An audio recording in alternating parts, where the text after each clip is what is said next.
What's going on, everybody? There are so many of you that are going to be trickling in. Listen, we understand that the draft night is a long night, but we are going to be here from start to finish in hell. We're even going to do it 30 minutes earlier. With me are some of my very close friends, Mr. Dylan Musgrave, which you have not seen on the show yet. So, Dylan, welcome for your first time ever on the Locker Room Podcast.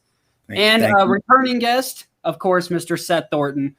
He's been on all of our college football stuff. He had our hilarious outtakes video with Mr. Justin Courtwright, who will be joining us later in the show. Listen, we've got a bunch of people trickling in and out. It is going to be a blast today. First and foremost, we've got major news literally right off the bat. Like this, it's mind-blowing news too, just to say the least. Aaron Rodgers no longer wants to be in Green Bay. And I've said this already. This is like the Pope not wanting to be Catholic anymore. Like Aaron Rodgers, Green Bay is just how we thought this whole thing was going to happen. Now all of a sudden he's deucing, doesn't want to be there. We've heard conversations that they've had coaches fly in and out for several times throughout the last few months. So I want first initial reactions. Seth, Dylan, what do you think is going on with this Aaron Rodgers thing? Is he actually gone, or is this a Russell Wilson situation where they can mend the bridge? For me, I think that bridge is burnt. I think Aaron Rodgers will be shipped out. I don't know if it's tonight on draft night. I'm thinking one of those earlier draft picks, maybe the San Francisco 49ers, and we'll talk about that in just a second. But give it to me straight. What do you think is going on here with Aaron Rodgers?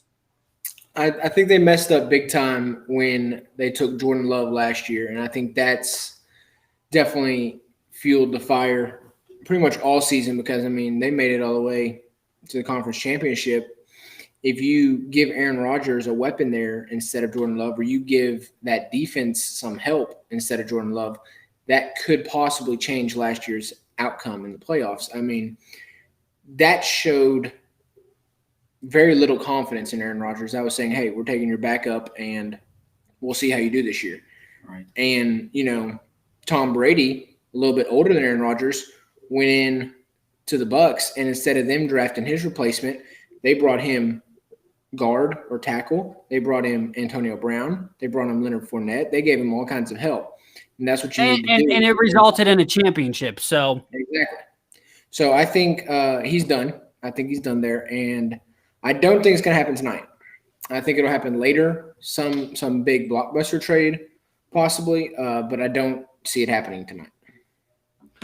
Yeah, Dylan, I want big of a trade to happen right now because they don't want to jump the gun and lose what they possibly could get. So I think they're going to hold off. This is one of those like breakup scenarios. You don't want to instantly be like, listen, take back the hoodie, take back the sweater. You know, I'm done with you. Like, hold on to it a few days. Maybe she'll come back to her senses and you can reconcile this relationship, try for the third or fourth time again, because it seems like they've broken this relationship several times. But Dylan, I'll go straight to you, man. What are your initial thoughts? Because I'm shocked. Yeah, I originally thought, once they drafted Jordan Love, Aaron Rodgers already had one foot out the door. I mean, I agree. It was kind of like a smack in the face, really. I mean, why would you not go get him an offensive weapon or, somebody on the defense? I mean, yeah, I just originally, he was gone once that happened.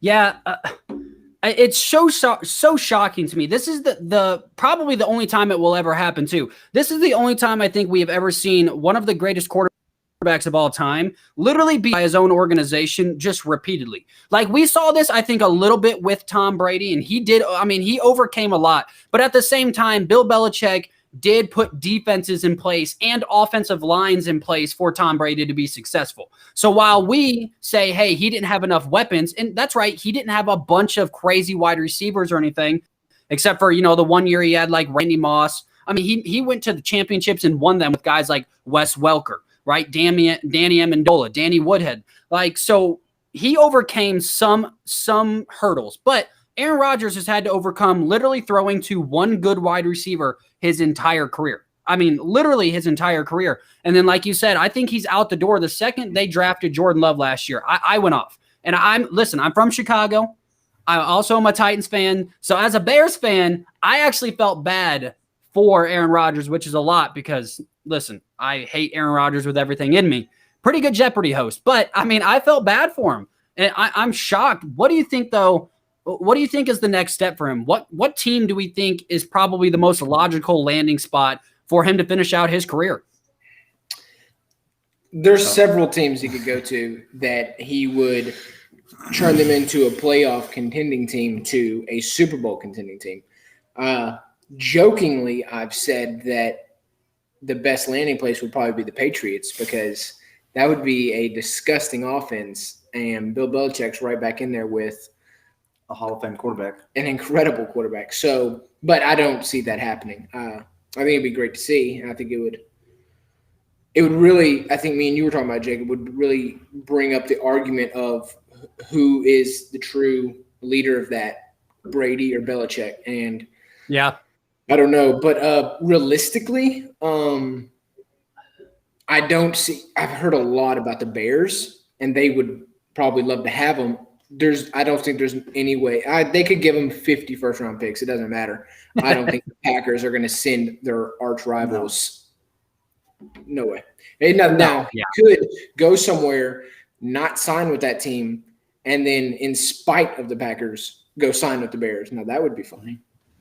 I can definitely see him getting traded to a AFC team.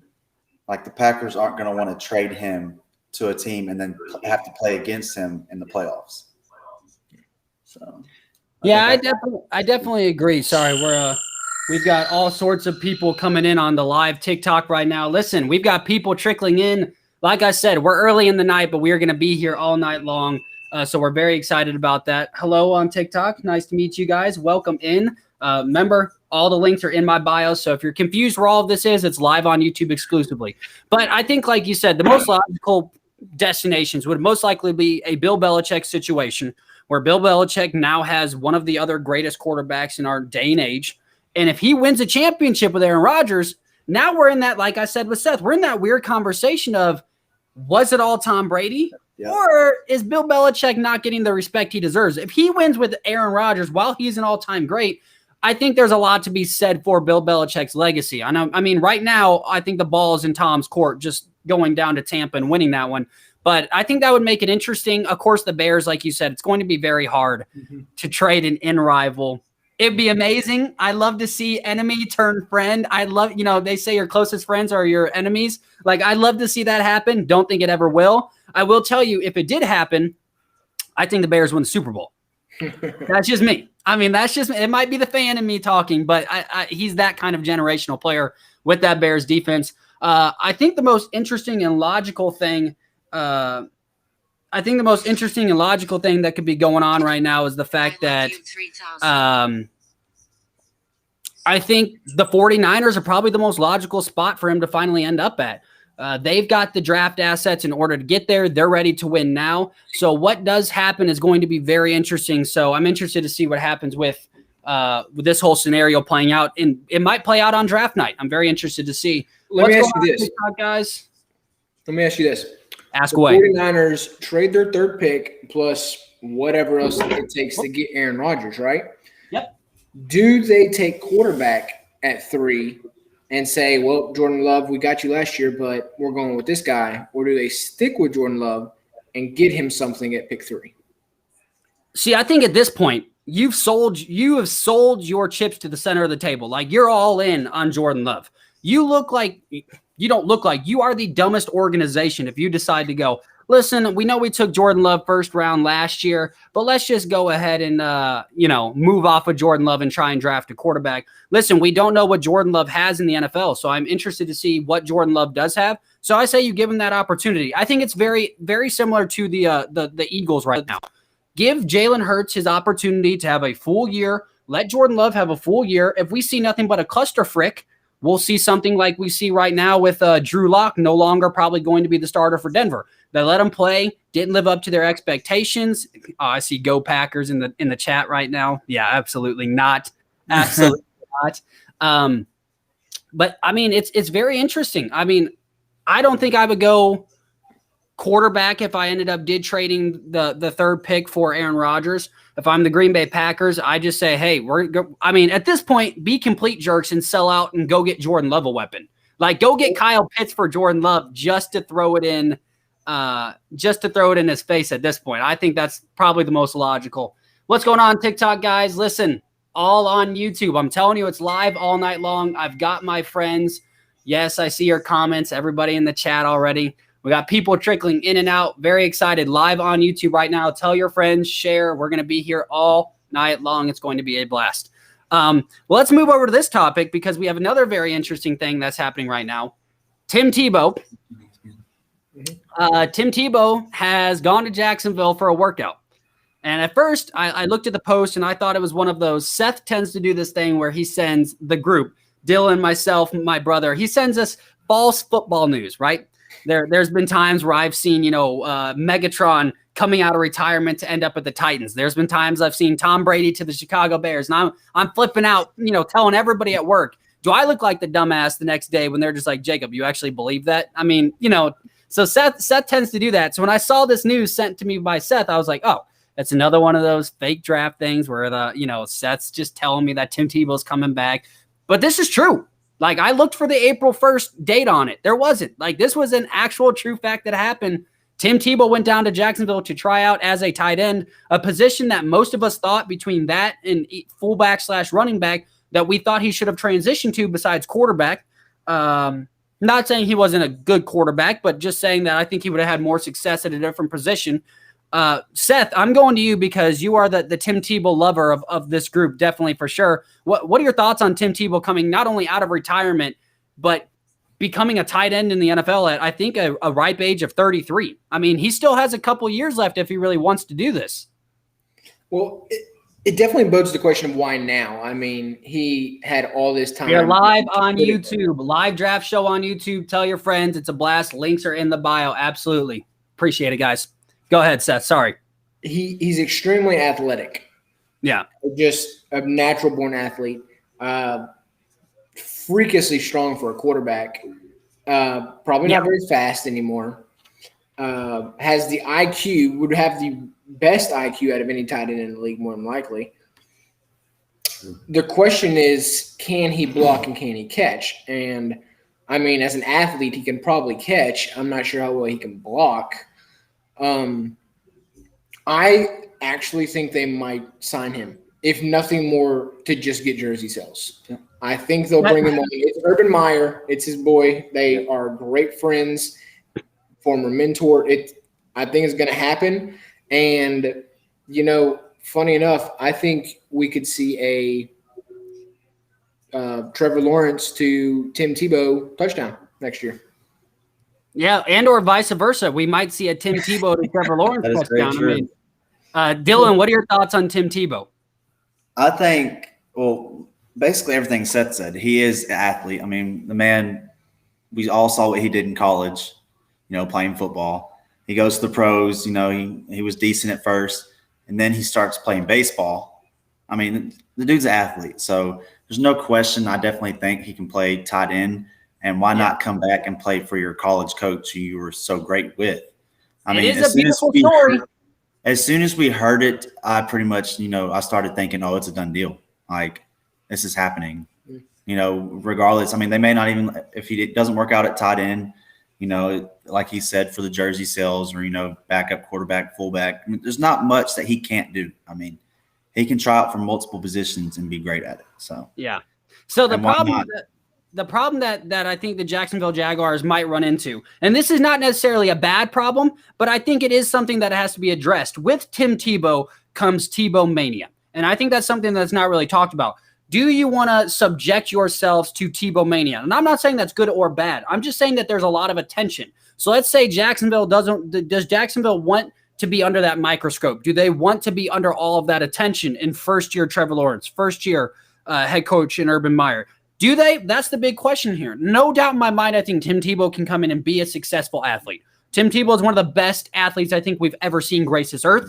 LeBron James probably being the greatest, and Tim Tebow's right up there, probably in my top 5. No joke. This guy's played professional baseball. He was one of the best college players we've ever seen. He won playoff games in the NFL, so you can't say he's that bad. At the quarterback position. So we see Tim Tebow. He's also a hell of a golfer. I don't know if you guys ever watch these celebrity golf matches, but it's stupid. I mean, he looks like Happy Gilmore. He barely swings and the ball goes 550 yards. It's stupid.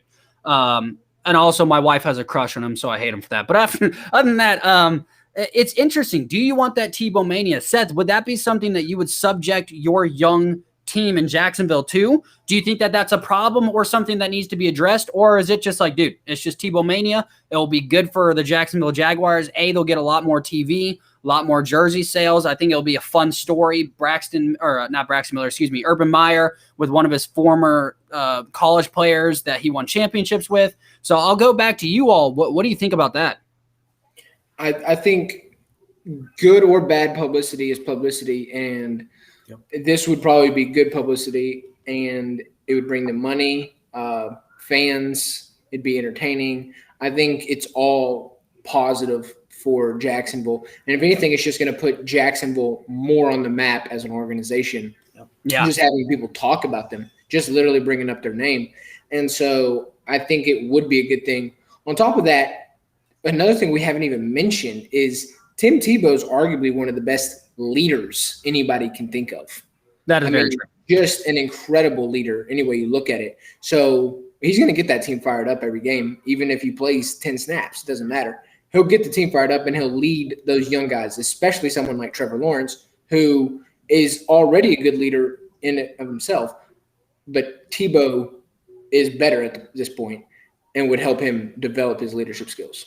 Listen, Tim Tebow's famous college speech where he's literally punching people in the face and screaming and flexing and, going crazy. Like, to this day, that could get my lazy ass up out of a chair and run through a brick wall. I'm just saying, like, that man is nothing but a great motivator. You watch his TikToks, it makes me want to go lift weights for 7.5 hours, So you are right. When it comes to the leader aspect of it, Tim Tebow does bring a unique quality. Dylan, I'll go to you. Is this something that Jacksonville not necessarily maybe needs to be worried about, but that's something that Jacksonville should pursue?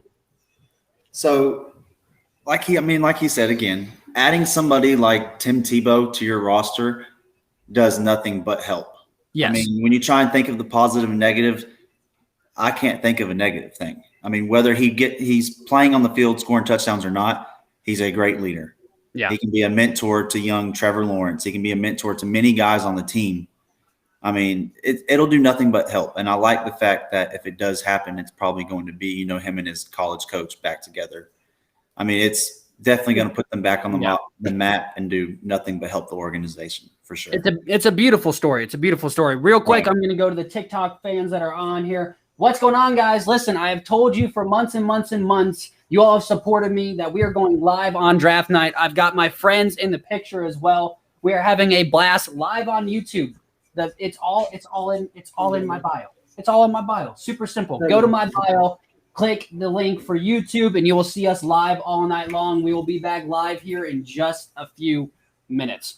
Now, here's something that I do want to get to you guys about. Well, I guess to you, Seth. And like I said, guys, this is more of a relaxed atmosphere. We're going to be coming in and out. I've got a table full of snacks over here that I'm going to be chowing down on.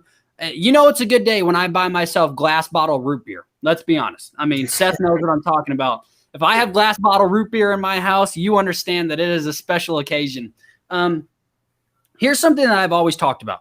I've always said that Jacksonville has built their organization the right way. They went through those years of treading water where they were just horrible. They take a chance on somebody, horrible. It flops. Then they sell all their assets. The best thing they could have done is exactly what they did 3 years ago. Start packing the ship up. Ship out all these older, better players like Calais Campbell, very good players, still very valuable in the NFL. You don't need them on your roster. You don't need that extra money. Open up the cap space for these young, talented guys and let these young core group of guys grow together. So I've talked about it. Jacksonville has no longer become the dumpster fire of the South. The dumpster fire of the South has now gone all the way up to the New York Jets, and become the dumpster fire of the North. Now the New York Jets might turn it around, but up until this point, the Jets were doing it the wrong way. They were trying to draft an immediate fix that wasn't going to help. So you lose 13 games, but you win 2 or whatever. Like, great, doesn't matter. Do you think that I'm right in the fact that that Jacksonville finally has understood what they have to do to build the right organization and have finally put these building blocks in place to finally have steady growth? And you see these young players are now growing as the years go on, and it seems like they're going to form into a formidable team in the very near future. Yeah. Well, I mean, they did a fantastic job on drafting running back last year in Young Robinson. He's turned out to be an exceptional running back. They did a great job in drafting receivers, and they did a good job of holding on to the ones they could. An offensive line, they've actually done a mildly decent job. Now, their defense isn't quite the same as it was in that playoff run they had a couple of years ago, but that's fine. That's something you build into. They've been working on their offense, and it's gotten progressively better. And now they're going to add the one key piece. They're going to upgrade the quarterback position, which is going to change the offense completely. Now it's not going to be, can we score the ball? Now it's going to be, can we stop the other team from scoring? And their defense is going to be, I think they go quarterback and maybe offensive line. And then after that, every pick they have should go towards the defense, because their offense is a formidable enough offense to play in the NFL right now. I think they need to stop teams. So I think their defense is where they should focus. But as far as your original question, yes, I think they've slowly built up in the correct way. Yeah. Dylan, I actually just posed this question to Seth. Do you think Jacksonville has built this thing the right way? I told him we saw Jacksonville tread water for years. Tried the same formula that never worked. We finally saw them go, listen, Calais Campbell, some of these older cornerbacks, some of these more expensive guys, get them out of here. Let's let this young roster grow together, save a bunch of cap space, and slowly build this thing the right way. I always used to call Jacksonville the dumpster fire of the South. And now, like I told Seth, I think that dumpster fire has moved all the way up to the New York Jets. And Jacksonville looks like they might not be a playoff team in the next 2 years. But the next 3-4 years, I think we are now seeing Jacksonville's leadership from the top down finally trickle towards the right direction. What say you on this matter? So I would definitely say they're evolving. I mean, they've brought in a lot of young talent, and they really made a statement when they, got rid of Calais Campbell. He was, definitely one of the biggest defensive linemen in the league, and just a freak on the defensive side. So getting rid of him was definitely like they're basically saying, hey, we're going to rebuild. We're going to let these young guys come in and, basically see where it goes from there. And with this draft coming this year and them adding, Trevor Lawrence more than likely, I mean, I'm very excited. Being a Titans fan, I'm a little worried. I'm not going to lie. A little worried. But, I mean, all you can say is we'll see, and, can't wait for the season to start. That's for sure. I mean, this is probably the most excited I've been in a very long time for the NFL to start. So, not to change subjects or anything. No, go for it. This is our show. The Mike Florio, I don't know how to pronounce his last name. He just came out saying that Aaron Rodgers has spoken on his preferred trade destinations. And okay, give them to me. The top 3 teams are the 49ers, the Raiders, and the Broncos. Ooh, okay. I think the Raiders is interesting because I think if we start quarterback shuffling with Derek Carr now having to be sent somewhere else, I mean, do we necessarily think it's going to be a pick for pick? Do we think it's going to be Derek Carr to Green Bay? Or do you think this thing turns into a 3-team trade at that point? Denver kind of interests me because if you're getting Teddy Bridgewater there, I understand why you'd want an Aaron Rodgers, and I don't think Denver would thought that he would ever be available. Right. But it might. I mean, Denver might have jumped the gun a little early. I think the draft pick that they got, the 6th rounder, could have been picked up pretty quick on draft night if they wanted to do that. But I like 49ers, man. I'm telling you, I think 49ers are built to win now. Well, so here's the thing. If you had to grade those 3 offenses, subtracting the quarterback position from all 3, which one's the top offense? Probably, I would say, I think Denver, while they're the youngest mostly around the football, I think Denver has the potential to be one of the best offenses in the NFL. They've got every position from running back, which we do know that Philip Lindsay is no longer a part of that team, but they still have pretty good running backs, and their wide receiver core is stupid. Noah Fant's a very good tight end if he could stay healthy. Sutton, you've got Jerry Jeudy, who is a very, very young and very good wide receiver. That offense with Aaron Rodgers, that's nasty. Yep. Yeah, it's a good team. Teddy Bridgewater would learn quite a bit under Aaron Rodgers, even if it was for a year or two. I think it would help him out. Aaron Rodgers is what, 30? 36, I think. Something like that. So, I mean, if he's trying to pull a Tom Brady and play to 40, that's a 4-year contract. I mean, which is still 4 years. That's great. I don't see Teddy Bridgewater wanting to sit behind someone for 4 years. No. So I don't think he would I can stay. definitely tell you Teddy Bridgewater is worried. He saw that he's worried. Like, what did I just get myself into?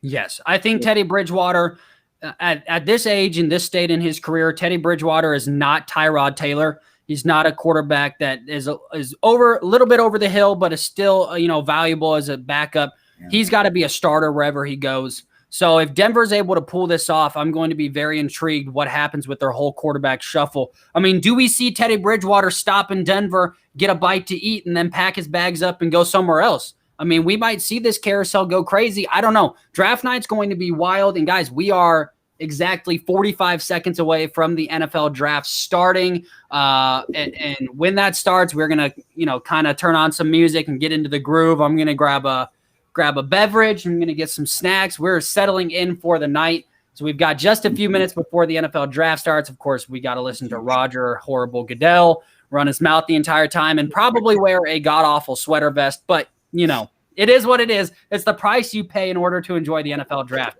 All right, now moving on real quick. I do want to get to this because I'm sure we're going to be able to talk about Aaron Rodgers a ton throughout the night, and who knows what's going to happen. You're a Titans fan, Dylan. You're a Titans fan, Seth. Listen, we've got a ton of options going on. I'm a Bears and Titans fan. I tell people straight up, like, I'm not trying to pull the string. But for you have, you're the GM. You get to take that first pick at number 22. If you're the Titans, who are you taking, Dylan, and why?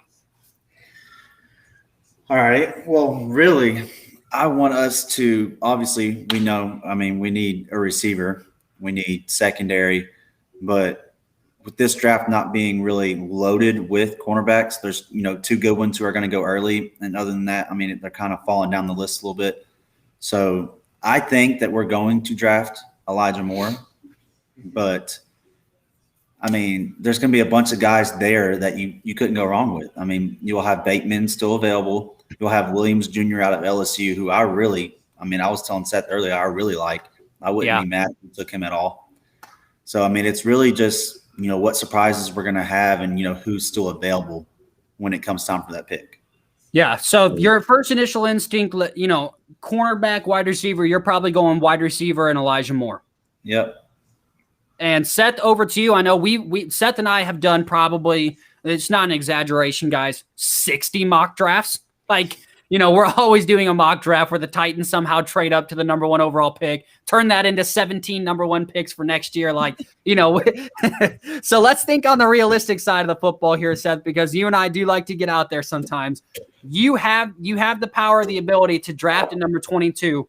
You have every corner you want, every wide receiver you want available. Well, of course, besides Devontae Smith, Jalen Waddle, and guys like that. We know they're going to be way gone. But where do you go here? Do you go wide receiver? Do you beef up that offense? Or do you go cornerback and try and solidify the defense? I think it's tough. It's honestly a win-win scenario more than likely, because I think the player we picked this year, other than Robinson going crazy and picking something we don't expect, I think out of the guys what we think they're going to take, I think any of them are going to do well. That's the first thing. I think they're all pretty good. You couldn't go wrong with any of them. I think as far as corners, Newman and Farley are the most likely to both be there. Yes. Out of the corners. Personally, I prefer Caleb Farley over Newman, but Yes. both are good. As far as the wide receivers, Elijah Moore, Barman, Rashard Moore, even Terrence Marshall Jr., good wide receiver. I mean, they should all be there. But I think the Titans, if all four of those were there, I think they would go with Elijah Moore. But I do want to propose a player that very well could be there, and I don't think many people, including the Titans, are thinking about it in this scenario, is the linebacker out of Notre Dame, Jeremiah Owusu. We won't try and Kamara, yeah. Phenomenal player. Perfect. Phenomenal player. Titans already have a good linebacker core. That's probably their strongest on the defensive side of the ball. Yeah. But Harold Landry, in my opinion, as a Titans fan, is not cutting it as an outside linebacker. No. I think he would be better served as a defensive end if he was going to stay in this league. So if we were to help him transition to that, I also think Rashaan Evans is a great linebacker as just a linebacker in general, but I think he is a better outside linebacker than he is an inside linebacker. So if we were to replace Landry with Evans, we would be missing it. We'd have David Long, but I think Jeremiah is a better linebacker than David Long. I think you have Jayon Brown and Jeremiah in the middle with Rashaan Evans and, I'm blanking, Bud Dupree. Yep. That's a phenomenal linebacker core. I would be A-okay with us taking him.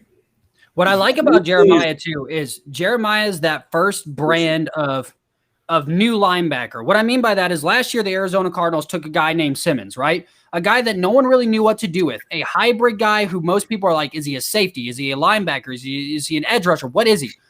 He is a great coverage player. He's an all-around defensive player. I love these kind of guys.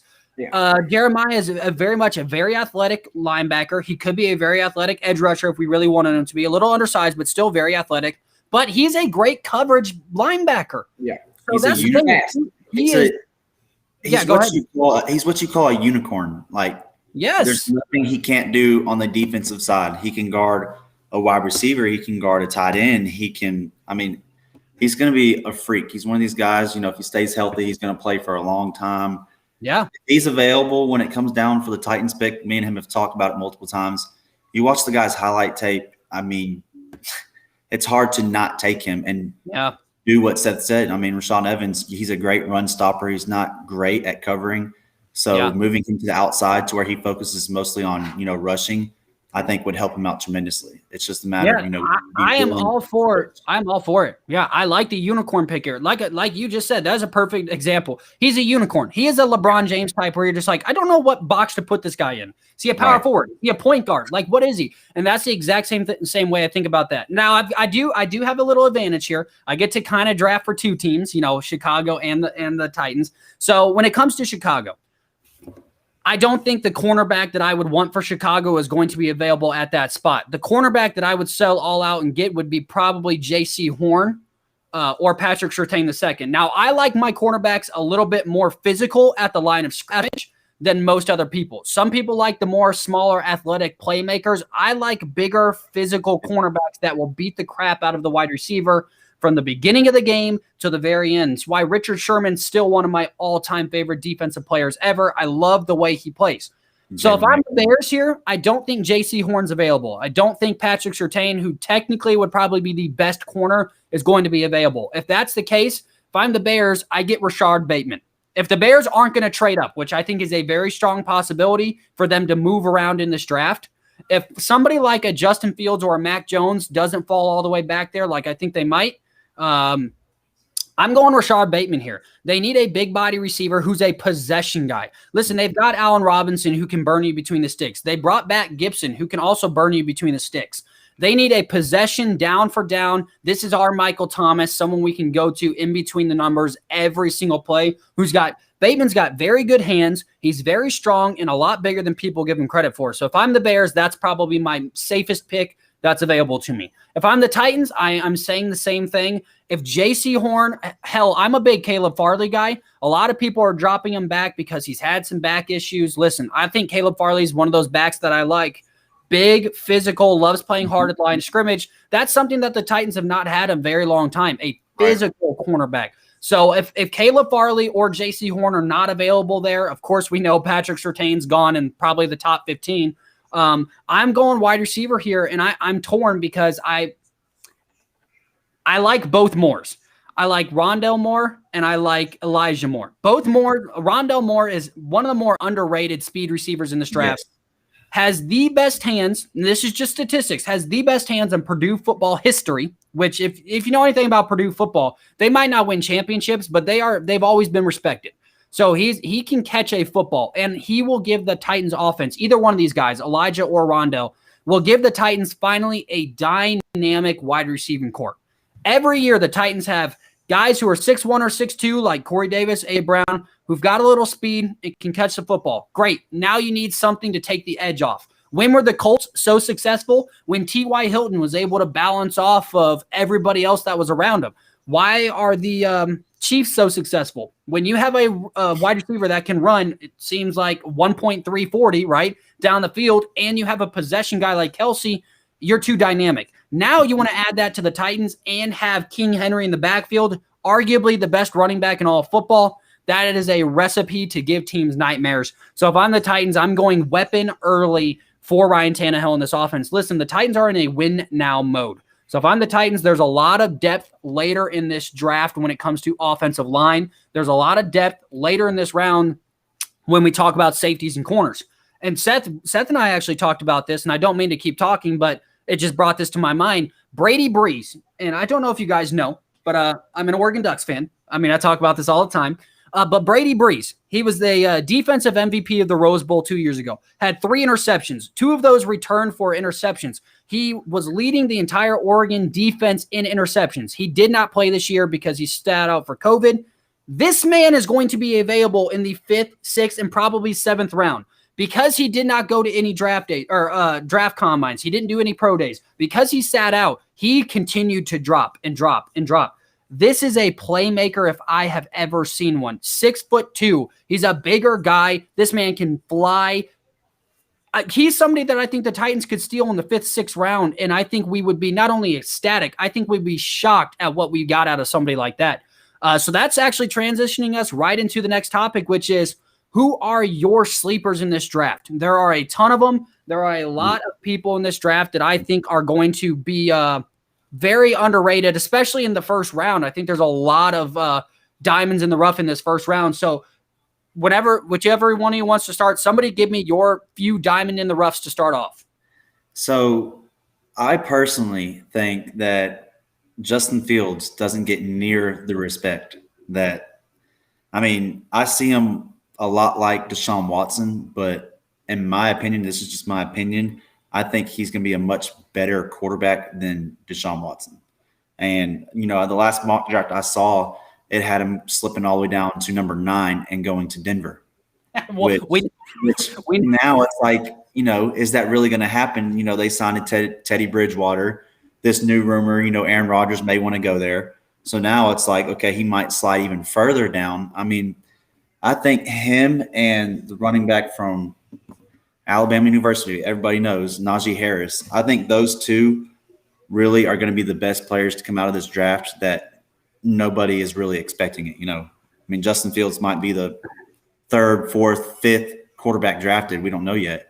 And I arguably think that he could be the best this year. I mean, you saw the numbers, what he put up against Clemson in the playoff game, which I was watching that live. It was just freakish. I mean, it looks like Clemson didn't really show up for the game, but still to throw for that many yards, I think he threw for, you know, almost 400 yards against a Clemson defense. That's, you know, that's very good. Very hard to do. Yeah. So I personally think, you know, he's going to be a great NFL quarterback. You know, a lot of other people would disagree, but I mean, what can we say? We'll see. Well, we do know one thing, and this is, I started cracking up, and it wasn't because of what you were saying. We do know that Justin Fields, we don't know on the field yet if he'll be better than Deshaun Watson, but we do know that he'll be better at going to massage parlors and not asking for happy endings. So I just wanted to point that one out there. We do know that. At least All right, listen, let me give you a name that people are just forgetting about. Yeah. He's the 16th ranked linebacker in this year's draft. 16th. All right. This is a true diamond in the rough. Yes, he's projected 5th, 6th round at best, right? A couple years ago, there was a guy named Eddie Jackson, played for Alabama. Yeah. Was a first-round lock. Got injured, had to sit out the rest of the year, decided to come back to Alabama and played pretty well, then went into the draft, and he dropped all the way to the Bears, I think, in the 3rd or something round. I mean, he dropped a decent way. And now look at him now. Pro Bowler, freak. He's a great player. Yeah. Dylan Moses is another diamond like that. They got injured at Alabama, was projected the top linebacker in the class, was projected to go in the 1st round, got injured, had to come back, came back strong but slow, and people were just writing him off. Dylan Moses will be a starting linebacker in this league somewhere, and he's going to do great. I mean, he's a 6'3", 240 linebacker that runs like a 4.4. He's going to be a freak. He's going to be an incredible linebacker, and people don't care.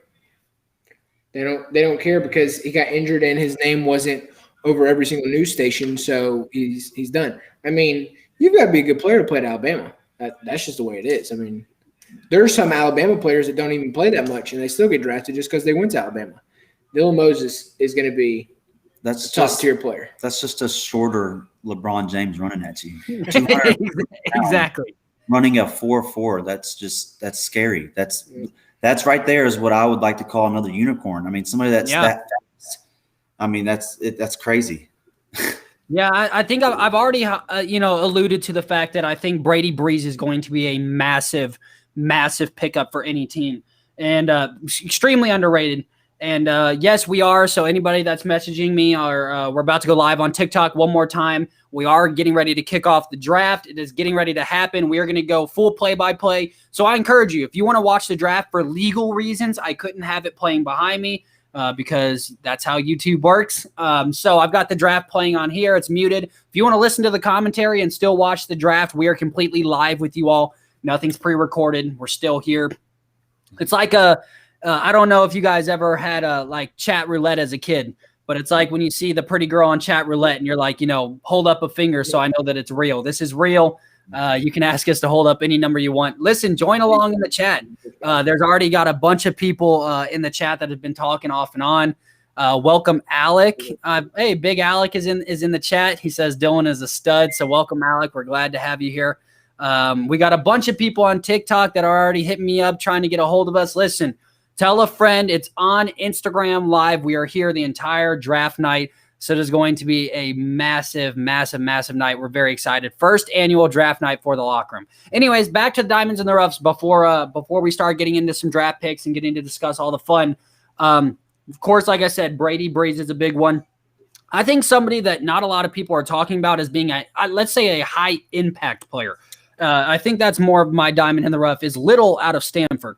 Little is one of the most talented tackles in this entire draft. Little is a massive human being, first off. He was a starter every single year he was at Stanford, and everybody has him late first round, so it's not like he's being super disrespected, but I think Little is somebody that could shock a lot of people with the damage he can do instantly from day one in the NFL. So that's probably my last diamond in the rough. Not necessarily diamond in the rough, but more underrated, less talked about player, especially when it comes into the first round. Now let's talk about quarterbacks real quick. I talked about this on this week's episode of the podcast. I gave my new quarterback rankings. I dropped Zach Wilson all the way back to my number 5 quarterback for the simple fact that I don't like when a player is hyped up way too much. Not that Zach Wilson's not going to be good, but I don't like what we do to players like even Zion Williamson his first year. He wasn't averaging 30, so everybody said he was horrible. This year, he's on pace to break all these different records, and he's just a monster. So I don't like when people do that because I think we're always going to be underwhelmed. So for all the hype that's being thrown on Zach Wilson, I moved him back in my quarterback hierarchy this week. A quarterback that I think I'm most interested to see not only where he lands, but how he does in the NFL is probably Trey Lance. I think Trey Lance has the highest upside out of every single one of these quarterbacks when it comes to talent, when it comes to what he can do in his ability on the field. Dylan, I'll go to you first. Is there a quarterback that you think is going to break the mold? Do you think there's a quarterback in this draft that we are going to be talking about besides the Trevor Lawrences? We know that he's basically a non-bustable player. He's going to be there for the next 12 years. slinging the football. Is there a quarterback that you think is A, not being hyped up enough, or B, is super underrated heading into this draft? Well, like I said earlier, I mean, I'm all for Justin Fields. I mean, the league's going to everybody's passing. I mean, nobody runs the ball anymore besides the Tennessee Titans. And it's because we have LeBron James at running back. I mean, yeah. Can't tackle the man. Why not give him the ball? But it's going to a very passing league. And, there's more and more people that are going to want a mobile quarterback, somebody who can get outside of the pocket and make a throw or run for a first down. I mean, Justin Fields to me has all the tools. I'm all set on him. And who you just said, Trey Lance, I really like him too. I think those two quarterbacks, I'm not sold on Trevor Lawrence. Does he have the skill? Yes. But, there towards the end, he was getting hurt a lot. And, him getting hit by one of these big dudes in the NFL, yeah, it's gonna hurt him. And I think he definitely has a lot of working out to do. But my quarterback, I would have to say, Justin Fields. Seth, I'll go to you. I'm sure that Seth's probably going to pick Mac Jones. Yeah. But tell me a quarterback. Tell me a quarterback that you think, A, is not being talked about enough, or a quarterback that you think is simply going to outperform what a lot of people are placing them at already. Very simple. Kyle Trask. Oh, wow. Okay. Kyle Trask is going to be a good quarterback in the league, and nobody's talking about him. Now, granted, when I say nobody's talking about him, no one's talking about him in the top 5 quarterbacks. No one's talking about him in the first round. He's still projected to be a second, maybe possibly a third-round pick, which is still an okay draft for him. But he's got the skill to be in this top 5. He was breaking Joe Burrow's records this year. He's a good quarterback. And he didn't have the talent that Joe Burrow did at all. Close. The best player he had was Kyle Pitts. Now, that's a phenomenal player. That's a generational talent. Receivers like Burrow. If you think about it, Burrow had Justin Jefferson and Jamari Chase, who arguably are going to be 2 of the best young players for years to come at that position. And he had Clyde Edwards-Helaire at running back. Great offensive line. Joe Burrow had an arsenal, right? And he was doing phenomenal things. No one's going to take that away from him. But Kyle Trask put up those same numbers and better numbers with less weapons, and no one's talking about him. And I don't know why, actually, because he's a good guy. He's a good quarterback, good size, good speed. Yeah. He's going to be a good quarterback, I think. And everything you just said, he did all that in the SEC. Yeah. So I think I'm 100% in agreement. I think Kyle Trask is super underrated. Listen, we're getting ready for draft festivities. Everybody that's coming in, I'm getting ready to go live on TikTok. So if you hear some music, if you hear me rambling in the background, we are bringing people in. We've also got a very, very funny video. Many of you who follow me on TikTok or even on Instagram have seen my brother's quarterback top 5 picks, right? Well, needless to say, I have laughed the hardest I think I've ever laughed in my entire life. So here in just a few minutes, I'm going to have this video loaded up to the screen. You're going to be able to watch at home. Raw reaction. Seth can attest. Seth was there. Raw reaction to how hard I have laughed. Physical tears dripping down my face as he picked a certain quarterback in his top 5 and took some quarterbacks that you would be shocked and threw them out of his top 5. So we'll get to that in just a minute. Jacksonville is now on the clock, ladies and gentlemen. So when this pick comes in, we're going to talk about it. Until then, I'm going to go live on TikTok. So relax, enjoy yourself, grab a beverage if you need to, and we'll be right back. You guys get the inside scoop as to what it looks like when it comes to going live on TikTok. All right. Not that I'm a professional or anything, but this is kind of what it looks like. I look like a 13-year-old girl doing a makeup tutorial, So that's exactly what it looks like. It doesn't get any prettier, I promise you. Oh, Seth, while we're on this subject and while I'm going live on TikTok, do you think Jacksonville surprises anybody and goes anywhere else but Trevor Lawrence? There's 3 minutes left on this clock. Why is the pick not in yet? What is happening? Listen, it's for the dramatic effect. It's the first pick of the draft. They want it to come down. Now, I will laugh my ass off if they come out and say someone like Davis Mills, or they come out and say that, Kyle Trask is the number 1 overall pick. Now, we know that's not going to happen, but it would be a lot of fun just to see this. Yeah, I am with you. Why is Jacksonville letting this clock go all the way down to 3 minutes? Trevor Lawrence looks like he's about to throw up. I mean, like, if you look at this face right now. Yeah, What's he's not even on the phone yet. We are live on we are live on YouTube. You can check out all of my links are all on my social media. Come enjoy a live draft party at the locker room.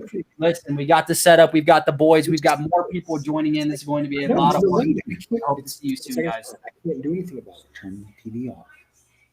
Okay, now I am getting a little bit worried. We've got 2 minutes and 30 seconds left, and we still don't have a pick in for the Jacksonville Jaguars. I'm going to keep up with it so I know who's available. Good. But there's no way it's going to be anyone but Trevor Lawrence. I just do not believe it. It would be the biggest, or I say biggest, the largest screw up in draft night history if they went with any quarterback other than Trevor Lawrence. Maybe they're pulling speaking of draft night, maybe they're pulling a Draft Night the movie, and they're trying to pull off some wild, 7-team trade here. Hey, what was his name? Bo Callahan in the movie. He was the number 1 projected quarterback, and he dropped like 9 spots, and the team Seattle traded from 1 all the way back to 9 and still picked up Bo. I forgot about that. I'm getting ready to Jacksonville's pick is in, ladies and gentlemen. Here we go. And then I am getting ready to play a video right after this pick of Justin Courtwright's top 5 quarterback picks. Jacksonville's pick is in, so I think we're almost 100% in agreement here that this will be Trevor Lawrence. It just can't be any other position.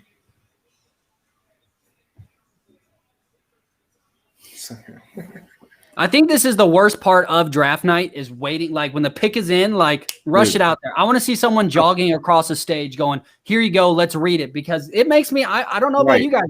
I have secondhand anxiety from people, all right? It makes me nervous for these teams. I think I'm just as nervous as Trevor Lawrence is right now. Exactly. I'm a Titans fan, bro. That something crazy could happen right now. I hope they mess it up. I really do. As a Titans fan, I want them to mess this pick up. If I'm a Jacksonville fan, I might be crapping my pants right now because this took way too long to get this started. What do you think about this Urban Meyer now? I mean, do you think he's going to be very successful?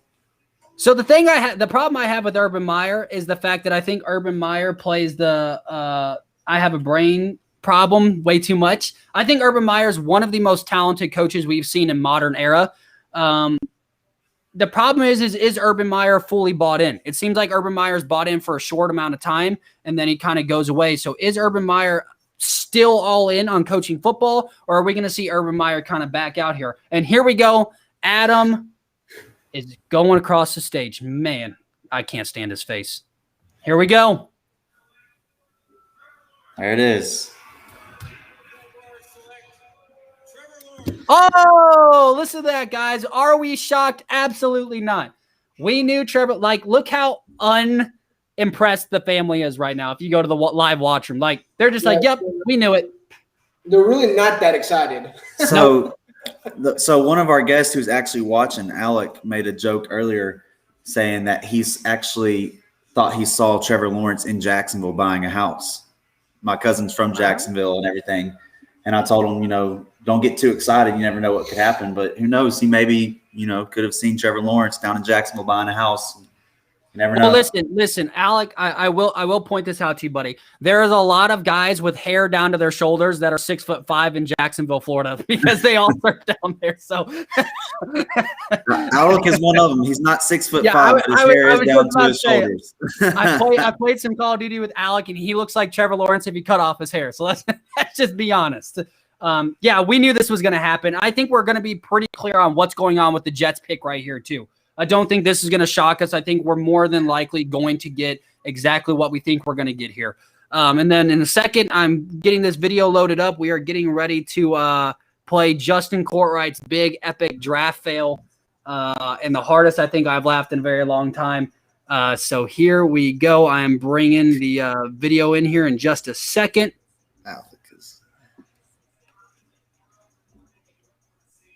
All right, here we This go. guy is a superstar, and I'm going with Davis Mills from Stanford to round out my top 5. Of course, just missing the top 5 would be number 6 would be Justin Fields, and then Trey Lance right behind him. Davis Mills from Stanford round out my top 5.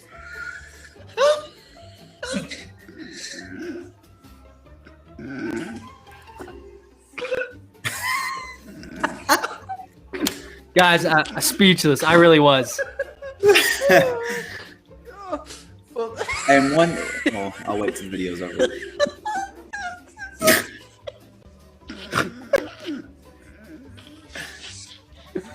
Well, there it is. That is the draft video. I had to bring that out. When Justin does come here, and he will be here in just a little bit, I am playing that video again. So for those of you who are going to be joining us later, I'm sorry. That is the hardest I've ever laughed because it was so out of there. Seth, were we not just so unbelievably shocked when he just out of nowhere says Davis Mills is his top 5 quarterback? I'm not going to lie to you, and I think you'll agree with me.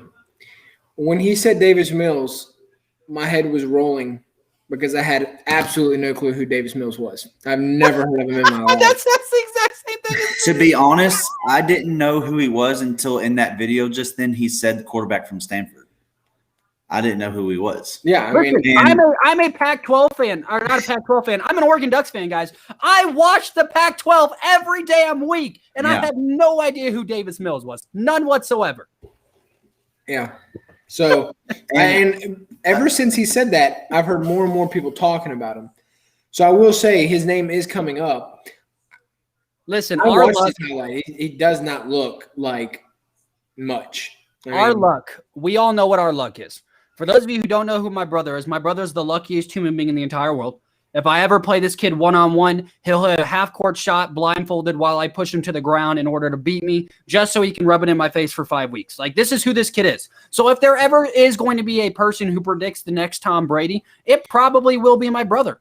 I watched this kid buy 8 scratch-off tickets in a row and continually win to the point where the lady thought she was being punked because he brought in another $20 ticket, another $50 ticket, another $800 ticket. Next thing you know, this lady's like, so are you like, is this cheating? Are you robbing me? I'm confused. Like, that's who my brother is. So if there ever is a person that is going to ever get this right, it will be Justin. And Justin will be here in just a few short moments. Welcome, everybody. We've got a lot of people trickling in and out. We're so excited to have you. Listen, first annual draft night for the locker room. I'm just too excited. I can't contain my excitement. It's so exciting. I see Josh Hodge has posted Packers trade up to pick a backup for Jordan Love. I mean, knowing how stupid the Packers have been in recent drafts, I wouldn't doubt if they just said, hey, we're going to go ahead and trade all the way up just so we can pick a backup. Oh, man. I mean, Zach Wilson looks a little nervous, Seth. I don't know if you see Zach Wilson right now, but Zach Wilson doesn't look like he's too confident. Nah, it's not going to happen. They're going to go with him. I think it would surprise some people if they didn't, though. Yeah, like me. I said surprise. I mean, wouldn't surprise. I could see them going with a Justin Fields here and just being completely random. And I wonder if, because we do see this, and guys, I'm all on all my social media all at one time. So if you see me taking pictures, it's not to try and get your identity, I promise. But there's one thing that we don't talk about called the art of the draft, right? The art of the draft is to throw people off of your scent. The art of the draft is to make people understand, listen, I'm not going to go with who you think I'm going to go with sometimes. Shake things up, get teams guessing, get teams to spend extra time and extra draft picks to try and trade up and move around in the draft and screw other teams. Let's be honest. The movie draft day, is all about how can I screw other teams. That's what you should do in the draft. You want to be ahead of your competition. The draft is the Super Bowl for picking players, so you need to be just as competitive come draft night as you are on the field throughout the week. So, I mean, like Seth said, there are many of times that we have seen in recent draft history, players that we did not think were going this high, go ahead and get picked. So it's going to be very interesting. And the Jets have their pick in, and I'm assuming we're all in agreement here. It is most likely going to be Zach Wilson. I don't think they go any other way. I'd say so. Now that Sam Darnold's out, obviously got to be a quarterback. I can't see it being Justin Fields or Trey Lance or Mac Jones. I think it's probably a lock that it's Zach Wilson. We are live on YouTube, everybody. That's right. So everybody wondering, I promise you, if you look that's why you got to follow the Locker Room on social media, guys, because I post anything and everything. My whole life is on social media. So first off, can we all agree that it's weird whatever's going on with the whole chair thing, right? Yeah, I'm really not quite sure what that is. Are they So I showing? think it's like a super fan that has won the chance to sit on the stage while they make the pick. But it looks super weird. It looks like someone's like old grandpa. And we had an older lady in the first one. It looks like just some old weird guys sitting on the stage. And there it is, Zach Wilson. It was locked, right? We weren't surprised here. We knew Trevor Lawrence and Zach Wilson. Now the pick I think I'm most excited for is San Francisco coming up next. I think that is the pick I'm most excited for already in this first round. You could argue that the first and second picks were pretty much locks. Yeah. Yes, they've been locked for the draft starts. Yes, they have been locked for 2 months. I mean, it has been 100% locked the entire time. Everybody knew who was going where. So, yeah, I mean, definitely, man, Zach Wilson might be the whitest guy as well if we're watching him walk across the stage right now. He's giving high fives like he's at his son's little league game, and his son just hit it off the tee really hard. Look at that, though. I mean, the Jets, they trade away a young quarterback. They get another young quarterback. I think Zach Wilson looks a whole lot like Roger Goodell's son, if we all can be in agreement on that as well. But yeah, there it is. Now, Seth, I'm going to go to you here. I'm going to grab a beverage real quick. But if you want to explain to me your faults with Zach Wilson, because I know you're not completely sold on Zach Wilson. You don't have him ranked as high as a lot of other people do. So let me know and let the people know what your problem is with Zach Wilson. Why don't you think he's the second best quarterback in this draft? The competition he's played. As I was saying, he's a great athlete. I mean, we can all agree on that. But he didn't put up the numbers that some of these other quarterbacks have, and the quarterbacks I'm talking about played a harder competition throughout the season than he did. So the fact that he didn't put up the numbers that they did against weaker competition doesn't make much sense. Now, you could argue that he didn't have as much help as those other quarterbacks, which, okay, that's an argument. I'm fine with that. But at the same time, I think the competition that you're playing against also bodes in the opposite direction. So, I mean, it's a give and take there. I don't know. I'm not saying he's going to be bad. I'm saying that I'm not sold on him. If anything, I think Justin Fields and Mac Jones have done more to prove their case than he has. I would agree with that. And guys, the honorable guest has finally arrived. Mr. Justin Courtwright is joining the live Locker Room draft party. Justin, welcome into the show, brother. Hey, how's it going, guys? How's it going? Look at that smile. Look at that. Look at the hair, the beard, looking fresh. Justin, welcome in. We've had a blast already, and we had to do something special for you, right? It's draft night. We missed you, and so I put a little video tribute together for you while we're in between picks here. If you guys want to just sit back and enjoy, the Locker Room presents Mr. Justin Courtwright. Yeah, I mean, like I said, it shocks a lot of people, but I'm telling you, he's an amazing quarterback. And he's very underrated. Oh, man, sorry. I got excited and accidentally clicked off the video. I started laughing too hard. So Justin, Yes, we're sir. going to play that video again in a few minutes, but what was your thought process when you brought Davis Mills out of the woodworks? So, I mean, just look at his body of work, man.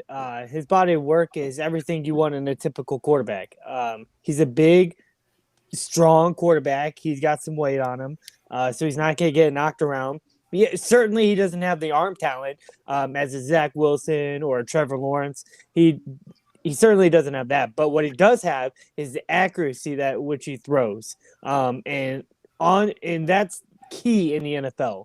You can throw accurate.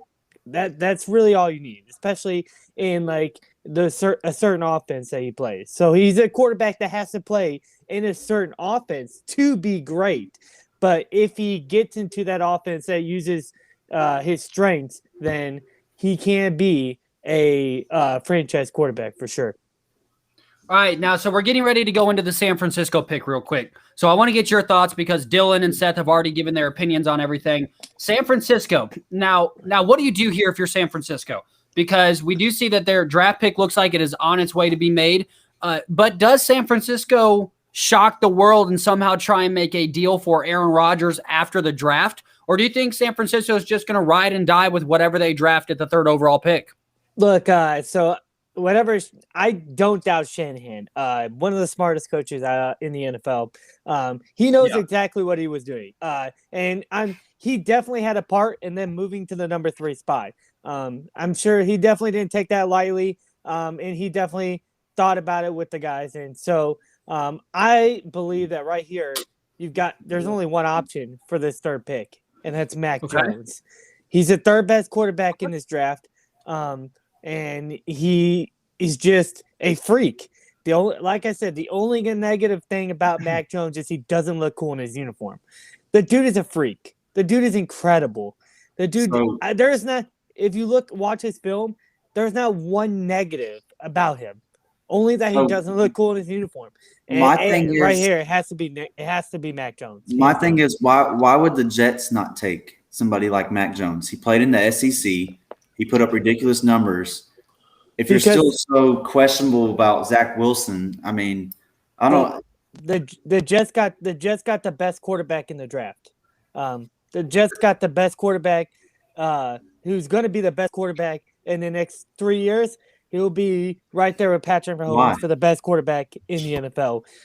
Just his talent, man. His talent, the way he throws the ball, the way he moves, his hips. Just the way his elbow flicks and his wrist flicks when he throws the ball. It's none like I've ever seen before. Not like I said, I'm not the only one who says this. I would encourage people to go watch Chris Sims. He did a deep dive on Zach Wilson. And of course, the people who don't know who Chris Sims is, his father, Phil Sims, quarterback for the Giants, Hall of Famer, and Chris Sims, Super Bowl champion for the Bucks. I mean, come on. The dude knows how to play quarterback. His whole family's quarterback. And he has a really eye for the quarterback position. And he sees exactly what I see in Zach Wilson, is that this dude is a generational type quarterback. He does stuff that Trevor Lawrence can't even do. The way he throws the ball is pure than what Trevor Lawrence throws the ball with. He throws the ball with more touch than Trevor Lawrence, and his team was not as good as a Trevor Lawrence team or Mac Jones. Those guys have 5-star talents all over the field, where BYU, how many 5-star talents do you think they had on offense for BYU? And yes, people say, oh, look at the competition this guy played. Well, hey, you got to play the people you have in front of you. You can't change your schedule. You can't make your schedule. You can't make your schedule different. Just to show you. You have to play exactly who you play. And all right, hold that thought, because the 3rd overall pick is in. The 49ers will select. Dylan, I want your reaction. Who do they take? I mean, I'm taking Justin Fields, but I don't. Mac Jones. Right. Oh, come on, Mac Jones right here. Oh, I was right. Trey Lance is gone to number 3. So guys, this is going to be a little hard because me and Seth, I think, just happen to be a couple seconds ahead of you guys. So it's going to be very hard for me and him to not give you the pick before it actually happens. Yeah, so, I'm just now getting the pick right now. He's just now saying it. Well, I definitely. If you want, we'll just keep you updated, bro. You don't even have to watch. But going back to what you were saying, the only thing I do agree with that is I think Zach Wilson is a better athlete than Trevor Lawrence. I would just like to say the 49ers just fucked themselves. Hey, we try and keep it clean here at the Locker Room Podcast. All right. We want Come on. all ages to You be able Chicago to watch fan. the show. All right, now I want your initial reaction, Seth. I've talked about Trey Lance going to the 49ers for months and months and months. Does this mean that Trey Lance is going to sit behind Garoppolo? He definitely needs to. He's not ready, and I think they may have made a big mistake right here. But depending on how much he can learn, he might be able to learn under Garoppolo. But yeah, personally, I think Garoppolo is staying in San Francisco for next year. The dumbest All right, pick. I'm The gonna dumbest find pick some I've ever friends. seen in my life. The dumbest pick. And my only worry right there is the competition, the level of competition he's playing. So I cannot take him over Mac Jones if I'm a Well, GM. Here's you can't I you can't can't do it. you can't compare people to who they play in college because you have to play if whoever's on your schedule you have to play. It's just you have to go by their that doesn't- measurables and how they play. That's Yeah. not an argument at all. That He's does- playing 1- and 2-star players Versus whereas Mac 5-star. Jones is playing 5-star players. That's not. There's no comparison. Mac Jones is playing the best players in college football. That is a big difference. We can say that, but yeah, SEC. Carson Wentz was in the MVP conversation and he came from that same school. What's he doing now? Listen, Where's he at? What's he doing now, listen, bro? I am a. I guarantee I am he's going to rejuvenate his career in the as a Colts, and they're going. Not only Well, will they be I back hope in the you're playoffs, wrong. but he not I only hope is you're it, wrong. they're going to be back in the playoffs, but he's going to. Yeah, as a career. Titans fan, Dylan is definitely hoping that statement is wrong. Listen, I am a Trey Lance defender. I have said this for months and months and months. People have me on record. Every mock draft I have made has had Trey Lance at this third position. I think Trey Lance, if they play it smart, I think Kyle Shanahan knows what he's doing. I think he's playing it smart. Keep Jimmy Garoppolo for a year at least. Let Trey Lance sit under him. And if that's the case, I think, and I've talked about this for a very long time, Trey Lance has the highest upside out of every single one of these picks that are quarterbacks that are on the board. Not that he will be the best, not that he already is the best or is even a top 2 quarterback right now, but I think he has the highest upside, so I'm very intrigued. Now with the Atlanta Falcons, I'm interested to see, do you think the Atlanta Falcons, there's been a lot of talk about them trading out. Do the Atlanta Falcons trade out last minute here? And if so, what team do you think might slide into the spot? As far as I know, the clock does not reset on a trade. So No, it doesn't. Yeah. they're already down to 4 minutes. If they They're don't not- get rolling, they're then not- they're not trading this pick. I personally don't think they're trading it because the Atlanta Falcons now have Arthur Smith as a head coach. And if I'm not mistaken, didn't Dean Pease go and join him as well? Yep. I've been telling a lot of people the Falcons are going to be a sleeper this year. I think that they could go super far in the playoffs and surprise a lot of people. And, you know, Matt Ryan's only getting older. Why not give him another weapon? Why not go and draft Kyle Pitts out of the University of Florida? Yep. He's a unicorn. I mean, I forget who said it. I'll have to figure it out. Somebody was literally saying it the other day. He's a unicorn. I mean, there's nobody who can guard him. Yeah. He is a receiver who plays top. I mean, you can put him in. He's just a freakish athlete. You can put him in any type of offense. He's going to succeed. Well, you've heard Yeah, about potential Julio getting traded. I mean, Yeah. maybe those are 100% true. And if that's the case, they've Definitely. got to find a replacement for those catches. And Kyle Yeah, Pitts is the guy. Yeah, I definitely think if they do go Kyle Pitts here and they do end up moving Julio Jones, Seth and I have been talking about this. They've got to move Julio where they can at least get some good depth in return. So do you trade him to a Los Angeles Rams and try and pick up a Robert Woods? Listen, I think the Rams are all in this year, especially moving Matthew Stafford over there. Do you try and pick up a Robert Woods and maybe a 6th-round draft pick where you can get maybe a Palmer out of Tennessee, another talented wide receiver? I'm a very big fan. I personally was telling him earlier. I mean, the Titans do not have a very deep receiver core right now. Why not? You know, obviously, you know, it's looking like we're probably going to get Elijah Moore first pick. Why not later on? You know, 5th, 6th, 7th, however far Palmer falls. If he's there, why not take him? And that's 4 great wide receivers right there. So I'm a big fan of, you know, the Titans maybe trying to sneak that in later. The Falcons are picks in, so they're not trading that pick. The Falcons are not trading this pick. Justin, I want your immediate reaction. Who do you think the Atlanta Falcons are taking? I want a name. Hurry up. Well, my clock says 2 minutes and 40 seconds, so that shows. Oh how wow, far you're I'm like, back. yeah. All right. You Well, need to I just change- want. I'm not saying. I just want. Who? Give me a name. It's gonna be Kyle Pitts. They're gonna trade Kyle Julio Pitts? Jones. They're gonna trade Julio Jones right after this draft, and they're gonna need somebody to replace him. It's gonna be Kyle Pitts right there. All right, I'm gonna go with Kyle Pitts as well. I'm going with Kyle Pitts as well. And Seth, I know you're ahead of me, so you probably have already seen Kyle Pitts walk it across the hasn't stage. happened yet. Not Okay, yet. good. Okay, And, good. another thing too, the Falcons still have very talented Calvin Ridley. So what you're saying is, I think it's very possible that they trade Julio Jones if they get Kyle Pitts here. Yeah, I would definitely agree. Kyle Pitts would be a great combination. Calvin Ridley, get some good weapons in return. Like I'm saying, if you can get a Robert Woods, someone who's a good receiver, works really well with other receivers. Robert Woods is one of those guys. If you can do that, you give the Rams what they want, which is an immediate stacked offense to try and push for a championship. I think this is going to be very intriguing. I say the Atlanta Falcons go Kyle Pitts here. A lot of my previous drafts had Penei Sewell here, but at the end of the day, guys, okay, first off, it's a fan that won the opportunity to sit on stage.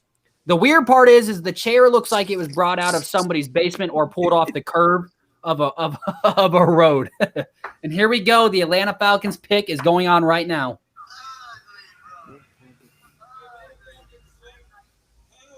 Oh, Kyle Pitts is off the board. Josh Hodge. God, the commissioner is walking up right now. Hey. He's a freak. Look how big he is. He's huge. That man catches the ball like he's just. A friend of mine. Oh, a friend the of pick mine. is in Kyle Pitts. I think he's a better or going to be a better Darren Waller. You know, a guy who plays tight end who could play wide receiver. He's very quick for his position. I think he has better hands than Darren Waller. So a friend of mine, I have to tell the story. A friend of mine, Josh Hodge, wrote me at the very beginning of the show, and he said that he had a sleeper pick, and that sleeper pick was going to be Kyle Pitts falls all the way to the Titans back at like their 53rd pick. And I told him, I was like, Kyle Pitts ain't making it after 6. But Josh Hodge is saying that he wants Elijah Moore, another big diehard Titans fan. He's going with Elijah Moore all the way. It seems like that is the consensus around here. It looks like Justin hung himself up real quick, so let's bring him back in. Justin, you need to get yourself on some better Wi-Fi, son. This get a call. Pitts in here arguably might be one of the most dynamic offenses in the league right now. If they keep Julio Jones. If they keep Julio and Calvin Ridley on the left and Kyle Pitts up the middle with Hayden Hurst. I mean, what's his name? Arthur what? Arthur Smith. Arthur Smith. Back in Tennessee, definitely enjoyed running the 2 tight end and a lot. And now they've got 2. Well, Arthur Smith came from a tight end coach to an offensive coordinator to now a head coach. Yeah. So, you know, Hayden Hurst and Pitts, Calvin Ridley, Julio, if they decide to keep them, that's very scary with Matt Ryan throwing them the ball. That's an offense. And you have DBs controlling that young defense now. They still have Deion Jones in the middle of the field. I think Deion Jones is going to have a great year with Dean Pease as his defensive coordinator. Mm-hmm. Justin, you were saying something. What were you saying, bud? But let's be honest. Like, what was the real problem for the Falcons this past season? Was it really their offense? They were up 39-20 versus the Cowboys in the start of the fourth quarter. Lost that game 40-39. They were up on the Chiefs. They were up on the Chargers. Like, look, yeah, they can get all the weapons they want on offense. That's fine. Make your offense elite, okay? But here's the problem. If you have such a weak and terrible defense, it does not matter how many points you score. As they proved last year, it does not matter. What matters is you have to be able to stop people when it's time. And when you're up 39-20 on that Cowboys, you have to win that game. I don't care who is on that other side. I do not care. You have to win that game. and it was their defense. And so I think, yeah, where Kyle Pitts is a great player, and I do think he's going to help that offense a little bit, very much. Look, they should have gone defense right here. Period. They should have got a great defender to put, great young defender to put with their defense. Look, Keanu O'Neal can't stay on the field. He's always hurt. Deion Jones, yeah, he's good, but that's just one player. They don't have any interior guys. They don't have any edge rushers coming off the edge. Like, look, it's Right, their but what you just said it's their is the exact defense. point. It's It's just their one defense. guy. Whatever, it doesn't matter what defensive player they would have just taken right there. One guy wouldn't have changed that defense being so bad. That was the worst defense you could arguably have said you've ever seen. One player is not going to help that. They're going to need the rest of their picks in this entire draft to fix that defense. What's going to also help that is Dean Pease. You guys have to. He's a Hall of Fame coach. Look at what he did with the Titans. I mean, they went all the way to the AFC Championship and barely. I mean, look how bad their defense was. Played against the Chiefs very good. I mean, our defense was arguably the best in the league that year. I mean, and now he's going to Atlanta. He's going to help them tremendously. So going with Kyle. Yeah, there was only one true path when it came to the Atlanta Falcons, right? No. The Atlanta Falcons were either going to get Kyle Pitts at number 4, or they were going to trade out of this number 4 pick and pick up a bunch of more picks later so they could stack on defense. I think they made the right decision here. They took a generational type player. Listen, if you somehow flip Julio Jones and you can somehow work all this stuff out, now you're looking at, being able to solidify that defense with a Julio Jones. Let's say you want to keep the offense. You don't add another weapon besides Julio. You draft another receiver later on down the road in this draft. You now have Kyle Pitts, Calvin Ridley, maybe a Josh Palmer out of Tennessee, maybe that guy out of North Dakota State, and his name eludes me, of course, because I'm on camera. But Slater. Yeah, so like maybe they get some depth there, and I think this was the only way that they could do anything that made any sense here. All right, the Bengals pick is in. The most interesting part for me for the Bengals is, do they go with protection for their young asset, their young star quarterback, or do they say, screw it, we're going weapon? Offensive weapon. All right, now we're assuming here that probably what? Do they reunite Jamari Chase with his longtime friend and quarterback? It would be a great duo. I mean, that would be the offensive weapon they go with, I think, is Chase. I don't think they go with Devontae Smith. I think Jamar Chase is the best receiver in the draft. A lot of people say Devontae Smith, Heisman winner, blah, blah, blah. Jamar Chase didn't even play last year. Yeah. Jamar Chase is and I have said this, been very clear how I said it. Jamar Chase is the most pro-ready wide receiver right now. I'm not saying that he necessarily has the highest upside, because I think we know what he is. He is a very good to great wide receiver in the NFL. He's not going to drop below that. I don't really think he has any way to eclipse that. But he's the most pro-ready, the best route-running wide receiver in this draft. So I think Jamar Chase is, as of right now, the most pro-ready quarterback. Or pro-ready wide receiver, excuse me. And I think that it makes complete sense that Jamar Chase gets paired up with his old quarterback. I think that would be a beautiful storyline, and I think that they'd be glad to have each other. Seth, I'm going to go to you. I want a name before the draft pick is in. Who do the Cincinnati Bengals take?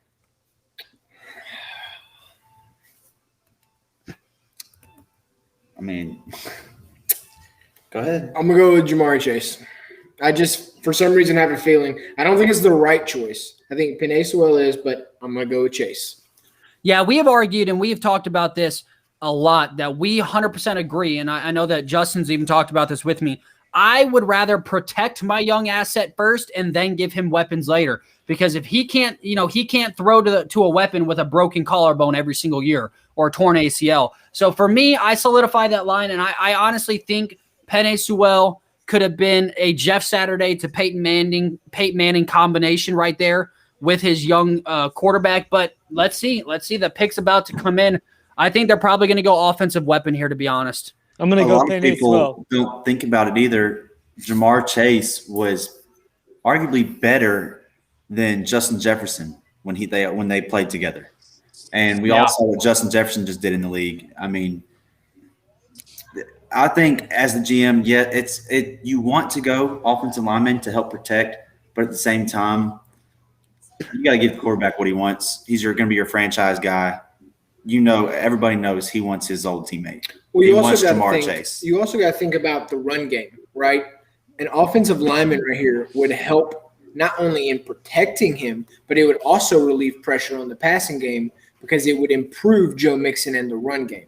I don't know. I feel like Penei Sewell makes more sense for the entirety of the team than Chase does. Okay, I think we all can agree, and everybody that's listening, everybody that's watching, I've got a bunch of people messaging me saying they're hopping on. We all can agree. The chair thing's weird, right? Oh, yeah. Okay. Here we go. The pick is coming in. Oh! Jamari Chase is pairing up with his old quarterback.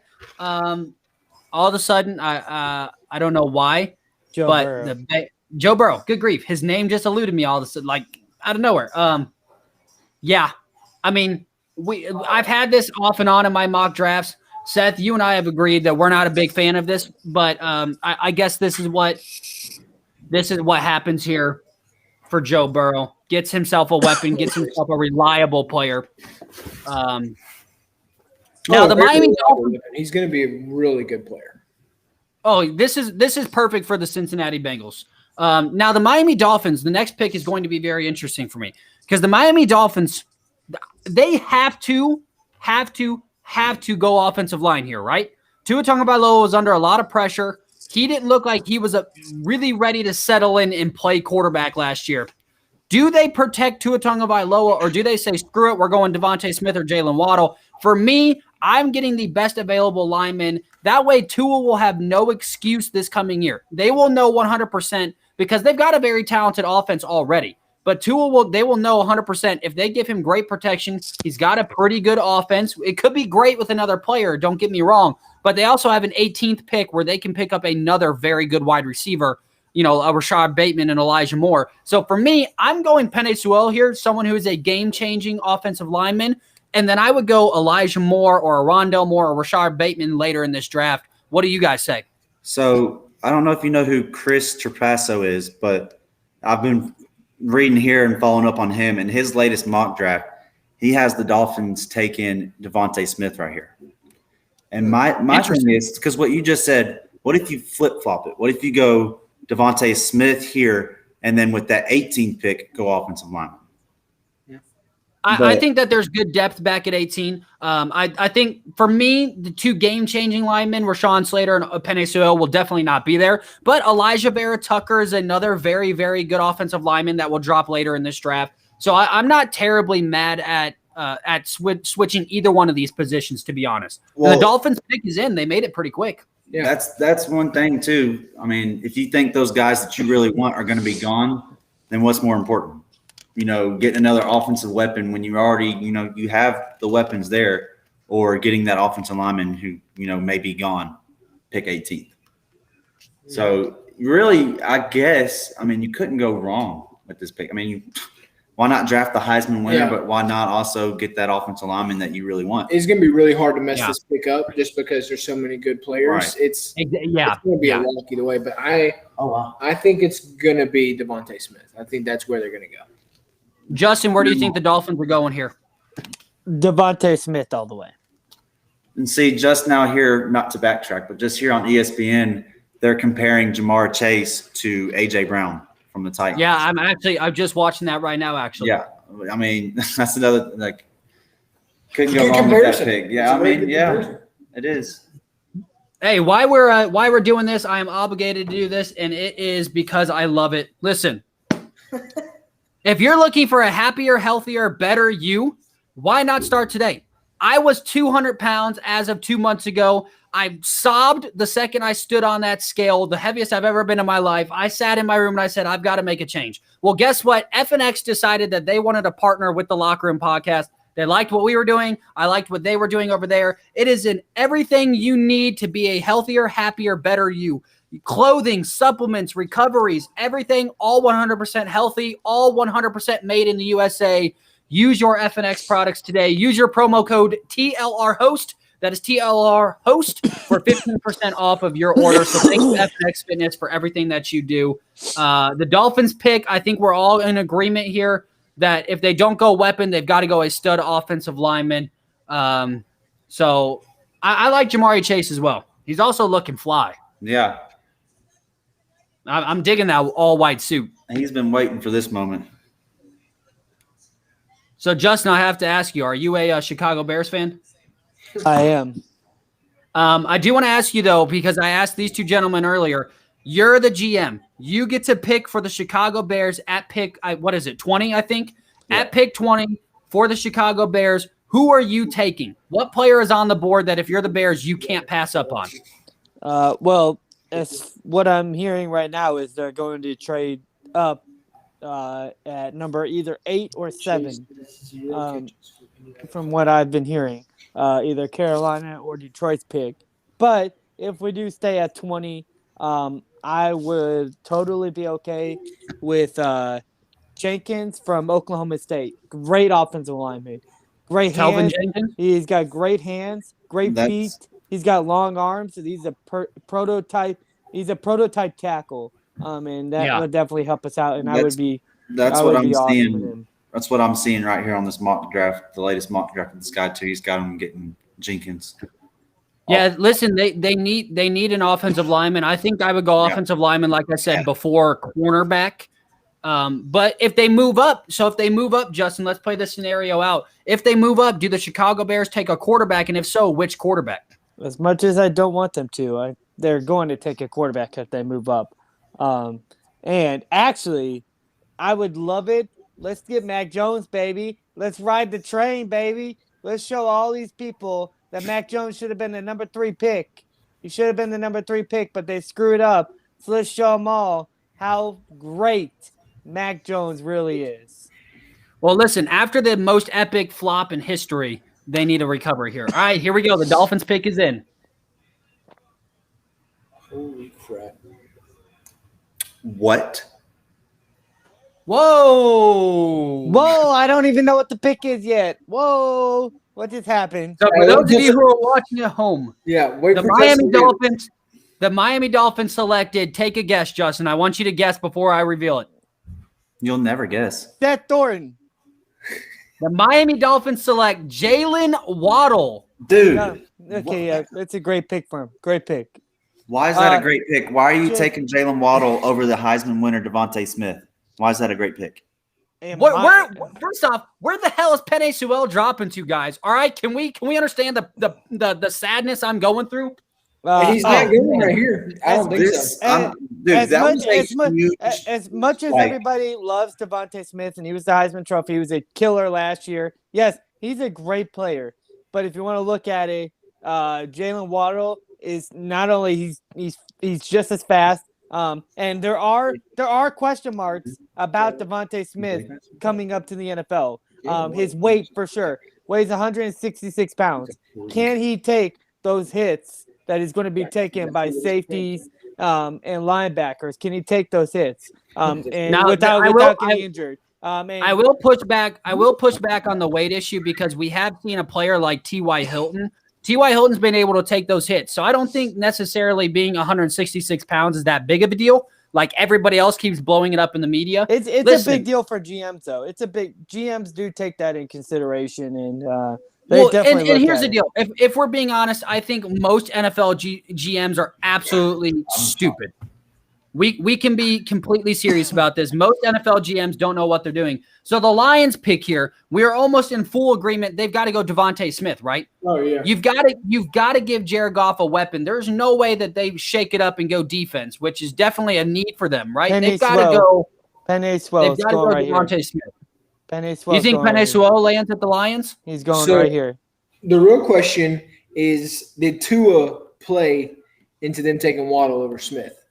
Do you think Tua told them, hey, I've played with both of them, and I think Waddle's better?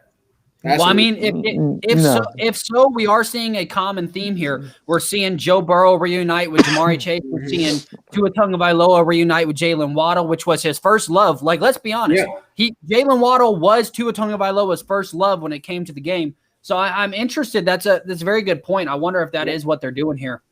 I'm still shocked that Jalen Waddle went off the board before Devontae Smith. I'm very shocked. Yeah. Like Wow. But Yeah. I didn't know much about Jalen Waddle. I mean, obviously I knew he was good, and then Seth just told me that his comparison. He's very fast. He's like a Tyreek Hill, and then the NFL comparison pops up, Tyreek Hill. So He's gonna be a good player. yeah, he's going to be a good player. I'm just shocked that they didn't take the Heisman winner. So with Seth saying did Tua play a part in this? I mean, I think there's a very good chance. Well, let's be honest. Just because you're the Heisman winner does not mean you're going to be great in the Okay, but NFL. the numbers that he put up are insane, Justin. I mean, every receiver at Alabama puts Even up those numbers. if you're a receiver and you get Devontae Adams, Every receiver puts up Attention. those numbers at Alabama. Every What are single you one of them. talking about? Every receiver puts up numbers like that at Alabama. Jalen Waddle, Devontae Smith, Jalen Julio Waddle has not put up Jones. those numbers. Should I keep going? There's been so many. Yeah, if There's you been name a so single many person to put up his numbers, then I'd be shocked because he has the record for the numbers. He beat Julio. He beat Calvin Ridley. Nobody- Jerry Judy. He beat every Amari Cooper. He beat every Alabama receiver. Why are you and don't roll your eyes? No, that was Where's Jared Judy? Where was he last year? He was playing with a team who didn't have a quarterback. Drew Lock is still trying to establish himself, bro. People who are watching this, It's 1 year, Justin. Are guys are you insane. going to judge Jerry Judy off of 1 year? no, but Justin. you're judging Devontae Smith off of 1 year where he won No, the I'm Heisman. not. So I'm doing the exact same comparison as what you're doing. Okay, You but can- you can judge Devontae Smith off of 1 year because the numbers that he put up, and he just won a Heisman as a wide. Then I can judge Jared Judy off of 1 year. He sucks. He's a bust. You're Terrible. Oh my. guys, if you ever wanted to know, Right, Stephen A. Yeah, if you ever wanted to know what it was like going to high school and sitting at a lunch table, this was it. It was Justin saying some crazy stuff. It was Dylan going at Justin. It was Seth laughing, and then it was me just stirring the pot, throwing back on some more fire, throwing on more gas to get this fire burning. I would be shocked, genuinely shocked, if the Detroit Lions do not go Devontae Smith here. Shocked, genuinely shocked. They would be I don't stupid to go Devontae Smith right here. They would be not stupid to go Devontae Smith because they now have Jared Goff with absolutely zero weapons around him. Galladay, see ya, out of here, goodbye. Who does he throw the ball to? They've got You, me? They've got some good running backs. They've got Hawkinson on that one side. They've got some other young wide receivers. But look, you can't throw the ball if you're getting a guy sacked in your lap every time. Like, you got to protect them, man. And their offensive line sucks. They need to upgrade that crap big time. So Well, let's be honest here. The Detroit Lions and the Atlanta Falcons, teams like that should have honestly traded back if they were trying to build this thing the right way. This is the same thing that I think we see a lot from Jackson, like the Jacksonville Jaguars thing when I say that they're building this thing the right way. I would break this thing down to the bones, wipe the floor to where it's just the cement slab and you're trying to build from the ground up. So I think the Detroit Lions are in that rebuild situation. Now, of course, they're not going to. So I would say that the only two options here are either the Devontae Smith or Penei Sewell. And there it is again, the weird ass chair. I can't deal with the chair, guys. I'm so sorry. I know, That's it's growing he on me brought now. that chair out of his mom's basement. That's what I'm saying. That chair was picked up on a curb, on the side of the road. It's growing on me now. I kind of like it. Here we Kinda go. like He it. found it on out back of Goodwill. Oh Well, my God. Justin Courtwright. Oh, you're right. Justin Courtwright, congratulations.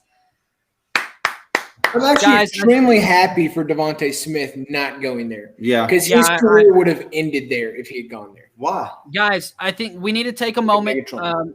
This is He a was gonna special go moment there, for but he me. got nothing out of the Lions. This is a special moment for me, guys.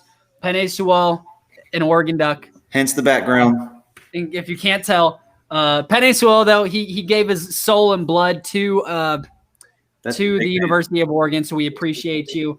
Also, fun fact, while we're on the Oregon Ducks situation, I may or may not be having a very special Oregon Ducks head coach coming on the show in the very near future. First of all, And I will admit, he does coach football at the University of Oregon. All right, now if you're the Carolina Panthers, do you go weapon here? What do you do? This is such a weird spot for Carolina to be in. Gotta go corner. What I mean, I about would definitely go ahead, Dylan. Mac? I just realized and thought, Mac Jones is still on the list. I had him going to Detroit, but I don't see why he wouldn't go right here next to Carolina. Because If I'm Carolina Panthers, doesn't need I've a got quarterback. that young team. I've got that young Yeah. defense. You lost Luke Kuechly a year ago. I'm going Micah Parsons right here. I'm filling that void with a stud linebacker. I'm going Micah Parsons to lead that young The best. I think we all can agree the best defensive player in this draft. 100%. What is the Lions quarterback situation right now? The Lions? Yeah. The Lions got Jared Goff after they got rid of I Matthew meant Stafford. Carolina. I apologize. I Oh, meant Carolina. so Carolina, they got Sam Darnold, and they are apparently sold on Sam Darnold. They love Sam Darnold. They got rid of Teddy Bridgewater so that Sam Darnold would have no competition. This is what came out earlier today. So Franchise QB. they think Sam Darnold is their guy. I agree with you, Justin. We talked about this last time. I think that Sam Darnold has a lot to prove. And I think if he goes to the right situation, he could be a formidable quarterback. I'm not saying that he's great because we've never seen it, but I'm very interested to see what the Carolina Panthers do here. Also, we do need to keep in mind the Carolina Panthers might trade out of this spot. They could, but there's only a minute 40 left on the clock, so they better get to trading. Well, so the just thing is, just especially because when they're another team could especially- already have their pick. yeah, that's the they're thing I was trading. about to say, especially if they're trading into this pick. If a team finally does get that trade in, most likely they have their list of we want this guy or this guy. So we have seen it come down to seconds on the clock before we actually got an answer. But I'm going to go Carolina. I don't know. Justin, I'm going to go to you again because you got Penei Sewell right. Let's see if you go 2 for 2. Who do the Carolina Panthers take here? They gotta go corner, and I'm going with the corner from Virginia Tech. Caleb Farley? Caleb Farley's going right here. So I think Caleb Farley, he's been dropping a lot due to several back strains and back injuries. He's had 2 back surgeries himself. Yeah, he's had 2 back surgeries. So a lot of people are shying away because of that. I personally love Caleb Farley. I don't know that he's going to go this high, but listen, you've already proven me wrong once by picking Penei Sewell. So I'm very interested to see, do the Carolina Panthers trade out of the last minute, or do the Carolina Panthers where do they go here? Do they have one of the better wide receiver cores in the NFL, honestly. They're very complete. They got Darnold. They've got to go linebacker, like Seth said. I think that makes the most logical sense here. Well, they got Shaq Thompson, and then they got a young guy that they drafted from last year that they really like. So I don't think they'll go linebacker here. I don't think they will either. I was saying they should. Personally, I don't think they expected Devontae Smith to be here. I think there's a solid chance they go Devontae Smith. They got too many weapons, man. They need to get their corner situation fixed. Why would they take Farley before Certain or Horn? Well, Farley. If they're going to go corner, I mean, nobody knows Farley. He's had 2 back surgeries. Why would you draft him as an NFL GM over more? Well, of course, you know all these GMs have done their medical. They've done their medicals on these guys. They know if he's healthy Why or take not. a chance? They know if he's healthy or not. And this guy is their type of Carolina's type of corner. They like bigger corners who are quick and fast, and that's exactly the type of player that Caleb Farley is. And he's a top 5 pick. He's the best corner out of all the corners. Caleb Farley. Dude's a monster. Dude is better than like I said, he's the best cornerback. He's my top cornerback in the draft. And I think you got to go with this guy. It is generational draft night. type Welcome cornerback. everybody on Instagram. We are live on YouTube right now. So go to the link in my bio. You can join the locker room live. We have guests, we have friends. We are watching the draft live. It is a lot of fun. Thank you everybody who keeps joining. We've had a bunch of people on TikTok. And the show's going. We've had swarms of people coming in and out. Listen, it's just guys hanging out and talking a lot of football. And trust me, when it comes to football, there's no better group of guys than Dylan, Seth, and Justin. We have been talking football, it seems like, and playing football since we were able to speak words out of our mouths. So we're all in agreement here. The Carolina Panthers, definitely, their pick is in, so they did not trade out of this pick. So, Seth, I'm going to go with you for final answer here. I want to know, who do you have the Carolina Panthers taking in this spot? Devontae Smith. Devontae Smith. It is one of those things where if you have somebody like a Devontae Smith available, even if you don't need the extra weapon, it's very hard to shy away from somebody like a Devontae Smith. I mean, somebody who not only is a Heisman winner, but who is a game changer by most standards, right? So here it is. The Carolina Panthers pick is in, and let's go to the TV. What is going to happen? What do you got to say now, Justin? Oh! I don't know Wow. I don't know what's happening. They said the The pick Carolina is in. Panthers select. Oh, look at my cute little dog in the background of my brother's video. Hello, Charlie. The Oh, dog such a hates you. cute dog. That dog is amazing.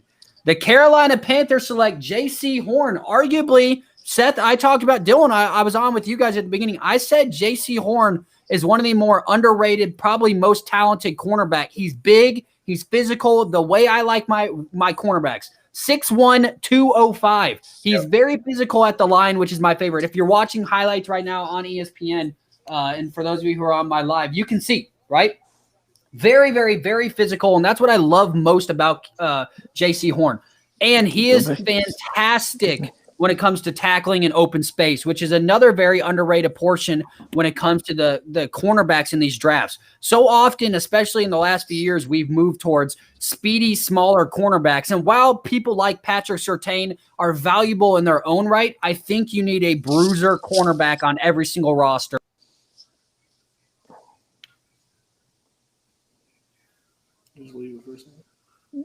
I think this is also a good pick though for them.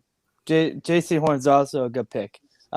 He's like I said, him and Farley were up there neck and neck with each other. So I think this is another great pick for him.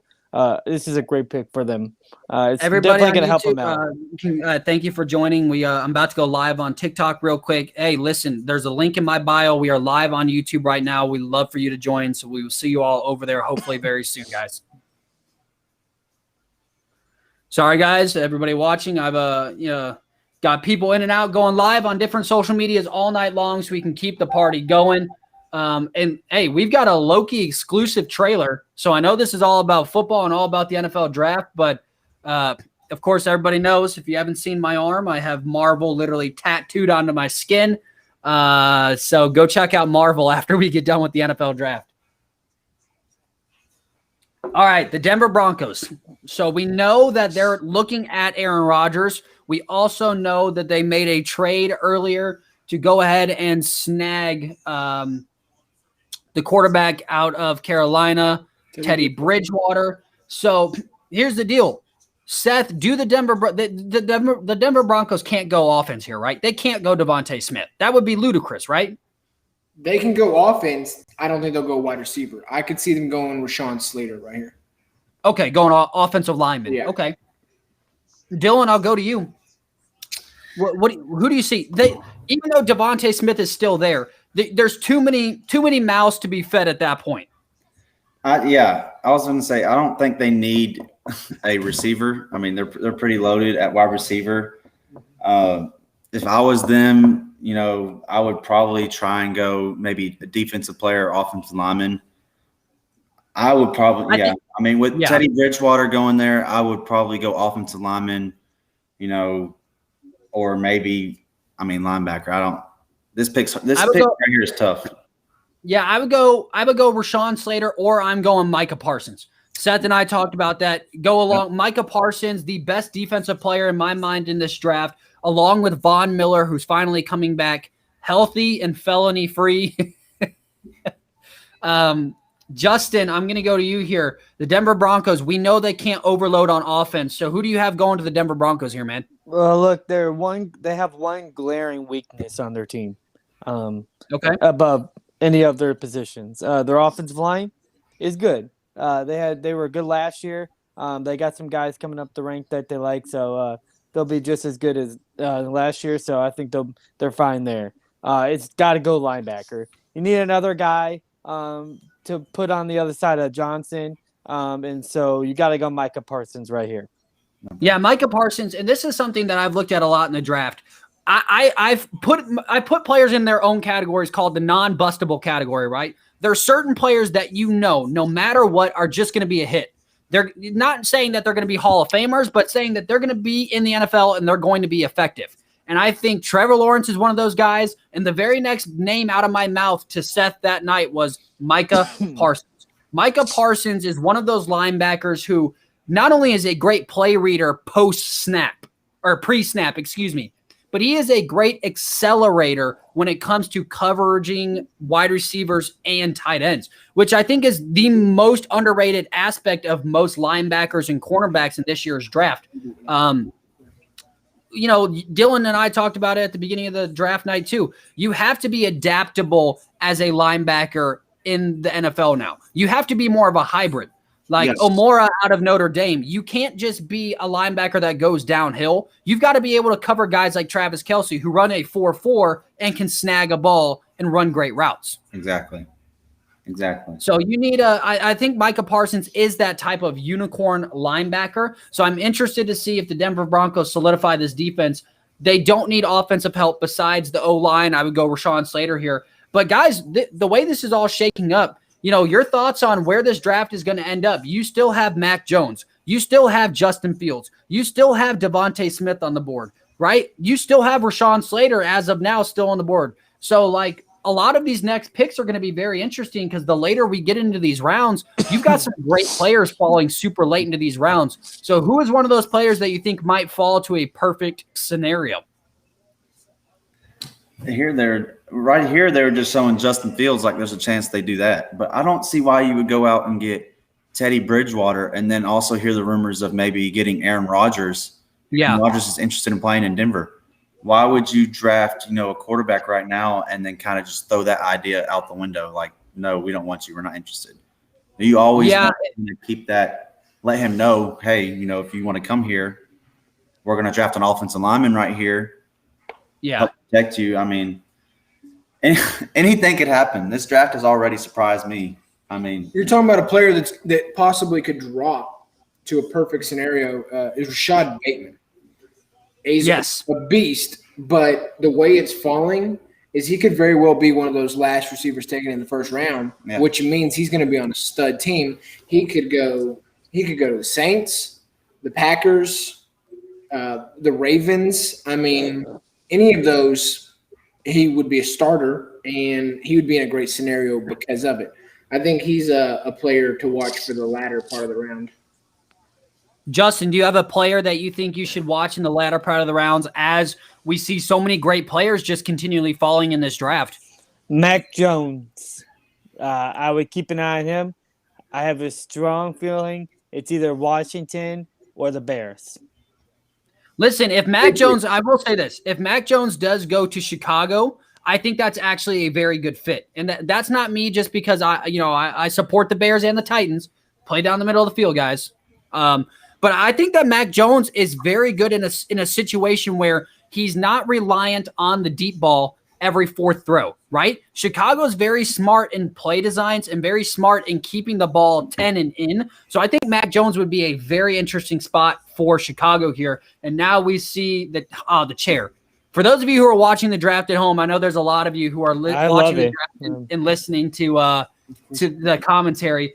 The chair is weirding me out. Dylan's mentioned it. It looks like it was out of somebody's basement. It just bothers me. Here we go. The Broncos pick is in. Let's see who it is. Patrick Surtain. Wow, they Patrick have a good secondary, though. I don't understand.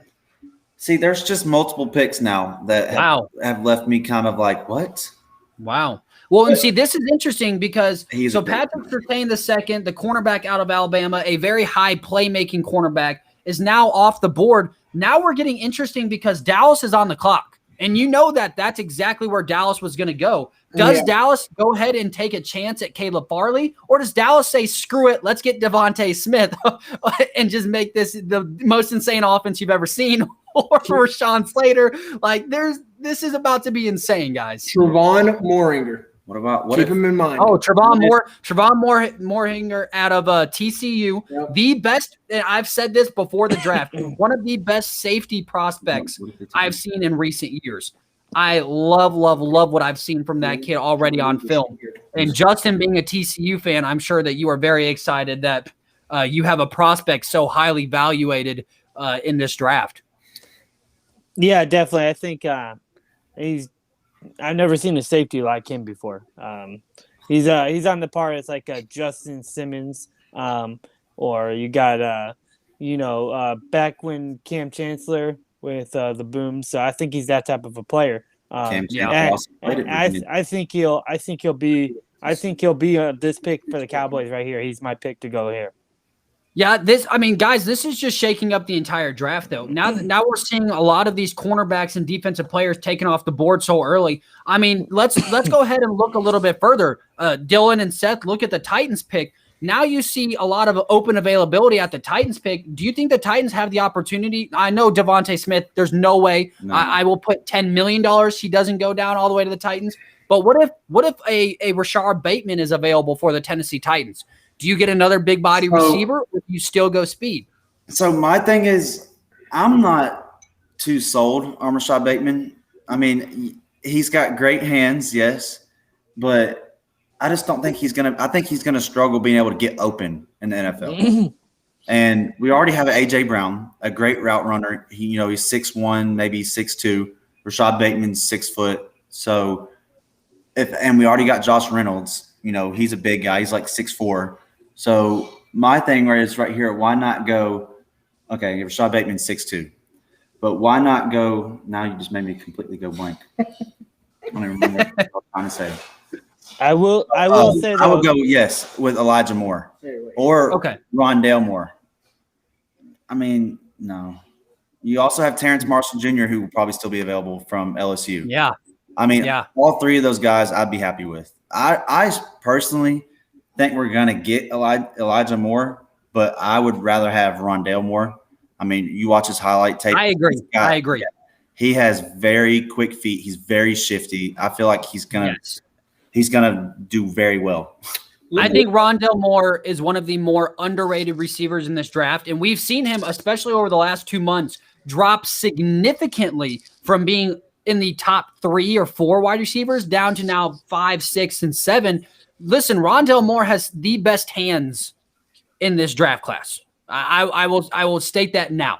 Not necessarily he's the best receiver, but the best hands. And what do you need? A guy with sticky fingers if you need him to run in between the tackles. So I'm very excited about Rondale Moore if that does be available to the Titans. Seth, go to you. Yeah, this draft is setting up a problem for the Titans already. We just got the 9th pick in, and the best 3 corners available are Newsome, Farley, and Samuel Jr.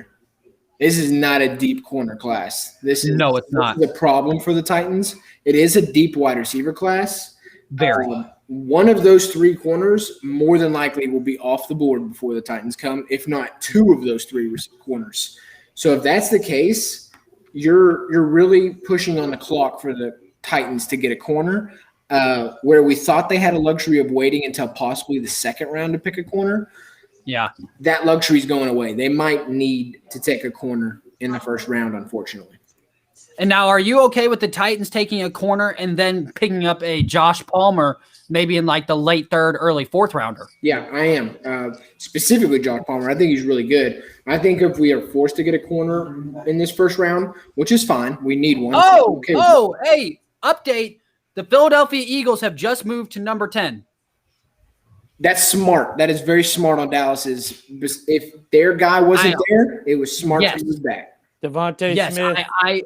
Now let's throw this scenario out there, guys. So they're probably 100% going Devontae Smith, but now I think Philadelphia still held on to their 12th pick. Eagles just traded Dallas. So the Eagles are on the clock? The Eagles are on the clock, and now I'm pretty sure from what I'm seeing here, do the Eagles still have the 10th and 12th pick? They do. They still have the 12th pick. So they're about to get back-to-back picks. Here's the deal. I think they go Devontae Smith, but now I don't know what they do at 12. Rashawn Slater. For me, it's very simple. I go Rashawn Slater. I go Devontae Smith. You get yourself a stud lineman and Devontae Smith. I don't know if Rashawn Slater makes it past the Giants. That is very true. That is going to be very hard for him What to survive. about Micah Parsons?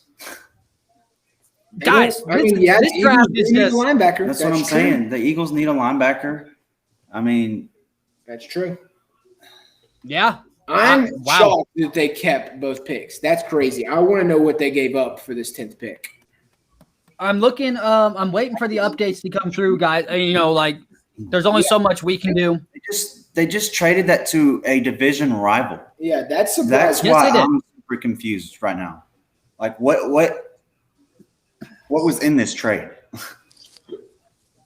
It had to have Now, been how fun- way worth it. Now, how funny would it be if the Philadelphia Eagles went ahead and selected Justin Fields? They wouldn't do that to Jalen. So it just No. it's just confirmed. The Cowboys have the number 12 pick. The Eagles do not have the 12th Okay. pick. This has not been updated yet, but the Cowboys have the number 12 pick. Okay, so that makes but a lot that's- more sense. Yes. So this does make sense because it makes sense for Philadelphia to hop up and take a receiver because we know Dallas does not need that wide receiver spot, right? And if Dallas can go ahead and get their cornerback at 12, I wonder do we know what they picked up?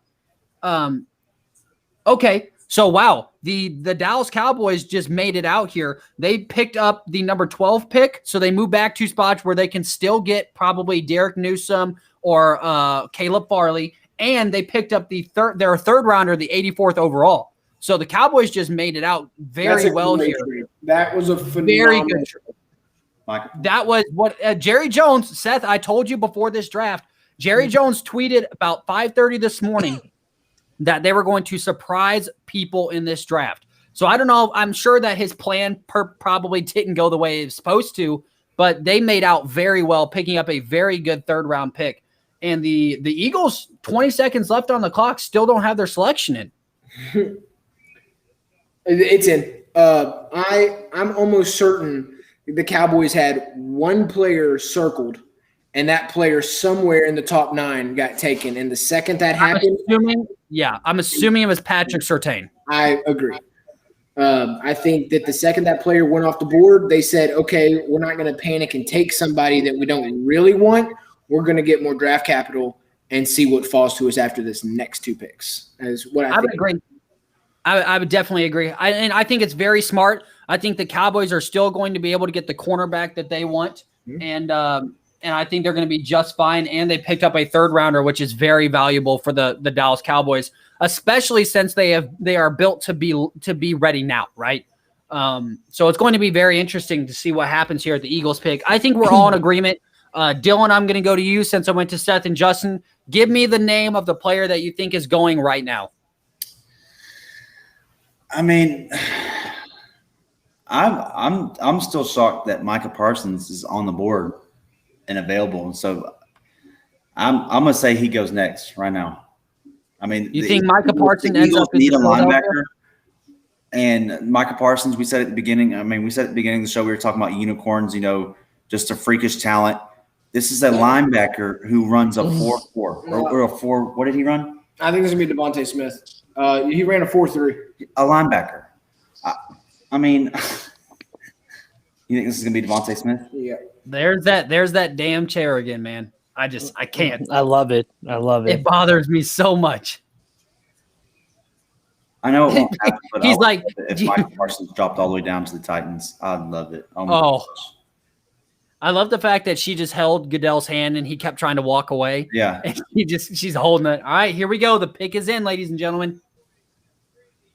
The pick is now in, ladies and gentlemen.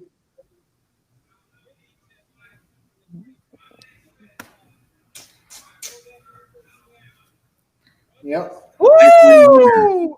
They just got a steal right there. He should have gone Yes, early. they did. On the camera. Well, Oh, look at the puppies. I would love to know who exactly they got. 'Cause- Devontae Smith. Devontae Smith. Okay, because You he got was some still. internet there in Franklin, don't you, buddy? That's He's what I'm still- saying. You need to get you some. Are you getting your messages by Dove? Do Doves fly in and tell you who got the pick? Because like, dadgum, son. He was still talking to that old lady. Man, he looks dapper. I love his fit. Listen, I know this ain't no red carpet thing, and I'm happily married to a woman, but I like that fit on him. Nice navy suit with the gold accents with the D and the S on his lapel. Very nice. Very nice. Wow. What a steal. What a steal. Micah Parsons drops outside of the top 10. I'm shocked. I thought Micah Parsons was going to be the 7th or 8th player off the board no matter what. I'm not going Dallas. I don't think that was a trade that they needed to make, though. You see I him don't and Mac think Jones? Dallas or the Giants would have taken Devontae Smith. I don't think they need to move up to get Devontae Smith there. Mac Jones the over thing there is congratulating Devontae Smith over there.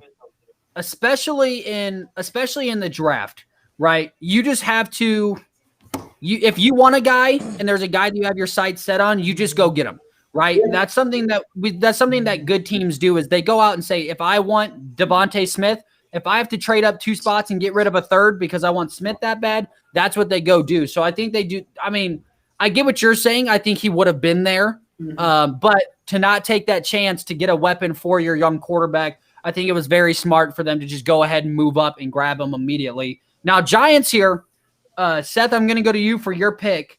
Do you think the New York Giants go offensive line here because they picked up a ton of offense? Just talk about some of the offensive players that they picked up in this offseason. I mean, the biggest one is naturally Kenny Golladay. That changes their entire offensive playbook right there. Now you've got a receiver that's actually a serious threat. You're getting Saquon back, which is ridiculous. But here's the thing. If you can protect your quarterback for a little bit longer so that he can pass to those receivers, and you can protect your injured running back a little bit better and open up lanes more, your offense becomes way more explosive. I think Rashawn Slater by far makes the most sense here. They definitely need a tackle and a guard. They need both. Yes. So. But the Chicago Bears have just traded in to the pick. Who are the Chicago Bears going to take, Justin? Mac Jones. No, it's either Fields or Mac Jones. It's one of the two. It's Fields or Mac Jones, baby. Honestly, heating up on draft night. In that offensive system, I think Justin Fields will do better. I think Justin. What is going on, guys? Right now, I'm still at the Giants still having to pick. Okay. Just because it's the Bears' pick, I say whenever they make it, let's not say anything. Let's let Justin see it live. Yes, I agree. So everybody in the chat on all the social medias, let's just keep this one to ourselves. Justin, who do you? So you say Mac Jones? Well, who do you want? Who do you want? Jones. Mac Jones. But do you think y'all are taking Mac Jones? I think for sure. You have to. If you're trading up, pick 100% Mac Jones.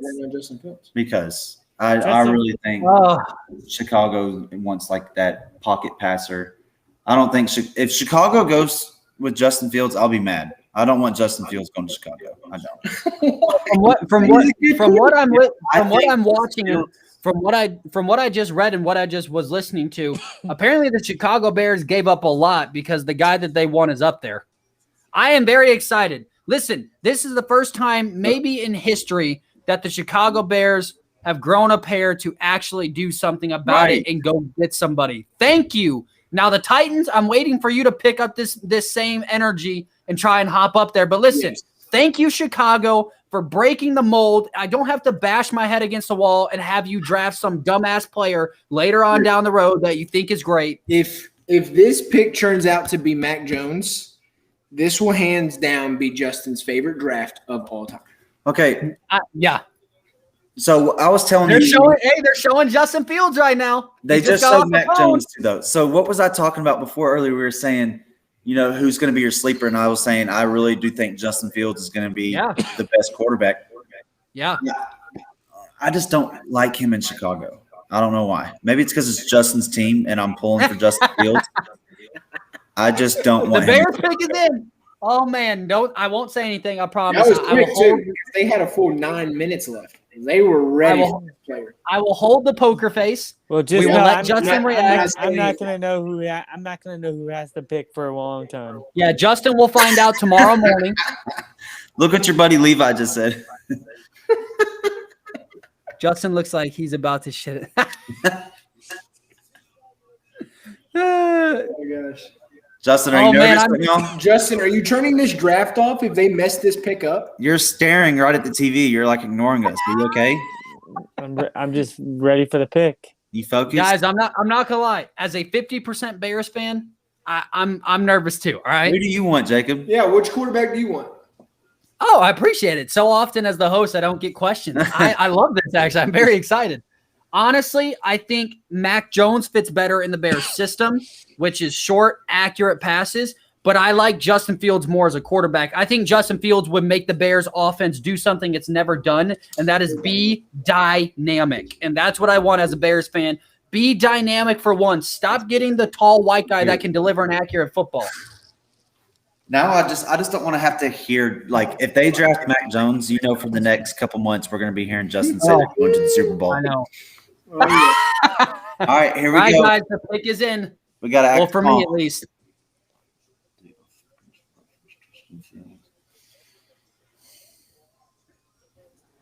Guys, I'm about as a Bears fan, I'm about to throw up. Also, Levi, welcome into the show, man. Of course he's making a speech. I'm gonna throw up, guys. Whew. Here we go, Justin.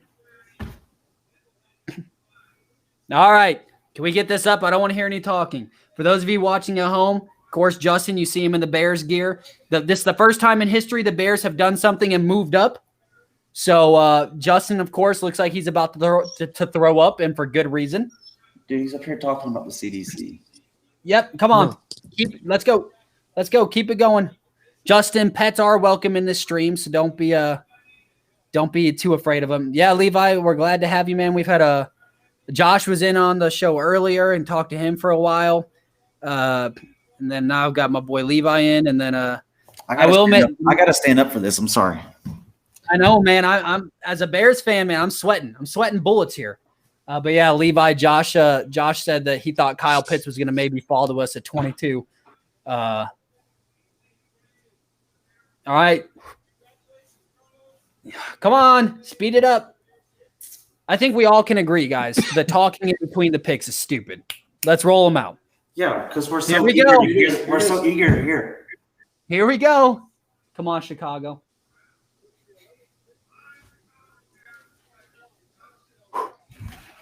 I'm still at the COVID-19 release.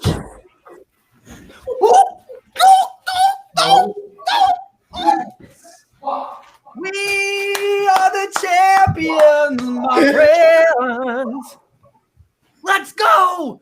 Let's go. I still don't know who they picked yet. Chicago did something right. Chicago did something right. I still don't Oh, know. let's go. Still, Let's go. Still don't know who they picked yet. You need to get faster internet. Tell your dove to fly faster. Where you at? What are they saying?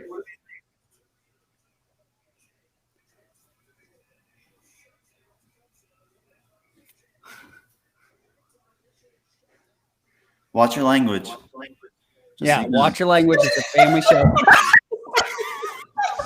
Justin's reaction to the Justin Fields going to the Chicago Bears. Hey, go Chicago, man. Jay Money, what's We're wrong, now, bro? we're now the worst NFL team in the league. Oh, Oh my Oh, gosh. man. We just pulled another Trubisky. Oh Justin. my gosh. no, You you did not. This got kid to is be going kidding to be. So Corey was on here earlier. I know you know Corey McClin. He was on here earlier. See, he's Oh, it will be texting quick, right now Levi. It will be quick. that Justin Fields is Patrick Mahomes 2.0. No. Why? No, I'd say if anything, more like Deshaun Watson. Yeah, than he is more like Patrick Deshaun Watson, but just as far as his athletic ability, Justin, let's Justin- go Chicago, man. Justin Fields is another Brock Osweiler. We're screwed. okay, don't just start. Those aren't even a comparison. They're nothing. They don't play. Yeah, they're both trash quarterbacks and they both suck.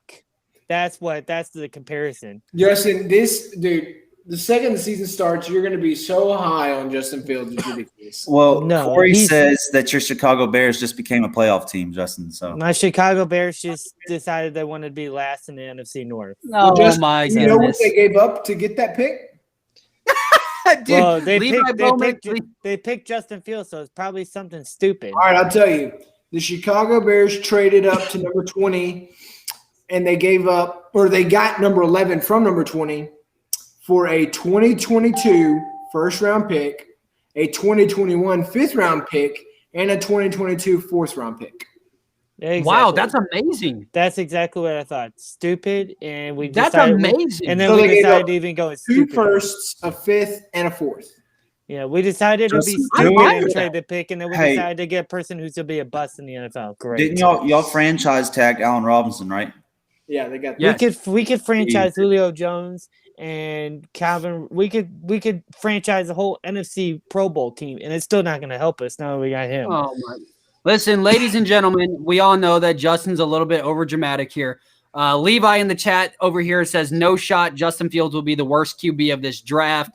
This is Levi, coming from a guy that said Haskins was good. Okay, Levi, get out of here. What are you talking about? now Levi, I do want to. Haskins is already better than Justin Fields. Okay. All right, Justin's being a little dramatic here. I thought, hey, great pickup for the Bears. I'm very excited. I Dylan's upset. don't know how they screwed this pick up. They had No, Mac Jones sitting in their lap. Nope. They decided to I go stupid and pick Justin definitely Fields. disagree with you. I think this is the best move the Bears have made in recent history. Levi, I do want to see in the chat, dude.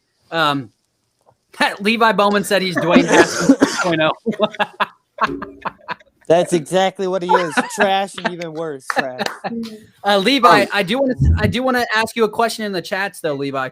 If Mac Jones is available for your Washington football team, or the WTFers as I call them, do you take Mac Jones? I want to hear in the comments, man.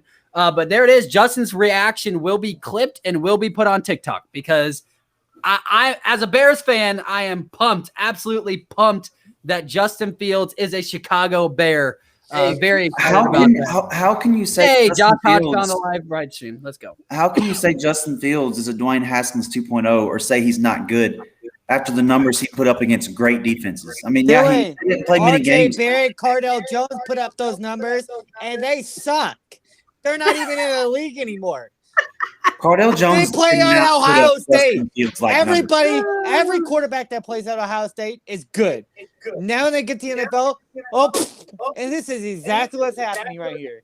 What in the No, world? this was the first time. This is the first time I've actually agreed with what the Chicago Bears did.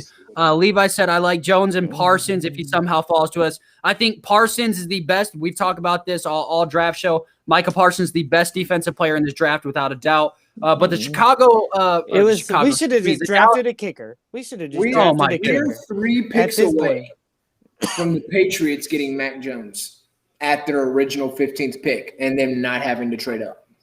That would be pretty good. incredible. It would be incredible. I would have rather. All right, the drafted Dallas kicker. Cowboys. Oh The my Dallas gosh. Cowboys pick is in. Who did I? Justin, I will go with you here. If you can console yourself for 5 minutes, who do the Dallas Cowboys go with? This is very interesting. They traded back and they picked up a third rounder, which is great for them. Who do they go with? Well, they're not as stupid as the Bears are, so they're probably gonna go with someone really good. So they're gonna go with Caleb Farley right here, or the safety for TCU. I think he fits here as well. Yeah, I think actually, I think Moorhig would be a very good pickup for the Dallas Cowboys in this spot. Now let's point out, because like Seth was just saying, actually, Mac Jones might actually fall to the New England Patriots without any movement. Yeah. But look at the players that we still have on the board, guys. The Tennessee Titans should be very excited about what they have when it comes to the offensive side of the football still available. Now, cornerback-wise, I'm very worried because, like you said, this draft is not deep when it comes to cornerback. And we see that he said Justin wants another Cody Parkey. Yeah, I mean Cody Parkey's better than Justin Fields that we got. Jeez. All right. Well, Louise. if anybody else is watching this draft live and just listening to our commentary, there's some craziness going on the screen. The chair's weird. I'm going to tweet about this chair for the next 5 years. But here we go. about to tweet that the Bears are going to be in last place for the next 5 Dallas years. Cowboys I select called Micah that. Parsons, the best linebacker, not only the best linebacker, the best defensive player in this draft. Listen, they just retired Lee this week. Yep. That means they needed to fill that void, and Micah Parsons just made the Dallas Cowboys' defense The Dallas top Cowboys 15 in the NFL. at this moment, because of this pick, have the best linebacker core in the NFL. Yes, 100% agree with that. Van Der Esch, along with Micah Parsons, wow. Very What's his name? Can I? Jayon Smith? Jalen Smith? Jalen Smith. All three incredible linebackers. Can I just Jalen ask? Smith and Micah Parsons are both great coverage Yeah, linebackers. they both play. Coverage linebackers is the key word here. All right, Justin, are you done consoling yourself? Are you ready to Well, face the music? first of all, they can't. No, stupid. The Bears just screwed up. But anyways, Oh my goodness. Seth, what did you just say?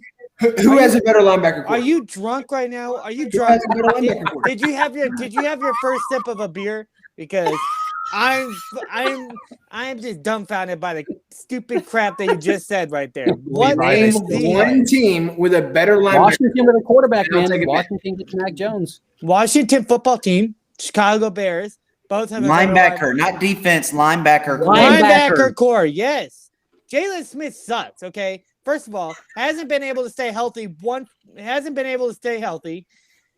Last year he played but did nothing for them. Oh my. Van Der Esch is never on the field. He's always Stephen there. A. You can never count. You can never Stephen count A. him. Skip Bayless. Shut up, Skip Bayless.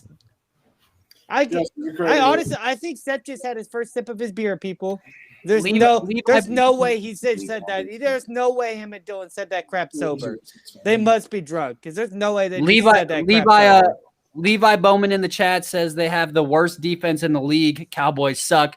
Listen, I agree with you, Levi. At least we have one smart guy on the. I think Levi's just mad because he hates the Dallas Cowboys. So I understand that rage here. No, Now listen, guys. Can you all tell this me draft- Jalen Smith? Oh goodness. Jalen Smith, what has he produced the past 2 years? Tell me his production the past 2 years. What has his production been the last 2 years? All right, calm down, Stephen A. It hasn't Calm down, been Skip good. Bayless. With Van Der Calm Esch, down, what Skip has Bayless. his been on the last 2 years? Not any good. That Cowboys defense sucks. They needed a good corner. They screwed up right here because just having one good linebacker is not going to do anything for them. They should have gone corner. The Cowboys suck, and they still are going to be the worst defense in the league. All right, so let's transition here. Seth, Dylan, Justin. Now, Rashawn Slater's still on the board. The Chargers need to protect their young star quarterback in Justin Herbert. And listen, that's not me because I'm an Oregon fan. Broke rookie records, rookie of the year, right? Rashawn Slater just makes 100% the most sense here, right? He makes the most sense for the next 2 picks. If the Chargers don't take Rashawn Slater, the Vikings will. And that's a big if the Chargers don't. And the only reason I say the Chargers might not is because the Chargers did improve their offensive line in free agency. And as Justin just said that Dallas should have gone corner, the Chargers could go corner. They could also go safety. Could you imagine Trevon Moringer with Derwin James? That would be a ridiculous safety core. But that'd be probably the best safety combination in the league. Let's be honest. It'd be incredible. But I think with an injured running back who needs a little more protection, a young rookie quarterback that could use a little more protection, Rashawn Slater just makes the most sense. But if they don't, the Vikings will. So he's definitely got to be one of the next 2 picks. This is going to be very interesting. This draft is shaping up a lot stranger than we all thought it was going to go. Can we agree on that? This definitely a very curved, one of the weirdest drafts I've ever seen. Do you guys think Minnesota would draft Mac Jones and move on from Kirk Cousins? No, not yet. So the only problem I have with that, even though I would do that, the only problem I have with that is they owe him way too much money. And it wouldn't make financial sense for them to try and get off of his contract just as yet. If this was his final year in his contract, I 100% would move off of him, ship him down to Washington, and or ship him down Back to Washington. Yeah, ship him back to Washington, and I would go Mac Jones here. But we're getting closer and closer. The Chargers pick is in, by the way. I'm gonna take the pick on this one since I haven't done one all night. I'm gonna say they take Rashawn Slater here. Yeah. They protect their young assets. They've got a pretty decent offense. There's not a wide receiver here that I think makes more sense than to protect Justin Herbert. I think Justin's camera or something went out, so he'll be back with us soon, hopefully. But yeah, I think I'm gonna go Rashawn Slater here. I just think that makes the most sense. But the way this draft is shaping up, there is a ton. Yeah, Levi in the comments. I really like Moorhig. Yeah, Moorhig is the best safety prospect, and I will continue to say this, that I've seen in a very long time. He's I really great. think that'd be a phenomenal pick. Mooring with Derwin James. That would just make for an incredible safety duo. That would just be. He likes him for I- the football team, is what he's saying. I am Oh, shocked. Washington? Yeah, that'd be a good pick too. What was it? Sorry. Levi was saying he likes the safety from TCU for Washington football Yeah, team. Moorhig. Yeah. But isn't he a Washington football team? Isn't he a fan? Yes, diehard. So I call them the WTFers because when they first came out with their name, I was so appalled that they called themselves the Washington football team that I now can only exclusively call them the WTFers. And just to get under Levi's skin, just because it's really funny to mess around with them. But yeah, I don't know here. This is going to be very, very, very interesting to see what happens here. And I'm actually about to go live on TikTok real quick. Wow. All right, so let's talk about who has made the best move of the draft so far. Well, let me look back at it real quick. I would say either the It's got to be there, bro. Cowboys. You think? Moving back, picking up that extra pick, and still getting arguably the best defensive player in the draft, phenomenal. I think they did great. Now, the best pick in the draft, I think, is Devontae Smith to the Eagles. Yeah. So I want to know who has made the best move so far. So Seth is sticking with who'd you say again, Seth? The best move, I think, is Dallas. I think Dallas trading Okay. and still being able to pick up Parsons was great. Now, Dylan, I'm going to go to you. Who also made the best pick in your mind? Even though Justin hates to hear it and he's over there chomping on some food for all of us to see, I think Chicago made the best move in this draft. I really do. They've been dying for a quarterback. I'm sold on Justin Fields. I hate that he went to Chicago, but I also love it because when he starts snapping and playing great, I can't wait to just smack Justin right on that cheek right there. Just smack him and say, I told you so. So I 100% agree. I would say that the Chicago Bears, Seth, I am pretty close with you as well, but I do believe the Chicago Bears made the most sensible move thus far.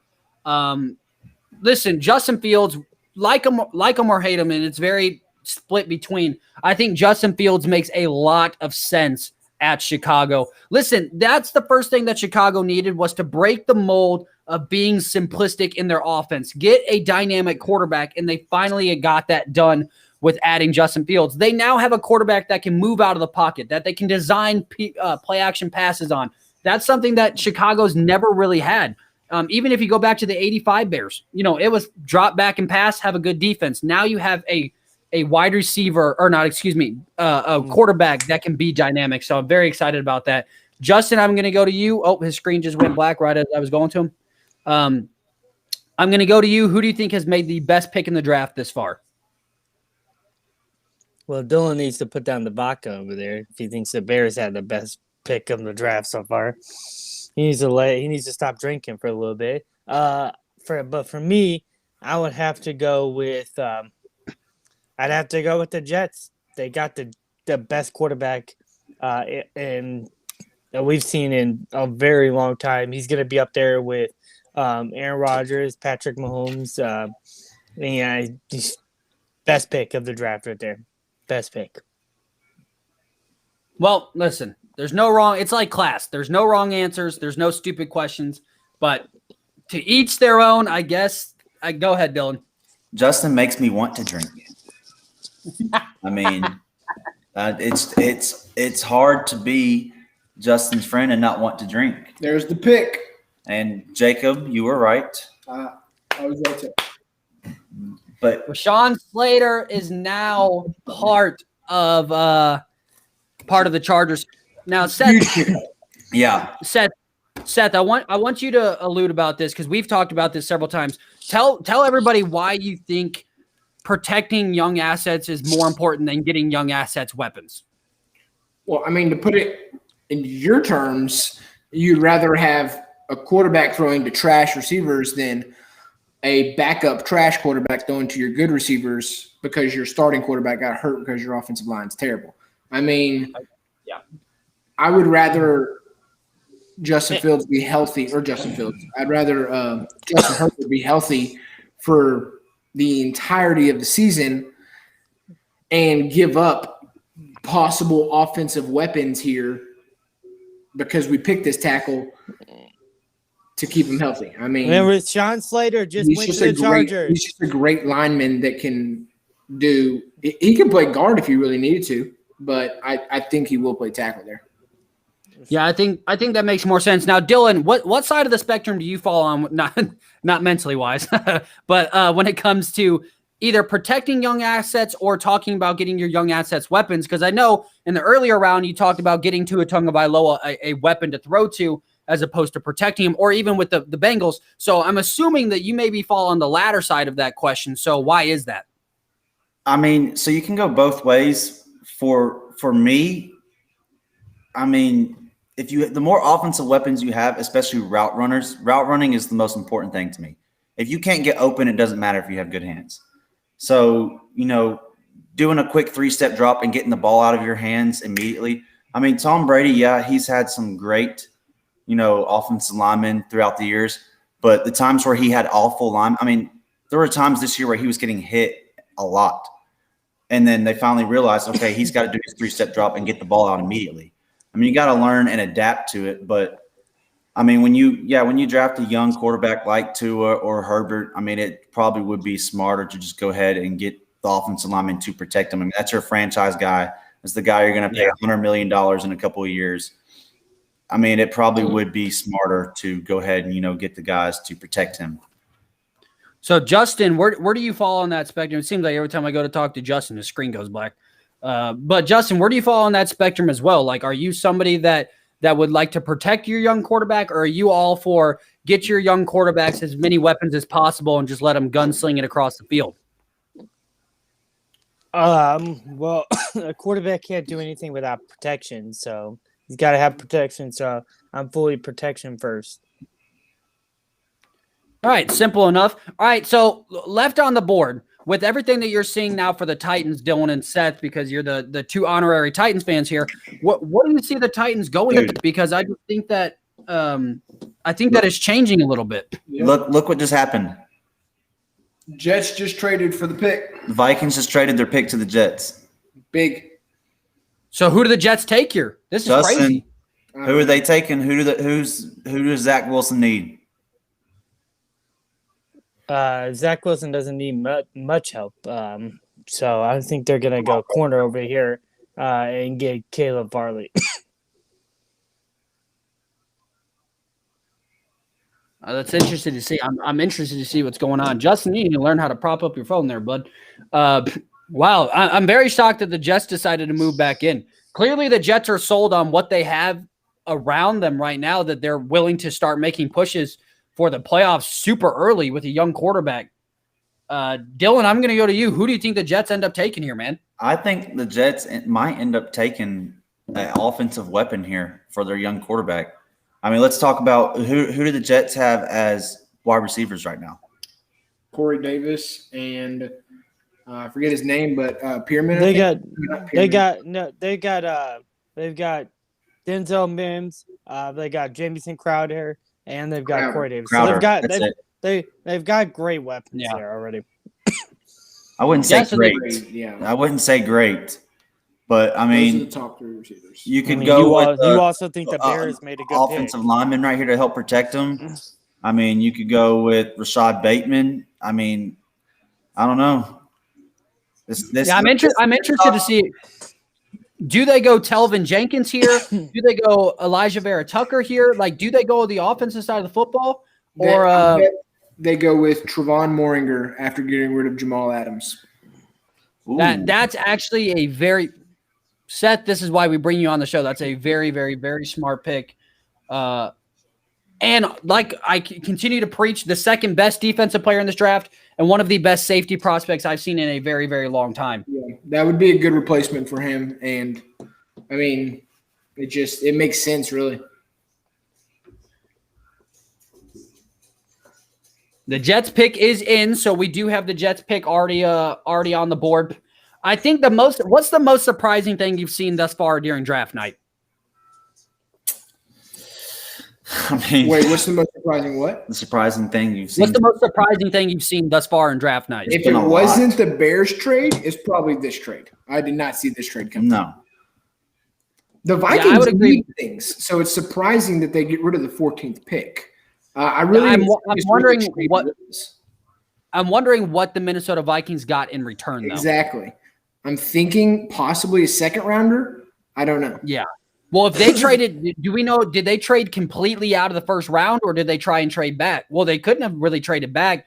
I Yeah. wonder if they took the Jets early second rounder, but they would have to have gotten, I think, for a first rounder, you've got to get a little bit more, in my opinion. The So Jets, they might have. the Jets had the 23rd pick, so they may have swapped that one out. Okay, they could have swapped that pick. And that's interesting because we thought Trevon Moorhig was going to be that guy to fill the void there for Minnesota at the safety position. So now that that's not happening, what are the Vikings doing? Is the whole NFC just deciding that they're going to try and tank after Aaron Rodgers is trying to dip?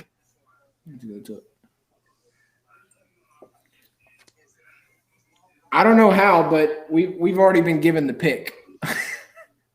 Oh, really? Yeah, apparently the Jets are going to be selecting the offensive lineman out of USC.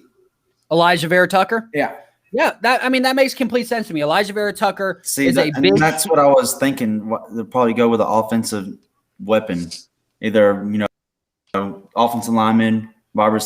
That's very weird that he just saw that on a Instagram account and not on ESPN. Yeah, they must have some really good internet because Or they're way ahead of all That of us. could just be a guess. I don't know.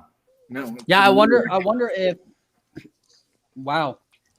There's also some breaking news that the Packers are basically from what this post is saying that the Packers are 100% done with Aaron Rodgers and he's done with them from things that I'm reading. So this draft and I think post draft might be more insane than what we're experiencing now in the draft. Would you agree? Now that you have Julio Jones, you have Aaron Rodgers and all these like two staple players are now probably going to be, or not only probably, but are going to be available and out there. Yeah, well, I mean, I think those players are going to be players that can help teams either move back into the ending of the first round or potentially into more picks in the draft if they decide to get rid of them. Like, I mean,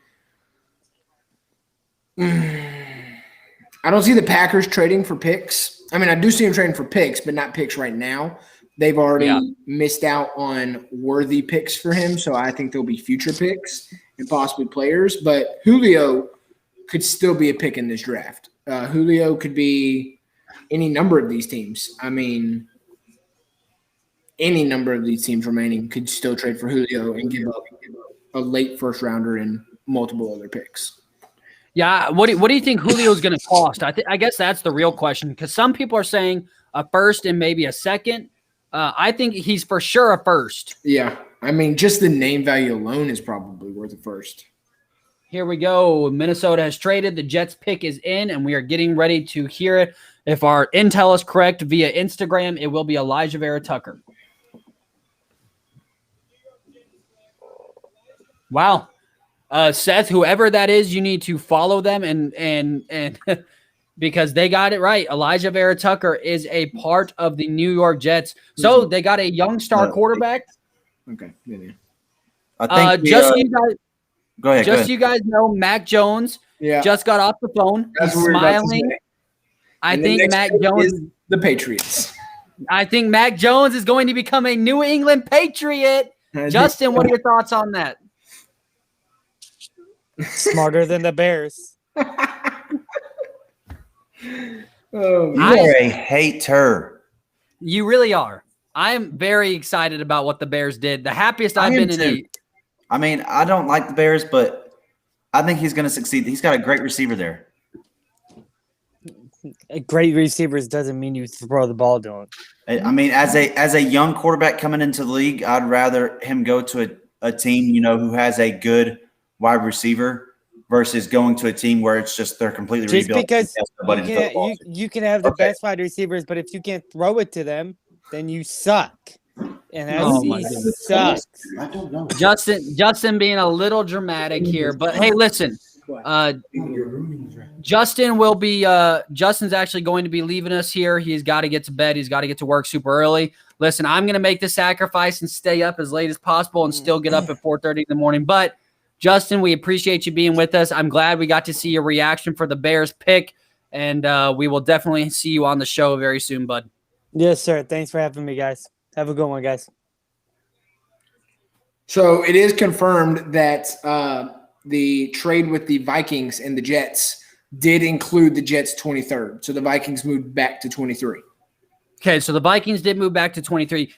It's weird because, like you said, the Vikings have a lot of needs, and it's not like the Vikings are a rebuilding team. So I'm very curious to see what these Vikings really wanted to do with that pick. Right. Mac Jones is most likely going to be the selection here, is what I'm seeing from Dylan and Seth. Is that kind of your feelings here? Yeah, I think so. Yep. Mac Which Jones is makes sense. smiling. I mean, that's the type of quarterback Belichick likes. Yes. And the funny thing is, in this offense, with the playmakers he has and the two great tight ends, I think he's going to be able to get the ball out quick. I think Mac Jones is going to do quite well in this offense. So do they sit Mac Jones for a year, or does Mac Jones start instantly? No, I not instantly. I think they'll have a quarterback battle for sure. Yeah. They're going to make them battle it out, and Cam Newton's not going to give it to him up. easily. Yeah, no. He's worked you way do- too hard to make a comeback. He's with this next pick, he might be a little frustrated seeing them draft him, but it's just going to make Cam Newton work harder. Well, look at that. As quick as possible, the Patriots pick is already in. It looks like we have a guest presenter. And like I said, guys, the worst part of these drafts is listening to the rants and the commercials. Nobody cares. Nobody cares. Nobody cares. It's like that comedian Bill Burr always talks about. He's like, when I'm watching sports, I don't want anything else but sports to be on the TV. Now, not that saying I want people to go hungry. So don't people think that I'm saying I like hunger and I want people to starve to death. I'm just saying maybe flash a commercial, when it's not getting ready to be a pick. So I think same thing here. I'm going with both of you. I think the Patriots select Mac Jones, and I think this is guys. Honestly, I hit the quarterbacks on the nail. Pretty well. I had Mac Jones at Patriots all year long. Here we go.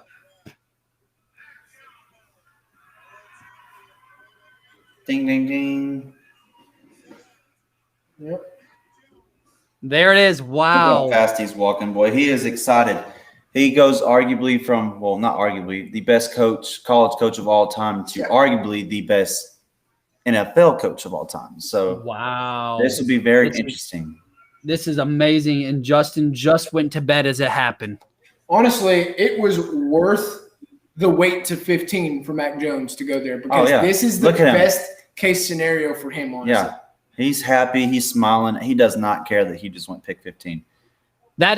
Wow. I'm very, very, very excited for him. He looks so happy to be there. So happy that look at him. That's a sweet moment. See, that's the kind of moments you want to see between Goodell and the players, man. Wow. All right. Look I at him, want man. Mac Jones to wear number 12 for the Patriots. Stop it. Stop it. They're tired. They're going to retire that number.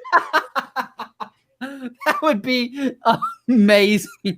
Hey, listen, Justin thinks he's one of the most special quarterbacks in a very long time. Hello, Sabrina. Welcome into the live chat. My wife, Sabrina, everybody. My wife commented earlier, too. I guess they're both watching us, huh? Yeah, I saw that earlier. I said I welcomed her in. Wow, love this pickup right here. He looks ecstatic too. Like he looks like that's where he wanted to go all along. Yeah. Honestly, if I was one of the quarterbacks in this draft, other than the pride factor of being number one, this is probably the destination I would have wanted to go to as well. They've got a good line. They've got good receivers. They've got good tight ends. They've got an incredible coach, and their defense really isn't that bad. This is a great situation. Think about all of the defensive players that sat out last year due to COVID reasons, right? Think of all the players that sat out due to COVID. Now everybody's coming back, and you just draft Mac Jones. Oh, and the Cardinals pick is it just showed up on my screen that the Cardinals pick is in. So the Cardinals, they're not going edge rusher. A lot of people talked about that, pre-draft. But once they got J.J. Watt, we know that they've got J.J. Watt, they've got Chandler Jones. They're not going edge here. They do need not a safety, excuse me. They do need a cornerback, but I don't think that there's a cornerback that I'm sold on at this pick. What do the Arizona Cardinals do here? They do need a linebacker. Now, it's not like the craziest needs, but their linebacker core is kind of shaky. Why not go with Owusu right here? Yeah. And then you have two, like what I like to say, unicorns, and Isaiah Simmons and Owusu, who can get after the quarterback, can cover anybody on the field. I mean, that would be a very scary and defense. Both can blitz very well. And then you've got the Chandler Jones, Yep. J.J. Watt. Yep. That's scary. That's a good pick. I like that Owusu pick. Now, Yeah, I don't think they'll do it, but I think they should do it. No, I don't think they are either. But I think Wusu, like you said, I think Wusu is very, very, very smart for them to take there. Yeah, they were the first ones, and I talked about it. Simmons and Wusu together, two unicorns, two hybrid guys that you could dial up amazing blitz packages with those guys. That, like you just said, that would be incredible to see. Very excited about Mac Jones, and they're showing his kid, drawings and stuff. Very excited for him. Listen, I'm now a Mac Jones fan from what I've seen from him. Like he's touched my heart a little bit. I hate when players take it too serious and they're just like, yeah, of course I got drafted. It's like, no, man, this is one of the biggest events you'll ever experience in your life. Also, he's a big boy. Yeah, he's 6'5". I didn't realize he was that big. Yeah, he's overtowering some of these people. I go back to my original Cardinals pick, which I also think would help him out the most, honestly, is Christian Barmore. I think big man in the middle of the D-line helps out Chandler Jones and J.J. Watt ridiculously. Yeah, Christian Barmore out of Alabama was definitely the pick that we both have had repeatedly in all of our mock drafts. It makes sense.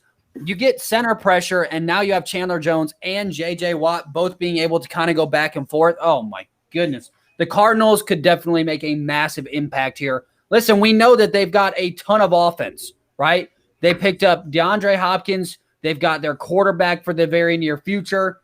They're loaded on the offensive side. And you can address running back later in the draft. That's the beautiful part about running backs. You can pick up Najee Harris in the second round. Here we go.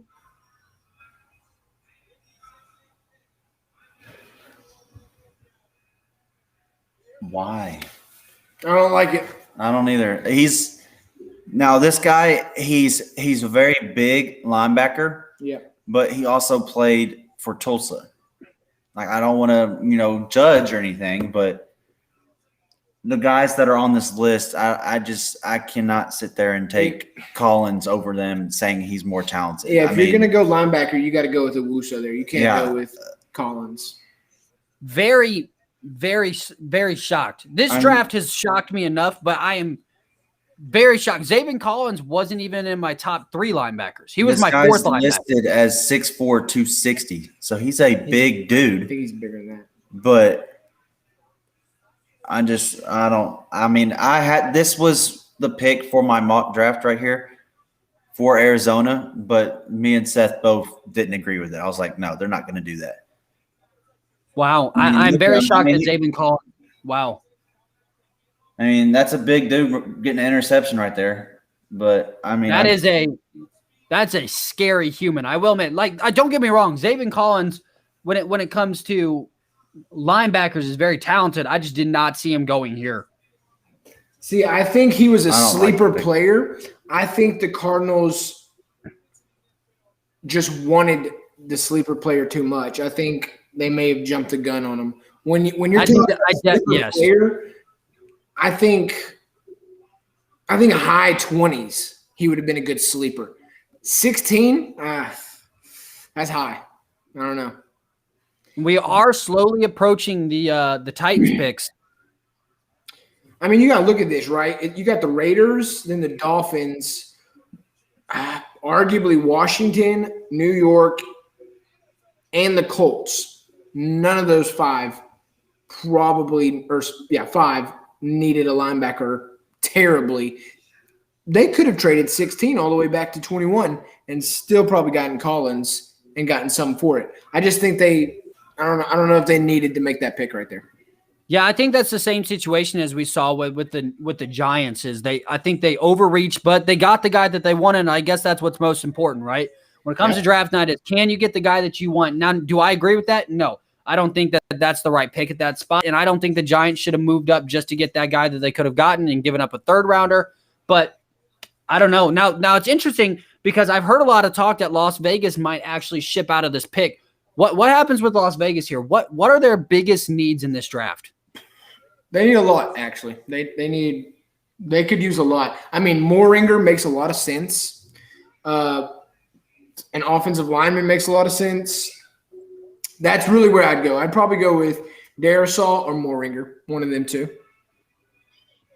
Well, I definitely like you're saying, even Telvin Jenkins here, I think is a pretty good spot. You've obliterated your entire offensive line in the offseason, right? Basically shipped everybody out and brought in Joe from down the street and the fan sitting in seat 205, right? So you've got to get some sort of blocking for your quarterback if that's what you're going to end up doing. So I agree with you. I think you've got to go Darisaw. You've got to go Telvin Jenkins. You've got to go offensive line here to protect Derek Carr. Mm-hmm. That's if the man Aaron Rodgers doesn't decide to go to Las Vegas. Yeah, this pick could be going to the Packers right here. Guys, if Aaron Rodgers, if they say they're trading this pick for Aaron Rodgers, I think I would lose my mind.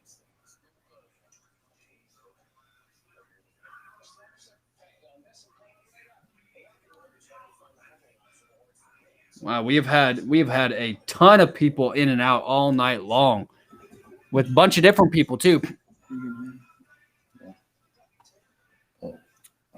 All right, Jacob has to go to the I'm going to use the restroom. Seth, I need you to carry the show here. All right. I'm going to use the restroom. I need you guys to pick a topic, start talking so we can continue to entertain the whole way. All right. Well, what do you got here? If you're, I mean, so right here, the Raiders, I mean, they definitely have to go offensive line. I mean, yeah, the website we're using right now shows, what the team needs the most, what they really need the most. I mean, it's got tackle and guard listed as the first two. So obviously they need offensive line and work in the secondary. I mean, yeah, I think for sure they go offensive line. I don't know. I think I'm going to go Moringer. I think I'm going to go with the safety out of TCU. I think this is a deep offensive line class. So, I mean, yeah, that's true. I think they could hold off, and Moringer is a special player. I think it just depends, I guess, on what offensive lineman they want because Jenkins isn't going to make it much more. No. I mean, he'll be gone. I could see maybe the Giants, which the Giants, they don't have pick 20 anymore, do they? They do. That They do. was Chicago's pick. They switched to so they Chicago. switched. Okay, yeah. So, I mean, they very well could turn around and get Jenkins. That'd be great. Or Miami right there at the next pick. Miami took Waddle. So, yeah, I would say the Dolphins will take an offensive lineman next because they lost, what's his name? Eric Flowers? Mm-hmm. Yeah, so, yeah, I think they'll go offensive lineman, which really puts The next two picks, probably offensive lineman. Yeah. You got Darisaw and Jenkins. Yeah. I would say Darisaw Jenkins and possibly Little, and possibly Dylan Randuns. All four of them are great linemen. I think Ray Dunn's, however you say his last name, I think he's going to fall down pretty sure. I think he will too, but he's a big man, 6'6", 300 pounds. I mean, here's the Raiders pick right here. Alex Leatherwood. That's a great lineman that everyone saw going to the second round. I'm surprised by that. But he is an Alabama left tackle, so Yeah. I mean, that's blocking them big SEC linemen. That's a big pick. I actually like it too because I really like Leatherwood a lot. To the Raiders, though, do you like him to the Raiders? Yeah, I like him anywhere. I think that was a great pick. Leatherwood, So I just saw Leatherwood to the Raiders. Yeah.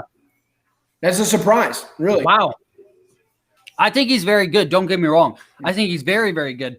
I thought he was a second-round pick. Did not expect him to land in the first round whatsoever. 6'4", 313 pounds. It is surprising. There's four linemen, and when I mean linemen, I mean tackles listed above him that everyone thought were going to go before him. So the Raiders and That probably right there. Gruden must have seen something they really liked in Leatherwood. Yeah, the fact that he's from Alabama and he's blocking SEC defensive linemen. I mean, that's huge. That I'm big on the SEC. I mean, ever since 2004, 2005, they've dominated and put the most players in the NFL since then. Yep. So for the last almost 20 years. I mean, that's just another Alabama player. You got 1, 2, 3, 4, 5. You've already got 5 Alabama players taken in the top 17 picks. Barmore will probably be taken, so that'll be number 7. And there's a solid chance Najee Harris gets taken and Landon Dickerson. We could be looking at 9 Alabama players taken in the first 32 picks. That's just crazy. So at this Dolphins pick here, I'm blanking out. Who was the Dolphins' first pick? Jalen Waddle. Mm-hmm. Jalen Waddle. That's right. Wow. I keep forgetting that Jalen Waddle went that. Yeah, so I guess What is going on? they'll probably go offensive lineman. Yeah. I could definitely see They Christian Darsaw going right They need to go offensive lineman for Tua. I mean, Yeah. I think it's Darsaw, possibly Walker Little. He's a good one. He's 6'7", Little? 310. Yeah. Little's very, very high rated one too. I don't know why he's dropped off so many boards. Yeah. 60% chance of being available. Alex Leatherwood had a 60% chance of being available at 6'6". 46. Yeah. Wow. Yeah, everybody's saying the same thing we are, that they did not expect Alex Leatherwood to be a off the board first round. Look at them. Wow. Or just look. Seems like everybody's shocked. I'd be very shocked. They are shocked that Alex Leatherwood went off the board. What is it? Yeah, that's fine. So you had above a 50% chance that he was going to be there at pick 46. And the Dolphins pick is in. Now, like you said, I think you've got to go Walker Little here. For me, he's the best available that's left. And I talked about him being in my underrated players or diamond in the rough, so to speak. I think he's one of the more underrated linemen in this draft. Very, very listen, if Stanford's nothing but a crap, I'm not going to say crappy school for the school purpose, but, Pac-12 fan, I can't stand them. They are good in the trenches every single year, offensive linemen and defensive linemen. Wow. Good pickup. I still don't you have a young quarterback who just broke his leg not too long ago. Why are you not going to protect this man? Wow. So in my first mock draft, I actually had Jalen Phillips. Seth, I think you remember. I had Jalen Phillips falling to the Miami Dolphins. This draft is blowing my mind, guys. Well, In all honesty. first of all, it's funny. Miami Hurricanes to the Miami Dolphins. I'm sure he likes Wow. that. But number 2, I'm surprised they went with Phillips over Kwity Paye. Yeah, Kwity Paye is on most people's boards the best edge rusher. Yeah, no, that's a. He's good. Don't get me wrong. He's a good defensive end. I mean, hold on. Okay, yeah. So this is Jalen Phillips from UCLA that transferred. Yes. Yeah. Yes. So he actually played a lot of outside linebacker at UCLA. So Yes, he did. There's a chance, I highly doubt it, but there's a chance they could try to do the same. But at 6'5", 270, I think he stays at the end. So what happens with Washington here? Oof. Quarterbacks are gone, right? There's no quarterback left that I would take at this pick. They'll probably end up drafting like Kyle Trask or Kellen Mond or something later in the rounds, I would assume. Defensive line, they don't need it, even though I think Barrymore would be a very good pickup, but they don't need it, right? So they definitely, if any position, they don't need defensive line. Right? Out of all, yeah, exactly. Do you go? I don't know. Well, I mean, Levi, being the Washington fan he is, did say Moringer would be a good pick for him. Now, not that they need a linebacker, but they could use a linebacker. Owusu, still available, still a very interesting pick. But then, I mean, I don't care what team you are in the NFL. Unless you're the Cowboys at their current stage, every other team in the NFL needs a lineman. So yeah, if they don't have a player they want, and if they don't have a trade they want, the lineman is definitely the safest pick right here. So yeah, Levi in the chats actually just said yes. Yeah, Levi, yes to Moringer, that's who you want, or yes to a linebacker, possibly a Wusu. Yeah, that's a tough one because Wusu is a dynamic linebacker. Yeah, very good linebacker. Morig is still on the board. I don't know. Yeah, Levi, I'd love to hear from you on what you're thinking for this one. I think both would do phenomenal, and I think both would start. I'm trying to think. They just got that new receiver as well. They don't really need a third receiver. Yeah, you got pretty decent receivers. There's not a quarterback that's available where you're just like, that's our guy. Levi says Morig is better. Washington has talked about moving Landon Collins to linebacker. I mean, that'd be interesting. I think Morig is the best pick here if you don't go offensive line. You know, I praise Morig. He's the best safety prospect I've seen in a very long time. And for him to fall to a Washington defense, that's pretty scary, actually. Yeah. Washington's pick is in. So, Levi, in the chats, you got to go ahead and just give it to me. Who do you think? Who do you think? Give me the name.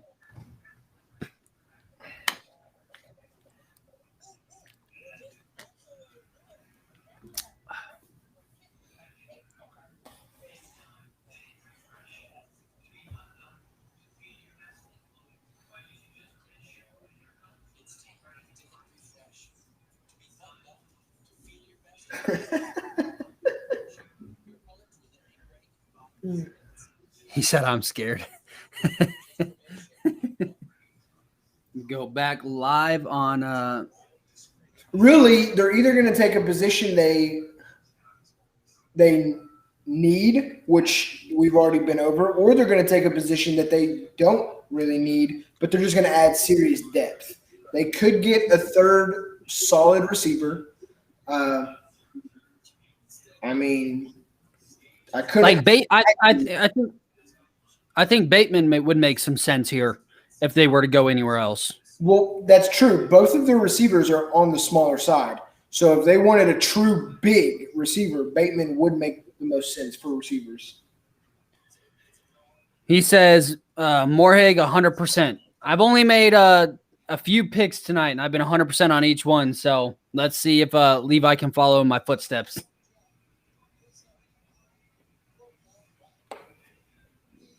Is it me or – I mean, I'm not a social distancing guy or wear a mask guy. But this is a lot of people, right? I'm surprised Like- the draft has this many people out. Yes, that's what I was trying to say. I'm surprised that an event like this would allow, or the NFL who preaches it so much. I'm shocked that they've allowed this many people to gather around. Where is this draft located? Is it in Cleveland, right? Yeah. That's right. All right, Levi's pick is Moorhig, 100%. I think Moorhig makes the most sense here. I mean, honestly, Owusu, if they didn't move Landon Collins back, this defense would be absolutely disgusting. I'd be very, very excited to see that. All right, here we go. The pick is in Washington. Goodell is heading to the podium. Let's see who it is. Are you kidding me? Oh my gosh. What is happening right now? All right, so guys, Levi, I do apologize. Your Washington football team is the dumbest group of people I've ever seen. I'm confused with this draft as can be. Welcome everybody that's new and that's in and that's on Instagram. I'm about to go back to TikTok live for a little bit, and there's a bunch of people on there that have been watching. Hey, listen. Join the Locker Room Podcast live on YouTube. All you got to do is go to our YouTube account, click the link in the bio, go over. We are live on YouTube all night with special guests in and out. It's a relaxed atmosphere, just talking draft news. So, Seth, let's go straight to you. Jalen Davis, what the hell, right? How does Jalen Davis end up at this pick when you still have – I don't even know how to put these into words. So, Seth, I'll go to you. Take it away, man. Jamin Davis is a phenomenal linebacker, but he's a phenomenal linebacker that would have been a sneaky pick in the second round, third round. Definitely not 19 and definitely not above Jeremiah Owusu. I don't understand the dislike for Owusu. Is it because he's lower in weight, only 215? That's not a turn off for me. I mean, he runs a 4.3. I mean, he's a phenomenal linebacker. Just look at his tapes. I don't know. I like Davis, but I don't like him as much as Owusu, so I'm not really sure why they went here. So I agree with you. You and I have done several mock drafts where we have Jalen Davis going about middle of the second, beginning of the third. He's a very talented linebacker. Yeah. But Owusu being on the board, a dynamic linebacker, I'm shocked. And what also is very shocking is Washington talked about trying to move up in this draft, and apparently they wanted to move into the top 10. Clearly, they didn't get it done, and then they go ahead and get Jalen Davis over Owusu, which is, in my opinion, the best linebacker left on the board. Very intriguing. Very, very. This draft has just gone every which way I did not think it would go. What about New York here, Seth? The Giants back in the. He's overrated. That's what no one likes. The Giants.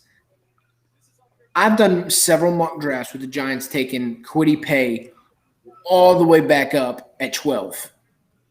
Or wherever they were at. 12, right? So yeah, I've done several mock drafts with them taking Kwity Paye at 12, and now that they're at 20 and still have the chance to take Kwity Paye is A, phenomenal, and B, if they can get him all the way back here at 20, which they can, the question is do they, then the Giants made the trade of the year. I mean, they went from being 12 and getting Kwity Paye to 20 and getting Kwity Paye. That's great. I think that's probably a strong possibility, but at the same time, I've also done mock drafts with the Giants taking Christian Darrisaw at 12. The funny thing is, both players I had them taken at 12, they could still get both of them at 20. Yeah. So this draft is shaking up to be pretty wild. Now, I do want you to address Levi's comment real quick before we get to the Giants pick. He says Owusu is overrated. That's why no one likes him. Davis is a good pick, but not happy we didn't take Moorhig. I actually disagree because I don't think Owusu has been hyped up enough.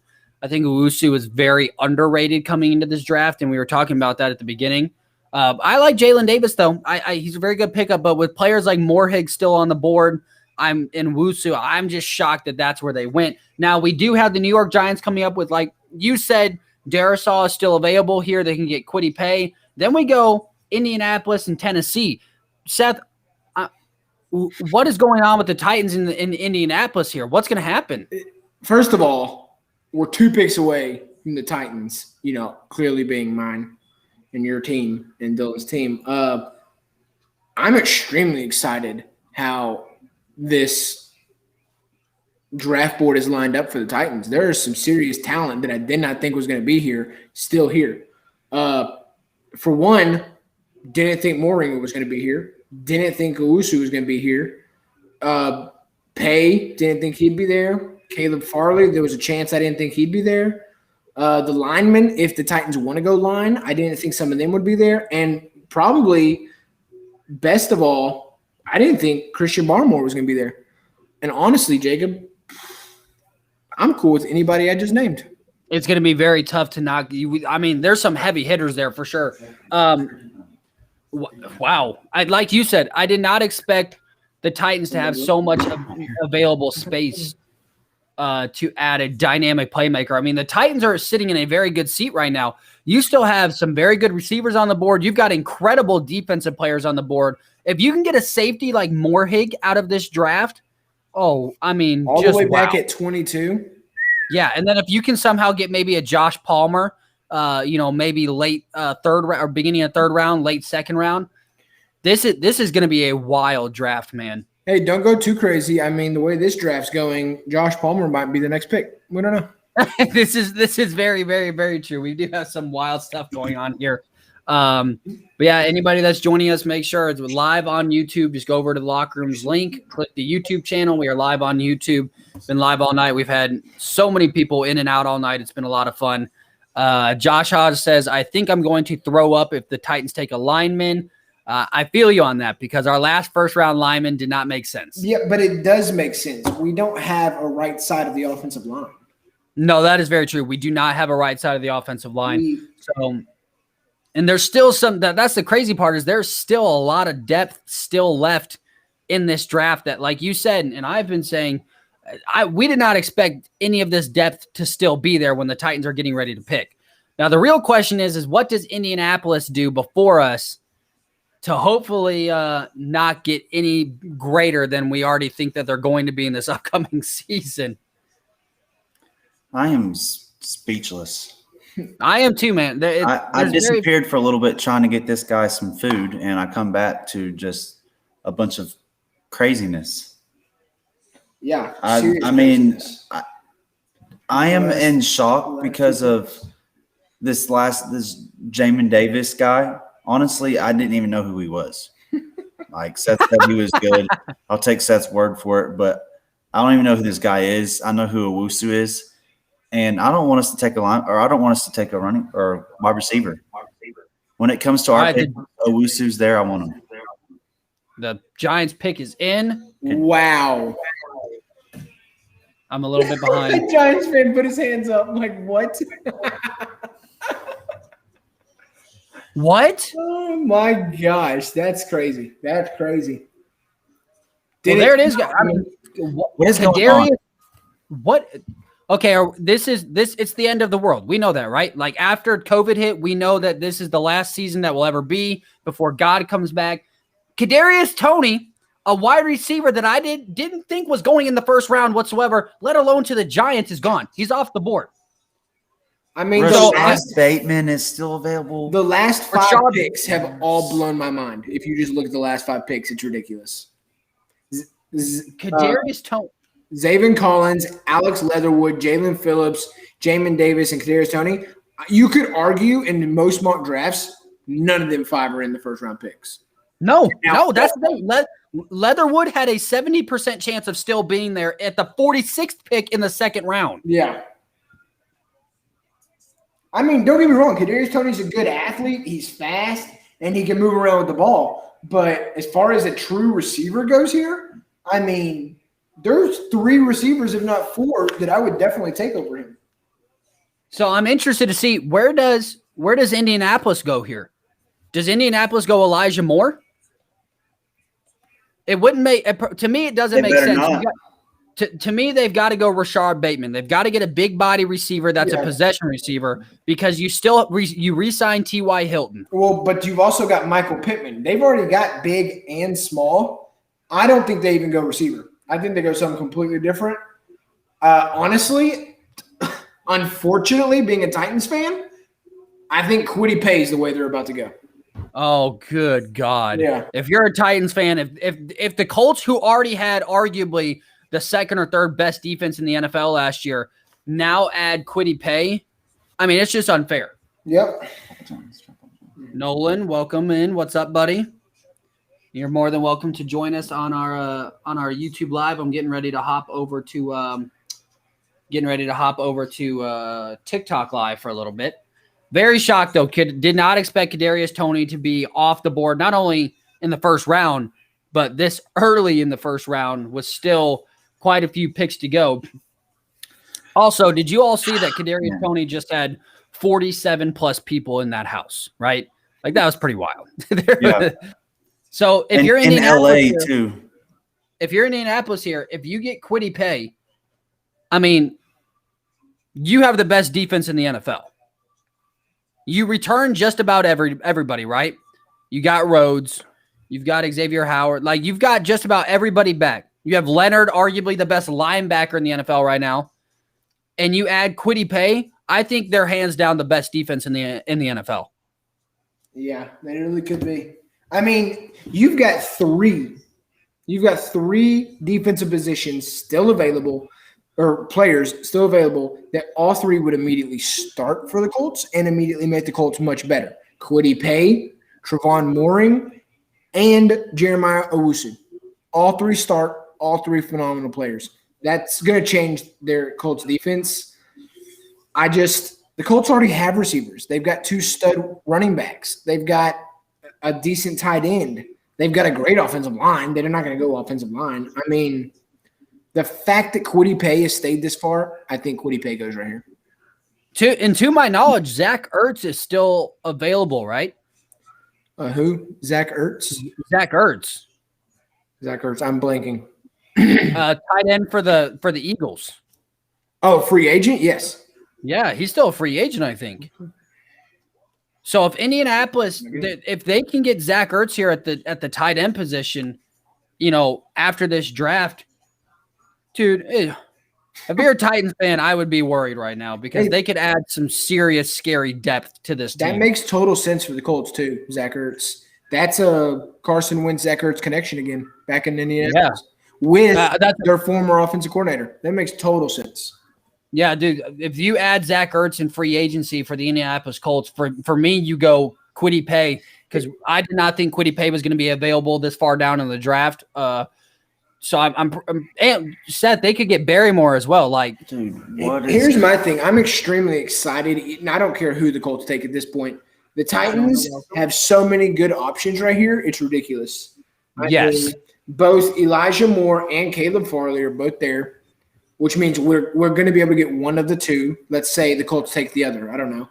We still got Kwity Paye's available, Greg Newsome, Owusu, Moehrig, and Christian Barmore. I really would not mind Christian Barmore. That'd be a phenomenal addition with Jeffrey Simmons.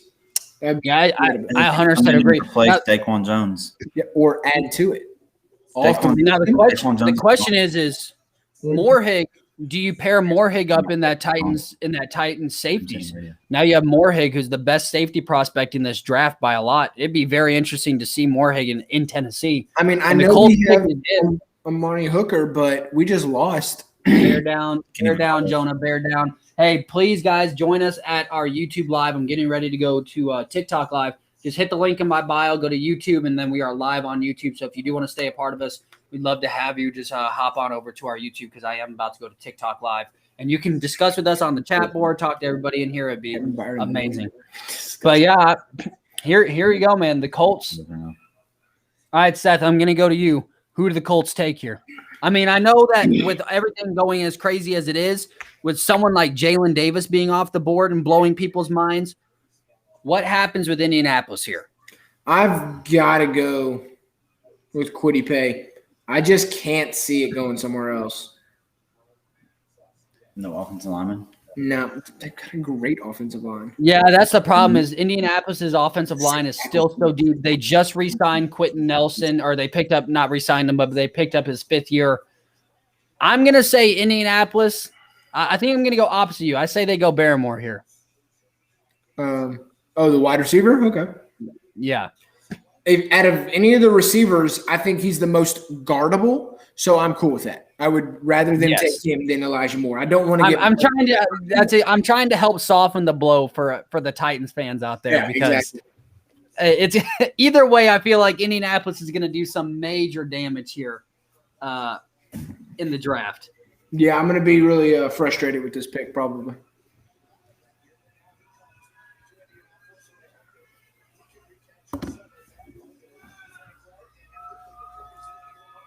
This is a lot of talent on this board. I'm surprised by this much talent on the board. I am shocked by this much talent on the board. Honestly, at 22, with this much talent available, I'm calling the Ravens trying to get their 2 picks. Moving So- back. They very well. What if the Titans, because there's so much still available right now, what if we trade?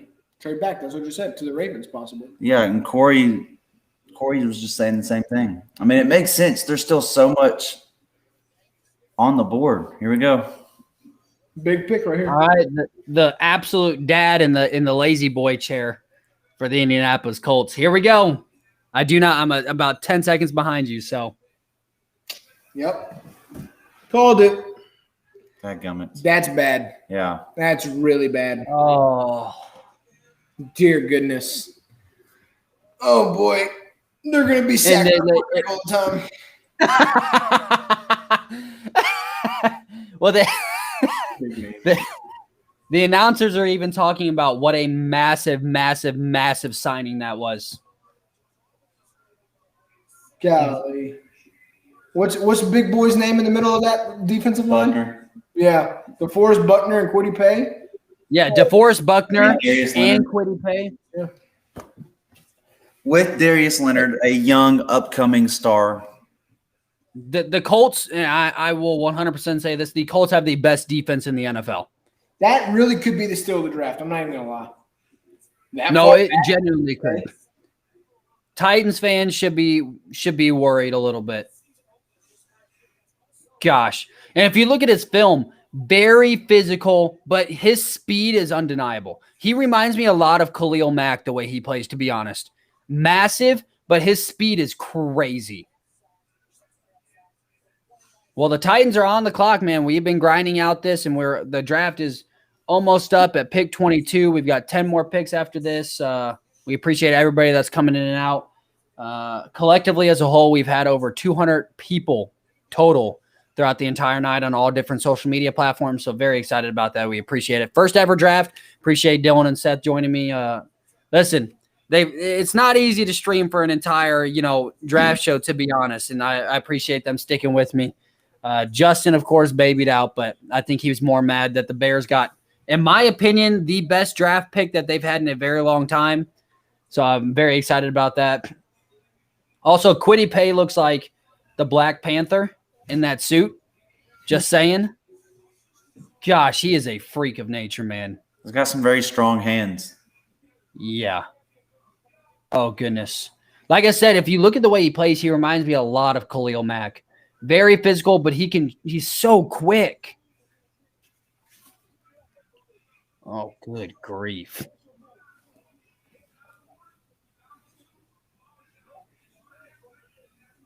I mean, look at him just work. Just work. This is all right, Josh. Since you're in the chat, I need you to write me right now. Who do the Tennessee Titans take? Not who you want them to, but who do the Tennessee Titans take? Dylan, who do the Tennessee Titans take for you? I think we take Elijah Moore. I don't care. I think they were sold on him regardless of all the talent that's, still here. I think that they'll take Elijah Moore. If it was me, I mean, back to the unicorn, I cannot believe, because me and Seth talked about how he was not going to last to us, but Owusu. I mean, he is going to shine. Whatever team he goes to, I truly believe it's not going to be us. So whatever team he goes to, it's going to be very scary. Yeah, Owusu, it's going to be very difficult to not want to take Owusu here. Yeah, Josh is still on the Elijah Moore train. Yeah. I'm torn, man. I'm good for Elijah Moore, or honestly, I really like Rondell Moore a little bit more. That's just me. But the fact that Wusu's still on the board, it's kind of mind blowing. The defensive talent still here that will not be here by our next pick.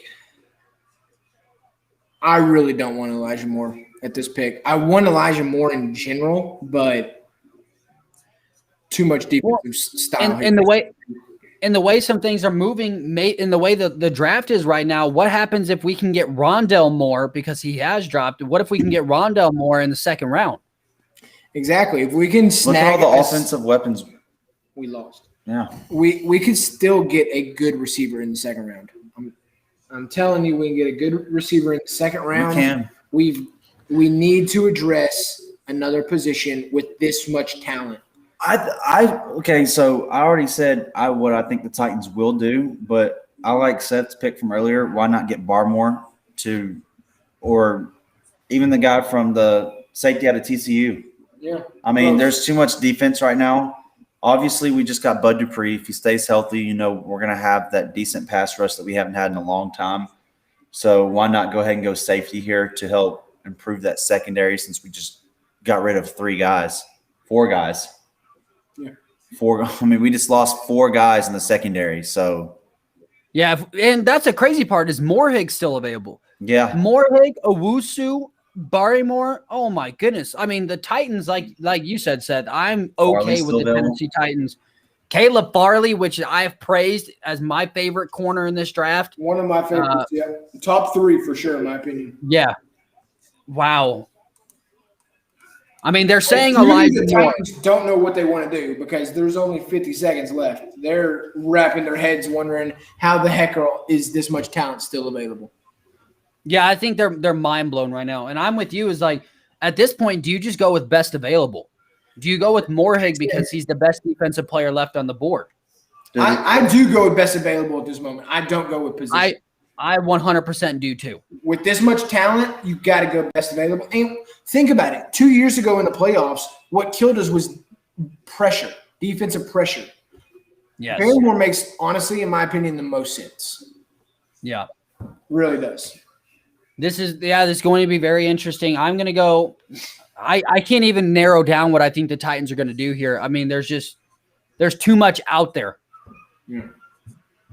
I love the Titans mask that we just saw. He says, "Please give the ball to Derrick Henry," and I 100% agree. But Seth, we've talked about it. I go with best of it after pick 11.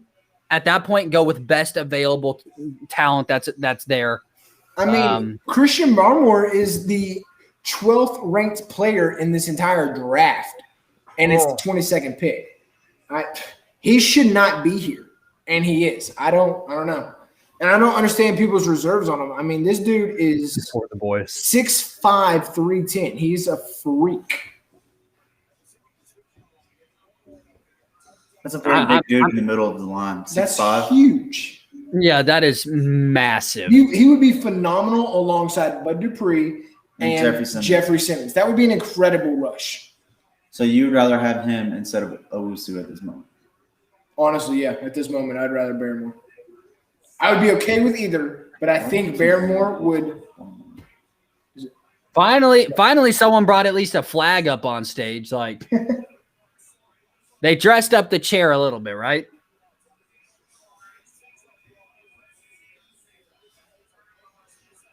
Is she getting to make the pick? Like, what's going on right now? Somebody to hurry up. All right, so what are the feelings? What are the feelings right now, guys? Unfortunately, I think the Titans are going to go with Elijah Moore. I really do. I think they are too, and I don't want that to happen I now. don't anymore. Now that I see what's available, I don't want. Oh, listen, for me, the Bears won the night. So I'm happy that the Bears got Justin Fields. I'm ecstatic, but now I'm going through the same emotions with the Titans. Oh, come on, don't mess this up. Oh man, don't tell me. Don't tell me.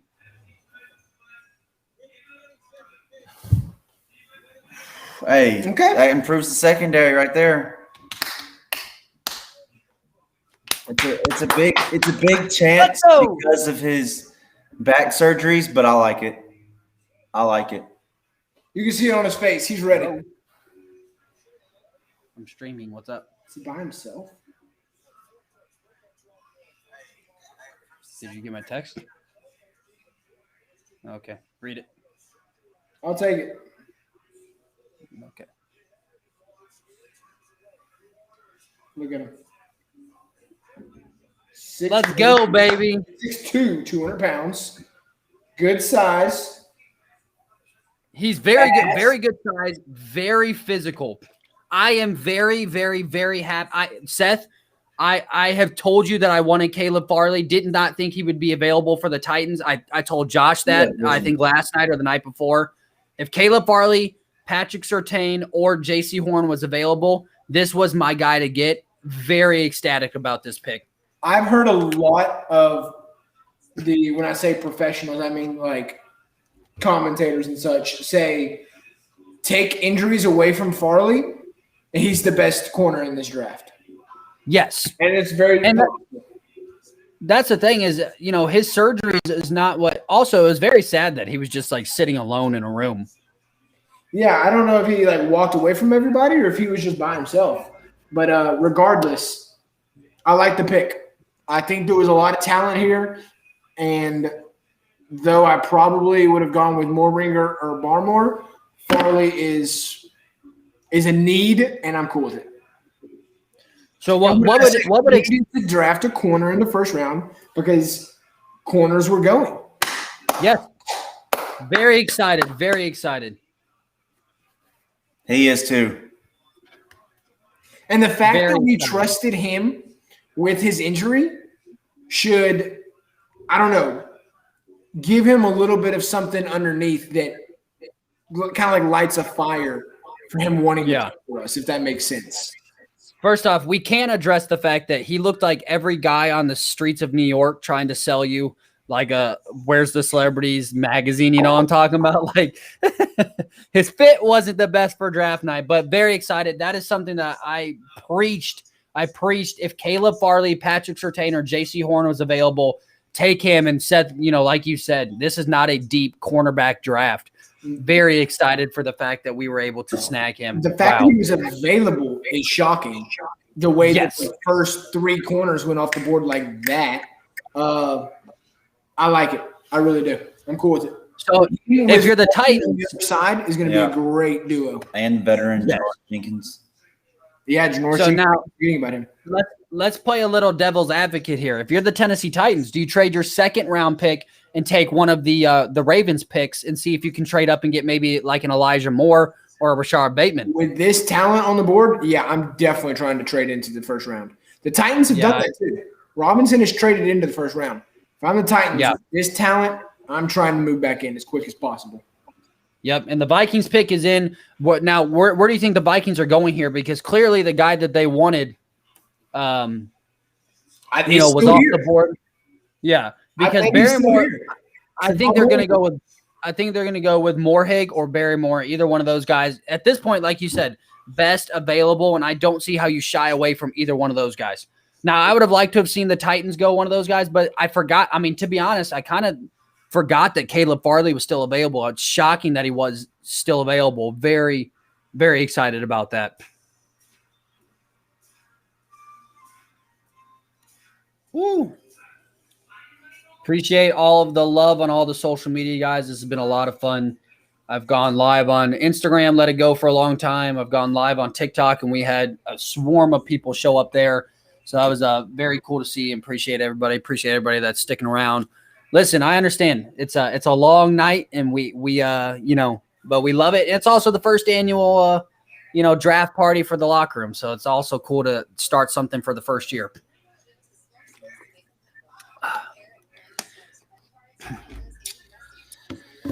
Oh man, I like it. I'm nervous now. I'm sitting here starting to think about his back injuries he's had. Well, here's the thing. Jeffrey Simmons, arguably our best defensive player, also was injured at the draft. Yep. So it's very possible for him to come out and be just fine. But they were two totally different injuries. One of them was a leg, one of them was a back. So I don't know. Yeah, like you said, back injuries aside, he probably is the first cornerback taken off of this board pretty easily. Good chance. Very good chance. Now, So I I feel think- like with Farley, even if he does stay healthy, dude, your back is obviously very important. Having 2 back surgeries and you haven't even made it into the pros yet is a big thing. And I just feel like no matter what, that right there, just the 2 surgeries shortened his NFL career. So That's possible. how many years, good years, can you get out of Farley before his body just takes over? I'd say 2 contracts, probably 8. That's a long time for a corner, bro.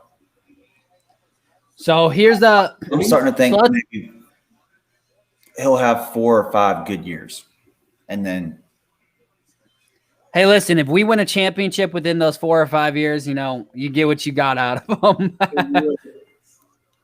So let's hit some highlights here of the draft so far. So Seth, give me 3 players that were your steals of the draft and what team they went to. Number 1, Kwity Paye to the Colts. Easy. What an incredible pick. Still shocked that they got Kwity Paye. Yeah. Wow. Crazy. Number 2, honestly, arguably 13. Chargers taking Rashawn Slater. Didn't see him dropping that far. And the Minnesota Vikings pick is in, and then we'll get back to you. All right. That was a good pick. Oh, wow. It's a need. Definitely a need. Yeah. Definitely a need. Christian Darrisaw, a very, very, very good tackle in this draft as well. That's his family seems that's very sweet. They're very excited for him. Very good pickup. Right. Let's go back to your teams. You said first off, number 2 is pick 13, Rashawn Slater to the Chargers. huge Just pickup. for the Huge. fact that he's clearly the second best lineman in this draft, making it all the way to 13. Big pickup for the Chargers. They didn't even have to move to get him. That's great. That was great. And then probably Micah Parsons falling all the way to 12 for Dallas. And they were able to get him while also moving back and picking up another pick. I think they did a great job. I think those are my 3 best picks so far. Very, very, very, very good picks. I'm going to go with at number 1. For me, honestly, I genuinely mean this. The Chicago Bears moving up to get Justin Fields. And I think it's for the simple fact that the Bears don't do this ever, right? The Bears never move up. They never have moved up. They've never taken a dynamic quarterback, right? They've always gone and gotten a pocket passer who's terrible, but it's got a decent arm. That's about it. So I'm excited. I think I'm more shocked that the Bears were able to slide all the way up and they went ahead and took Justin Fields. So I think that more shocked me, but that's a giant steal for the Chicago Bears. Number 2, I'd probably go Kwity Paye to the Colts. That is a pick that I didn't even think was the realm of possibilities. And then at number 3, I think Devontae Smith falling all the way to the Philadelphia Eagles is pretty remarkable. Yeah, that was definitely my number 4. I was surprised by that one. Well, the Steelers pick is in. I mean, I think we're all pretty well. I think we all know what's going to happen. I think Steelers are going to go with Telvin Jenkins. They need offensive line. They're not going to go running back. They're not going to go running back this early, but you never know. And Moorhig is still available. That's the crazy part. Dad called me. Called you? I talked about. He was wondering why we didn't take that linebacker Owusu. Dude, I don't know how he's still available. I don't know how. That's actually true. The Steelers did lose a linebacker. What if they grab Owusu? They didn't lose him. Oh, goodness. Like Dupree. Yes, they did. I mean, yeah, but they also still have Devin Bush coming back from an injury. They got Avery Williamson. They still have Timmons. I mean, they're not going for a middle linebacker in Owusu. Same way. They have their Owusu right now. I could see Najee Harris right here, though. Yeah. You think they take him this high? I saw that in the mock can draft see it. earlier. Yeah, I mean, honestly, they need a running back, especially after losing. Of course, his name eludes me. Connor. Connor. Especially after losing Connor. Here we go. The pick is in, and the Pittsburgh Steelers select. Wow. Yes, sir. I like that. I like that. Why do you like that? What do you mean? It's a good pick for the Steelers. What are you talking Wow. They're in our conference. They're not.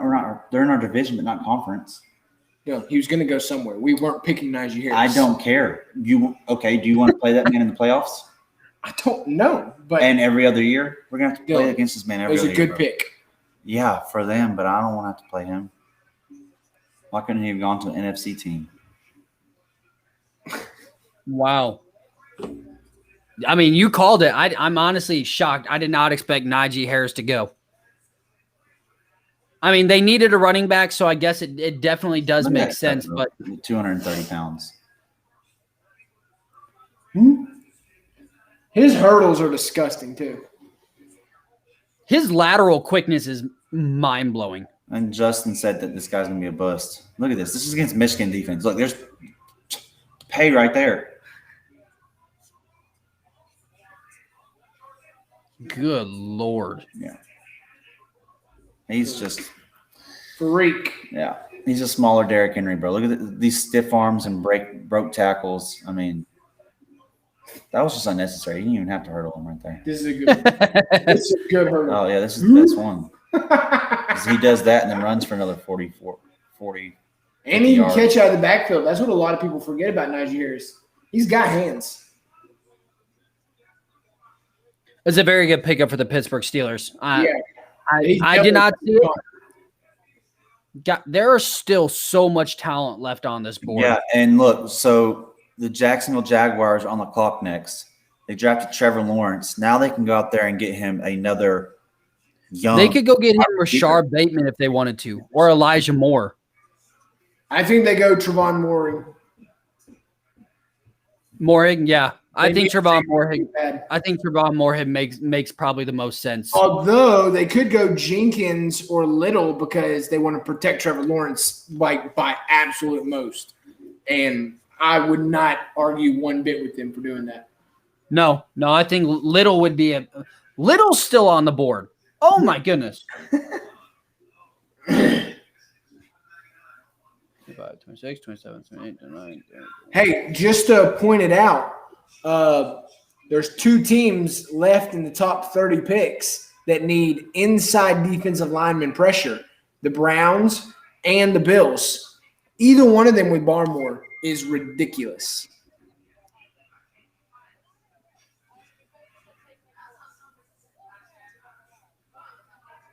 Man, everybody's raving about Kwity Paye to the Colts right now, Yeah, saying that's one of the biggest steals of the draft.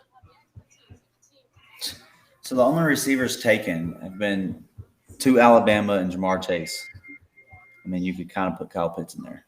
Wait, what? But still, this is a draft that was loaded with wide receivers. I thought there was going to be so many wide receivers go first round.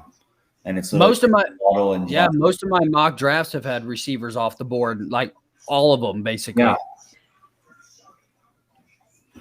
If I'm the Titans, I try and trade up and see if I can get one of the Ravens' first round picks. Oh, the Titans really need to trade back in. What if the Browns get Owusu?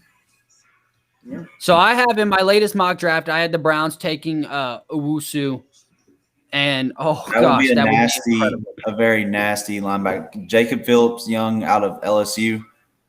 He had a great career or a great year last year, and that's another guy who can actually cover. So having him and Owusu in the middle would be pretty nice. Two young guys, athletic. So you have Cleveland, then you have Baltimore. I'm interested to see what Jacksonville does here. With Little still on the board, it's almost, to me, a no-brainer. You go get Little to protect Trevor Lawrence. Yeah, I agree. Walker Little's the best lineman left. There's some serious talent. I really want the Titans to move back in. I don't even care if it's the 32nd pick. Yeah, if they could get the 31st pick from Baltimore, Or 32nd.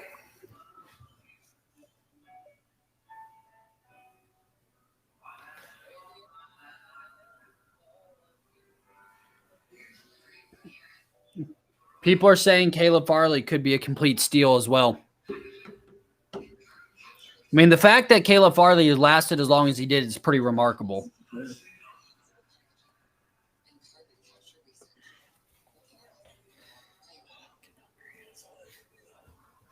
Man, Jacksonville's pick is – they are in. For a second, I thought that they traded out, and I got super excited.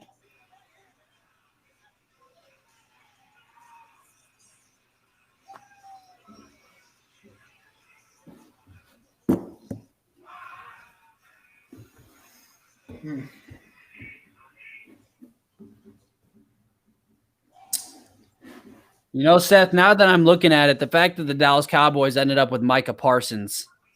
All the way at 12 and traded back and got a third-round pick to top that off. Ridiculous. That's the best part of this whole thing is they traded back, got a third-round pick on top of it all.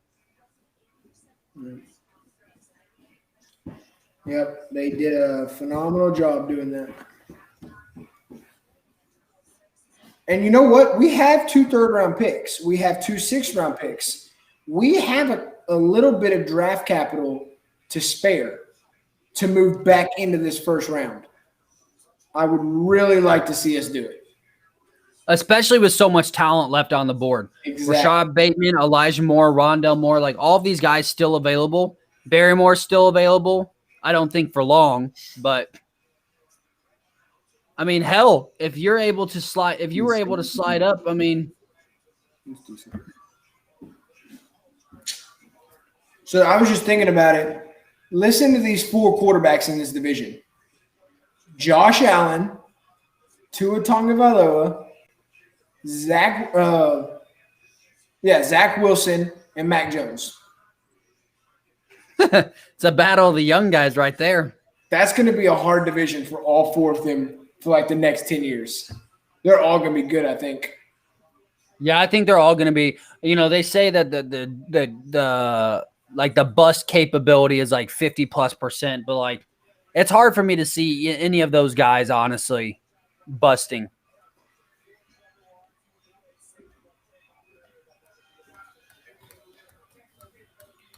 Yeah, no, this is an interesting pick, but I feel like it's got to be offensive lineman or Morig, and I think Morig would be more of a steal, but an offensive lineman would make a lot of sense. Yeah, I think offensive lineman makes a whole lot of sense. Protect Trevor Lawrence. But we were talking about it. It's a deep offensive line class. I'm going best available personally. I'm going Trevon Morig to start setting up that defense. What about Barmore since they don't have Calais Campbell no more? No, that's true, but they've got a couple of good rushers. Yeah, on the edge. Yeah, but they have nothing in the secondary. Their secondary is trash. Now, this man's just getting lazy at this point.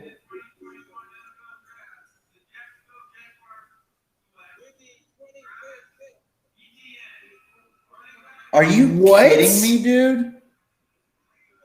They just took his running back. Huh? That is some Trevor Lawrence stuff right there. Go draft my running back. Are they insane? First of all, they had the best rookie running back in Robinson. Dude, first of all, they just did Robinson extremely dirty. And secondly, I do not like that pick. That actually makes me mad. What? That was all Trevor Lawrence, bro. 100%. That's unbelievable. Dude, what are we watching tonight? Yeah, Josh just hopped in the chats too. What is going on?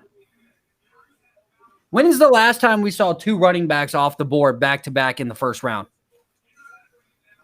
He's not going to be able to break those tackles in the NFL, bro. Yeah.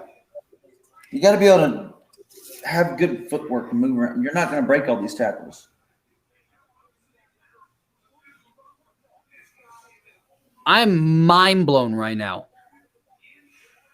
In all honesty, they could have traded this pick and picked up another second rounder and got him in an early second round. 100%. He was not going with the remaining guys.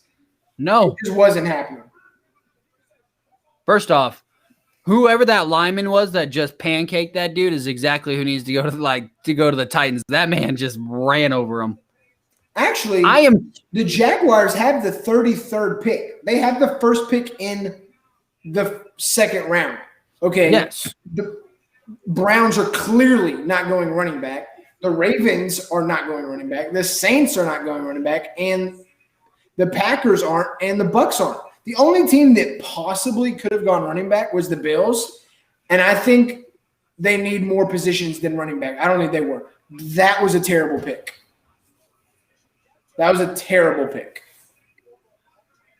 So, I mean, I was getting ready to do a segment where we said, what are the worst picks of the draft so far? But I think we just witnessed it. Yeah. My jaw, I mean, if my jaw could hit the floor anymore. Honestly, that just makes me hate Jacksonville even more. I mean, dude, he's gonna be good, but he ain't first round good. I mean, and like Seth said, they arguably had the best rookie running back last year. I mean, he started playing great football. I mean, he ran. Yeah, I genuinely don't know. The Cleveland Browns pick is in. So confused, dude. Who do the Cleveland Browns select here, Dylan?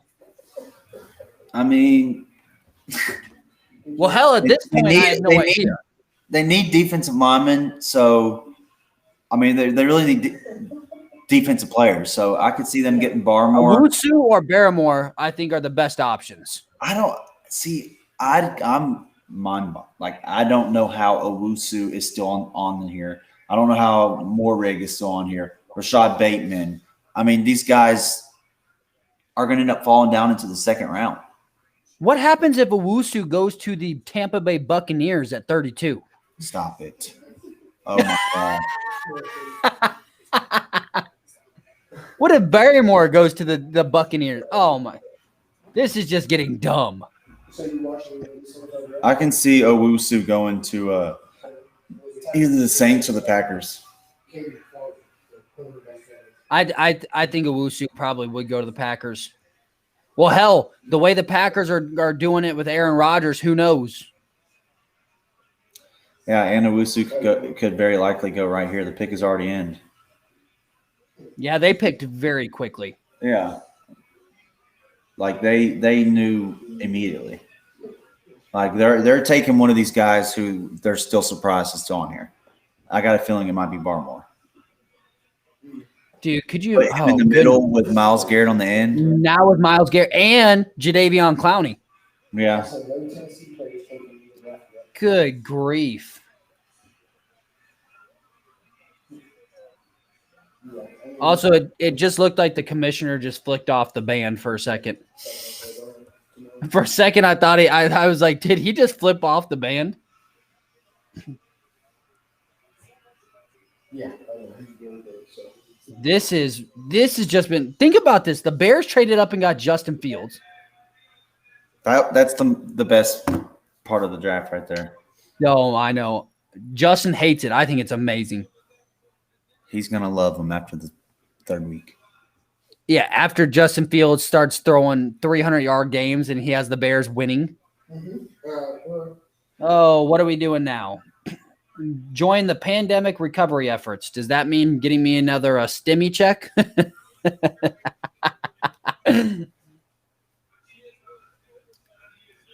Dude, come on.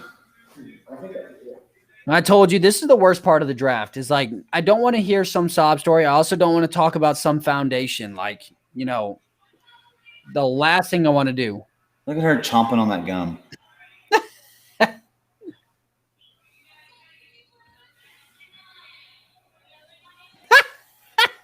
What's up, Cleveland?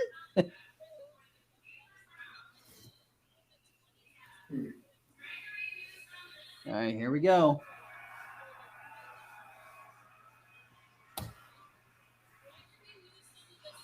What? Dude, I'm almost done. I don't know what else. Yeah, everybody watching, thank God that this draft is only the first round tonight because my mind hurts. What? What? Man. Yeah, can you hear me? Oh my goodness, I'm so shocked.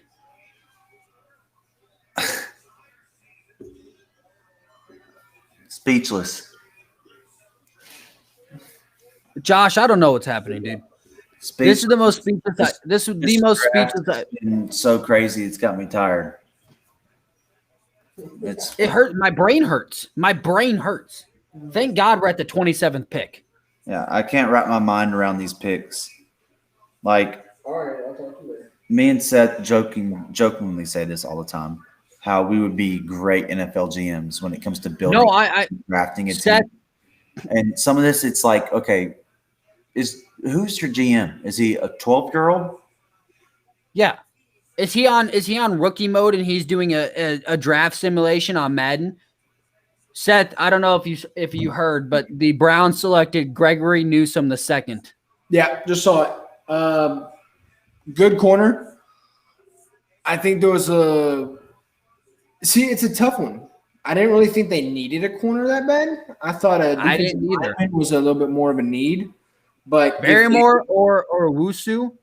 Yeah. But I mean, if they felt like they needed a corner, then that's a good pick because as we've been talking, corners are going, and it's not a deep corner class. So I guess it makes sense. I do agree that cornerbacks have been flying up. This is not a good cornerback class. Let's be honest. It goes probably 7-8 deep before you're just like, okay, like, and honestly, here's the deal. The Tennessee Titans could do a very good job in this if they traded up in the first round, they'd be smart. But in the third or fourth rounds, there's some young guys like Holland and Lenore out of Oregon who are, good cornerbacks that are big bodies too. So I think cornerback wise is going to be interesting because even though there's not a lot of high prospects, I think there's some value deep in the draft, especially Brady Breeze, like we talked about. Early day 2 is going to be some good picks. Yes. I'd say the first 6 picks, if not more, of the first or of the second round are going to be first round players. They just didn't go in the first round.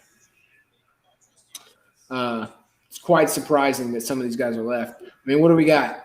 We only got 6 picks left, and I'm looking at 1, 2, 3, 4, 5, 6, 7, 8, 9.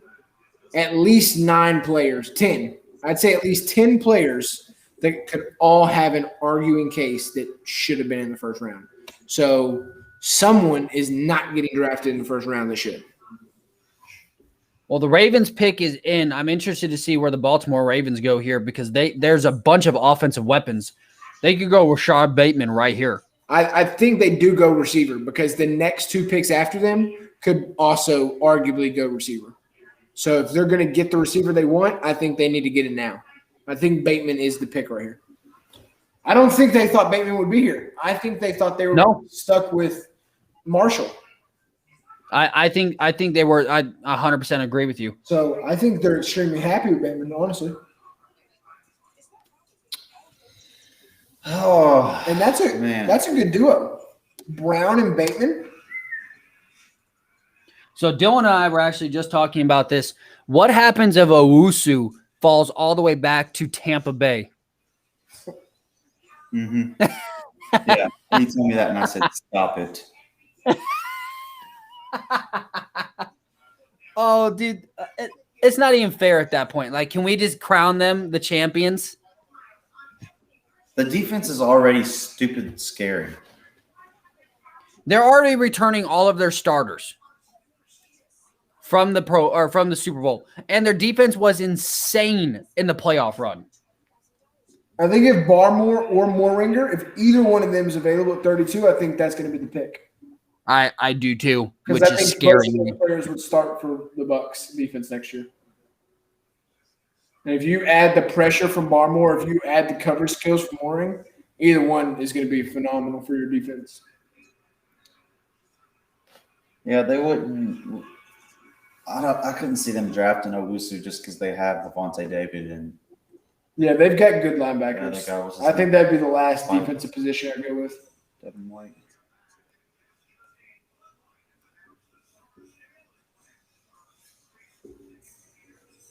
This has definitely turned out to be a strange draft.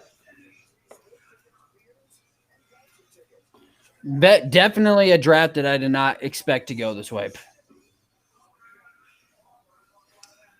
Look at your text. All 5 players we just named. Josh said he was making a drinking game for every trash pick. I think we'd all be drunk as hell right now.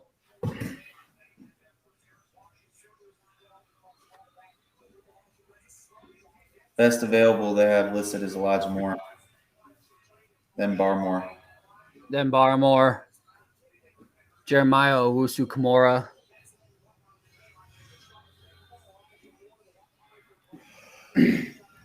See, Elijah Moore doesn't make sense to me. They don't need another slot speed guy. That's Bateman, I'm almost certain, right? Yeah. Gosh, that's a big boy. Rashad Bateman and Hollywood Brown. It's going to be a good duo.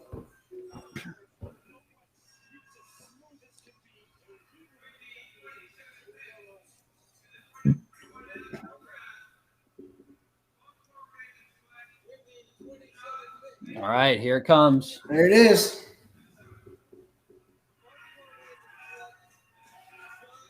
There it is.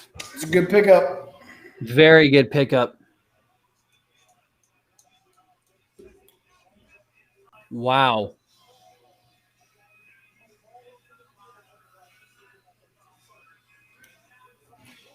Wow. Very, very wow. Brown, I love that pickup. Bateman, Bryant, and Lamar Jackson. They needed a guy What's the that could tight end's name? oh goodness gracious.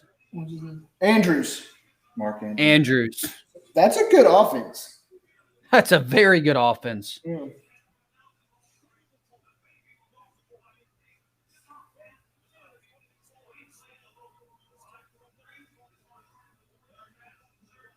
I appreciate all the love I'm getting from everybody, and they've really enjoyed it. Said you guys have been really good, so appreciate it, everybody. Great pickup, great pickup. I really like that. Now the Saints here. Do the New Orleans Saints? I'm assuming they go corner, or at this point do they go get Elijah Moore? I think they get Elijah Moore. It would make a lot of sense to take Elijah Moore. They've already got a big receiver in Michael Thomas, and now it makes sense to get a small receiver in Elijah Moore. Now that they got rid of Emmanuel Sanders. Yeah, now I was just about to say Emmanuel Sanders is no longer there. I think Elijah Moore is the complete 100% pick here. But like we've been talking about, I mean, we don't know what's going to happen. Only a few more picks left. This pick 28, 132. Only, 4 more picks after this pick? Yep. Guys, we almost have year 1. And I'm sure these guys are probably like, dude, you think we're going to do this ever again of the live NFL draft party? Listen, once I'm actually back in town and we're not in COVID, I'd like to actually do this on a giant scale. But, it all starts somewhere. It all starts small and builds it. And so we appreciate everybody that stopped in.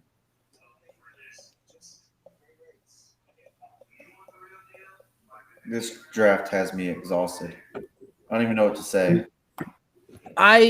It's hard for me to even think of things to say. I'm kind of like Josh at this point, which is just start a drinking game. And, I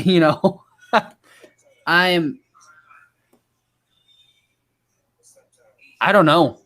I was really hoping to sit here and see some type of trade to where the Titans get another pick here. It's still possible. 5 picks. I don't see 4 it. picks. I don't see any of those teams. I already looked. I don't see any of those teams giving up the pick to go to us. I just don't. Why not? I don't see the Ravens giving up their pick to us. No. They hate us. But The The next Bills- two, the next two both need a wide receiver. Which, if we get another pick, I want us to get a wide receiver. So then these two teams. I mean, Bateman just went. Elijah Moore could go. Then Rondell Moore could go. Rondell Moore is not going in the first round. So it's not happening. Okay, so who would the Ravens get with the 31st pick? They just got Rashad Bateman. So they don't need a second receiver. They That's what I'm probably saying. take. Who are they going to get? I mean, They could take Barrymore, Owusu. I was going to say, what about Owusu? They don't have a very good middle linebacker. I mean, the Saints could take Owusu here. They need a linebacker. The Packers could take Owusu. They need a linebacker. I say I'm Owusu shocked. is one of the next two picks. The Saints might also go Moorhig right here as well. They could after losing Jenkins. That's true. They lost Jenkins. They pick up the best safety in the draft right here, all the way back at 28. I don't think they thought he was going to be available at 28. I would have never guessed it. No. No, this draft has been mind-boggling. Dylan, I'll go to you because I went to Seth. Your three best pickups in this draft. Number one, Justin Fields to Chicago.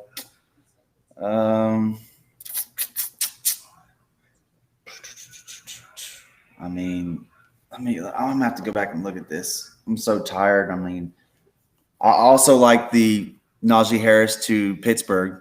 They needed a running back. I think Najee Harris is going to be a freak. I mean, the dude's 235 pounds. I mean, and really, if you really look at it, oh, I forgot about the Micah Parsons. That trade was huge. So really, those three probably right there. I'd have to go Justin Fields to the Chicago, and then the Micah Parsons trade, and then probably the Caleb Farley, just because we didn't think that he would last that long. No, all mean, boards it's had hard to Caleb Farley All on. these. I mean, Kwity Paye wasn't supposed to last that long either. Oh my gosh! I can't even say the So- name Kwity Paye without throwing up. There's just a lot of, and I hate the fact that he just went to Indy. I mean, they got DeForest Buckner, Darius Leonard, and now him. I mean, that's three freaks that are going. And they re-signed basically their whole backfield. I'm just at this point, I'm ready to hurry up and get the draft over with and start the season because I just want to see all these picks. Like, I want to see Justin Fields playing. Like, I can't wait now. This is the Saints pick is in. I'm gonna go. I'll go out on a limb here and say Moorhig. Seth, you got a guess? Owusu. I say Elijah Moore. Elijah Moore. I think any one of these picks could definitely be going here. Also, what the hell is this Saints fan doing? Is that a guy or a girl? It's a girl. It's a guy. I don't know. It's one of those mixed. Dude, I don't know. I don't know what it is.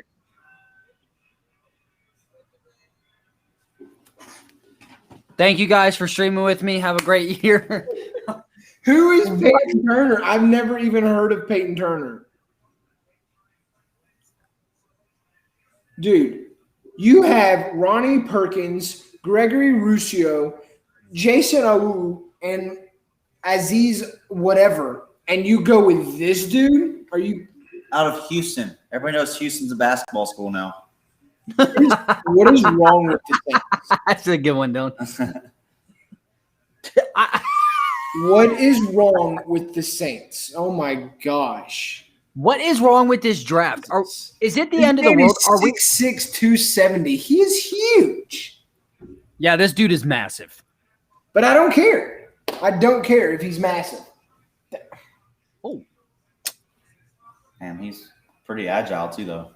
yeah, he's a pretty. He came complete. Yeah, that was pretty quick right there. The fact that he was able to get Zach Wilson in an open field like that's pretty good. That's a second round player right there. I agree with you. What? Drew Brees is Dude, the Packers already have their pick in. tired. Yeah, Drew Brees is very happy right now. He's like, "Yep, I knew I should have retired." The Packers select Kyle Trask. Dude, that Packers pick was in like that. That's what I'm saying. They were in instant. Dude, what is going on? Yeah, Josh said, "Well, cheers, boys."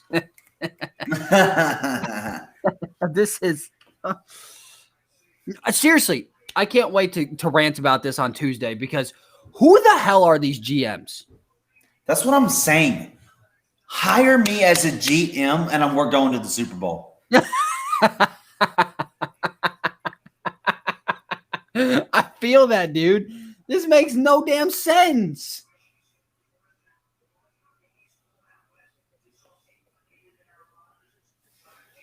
Dude. So, yeah, they're saying it right now on live TV that Aaron Rodgers will not be back in Green Bay. He's an idiot. He waited way too long to come out and say this. I know, right? They could have done something in the offseason. Now it's like,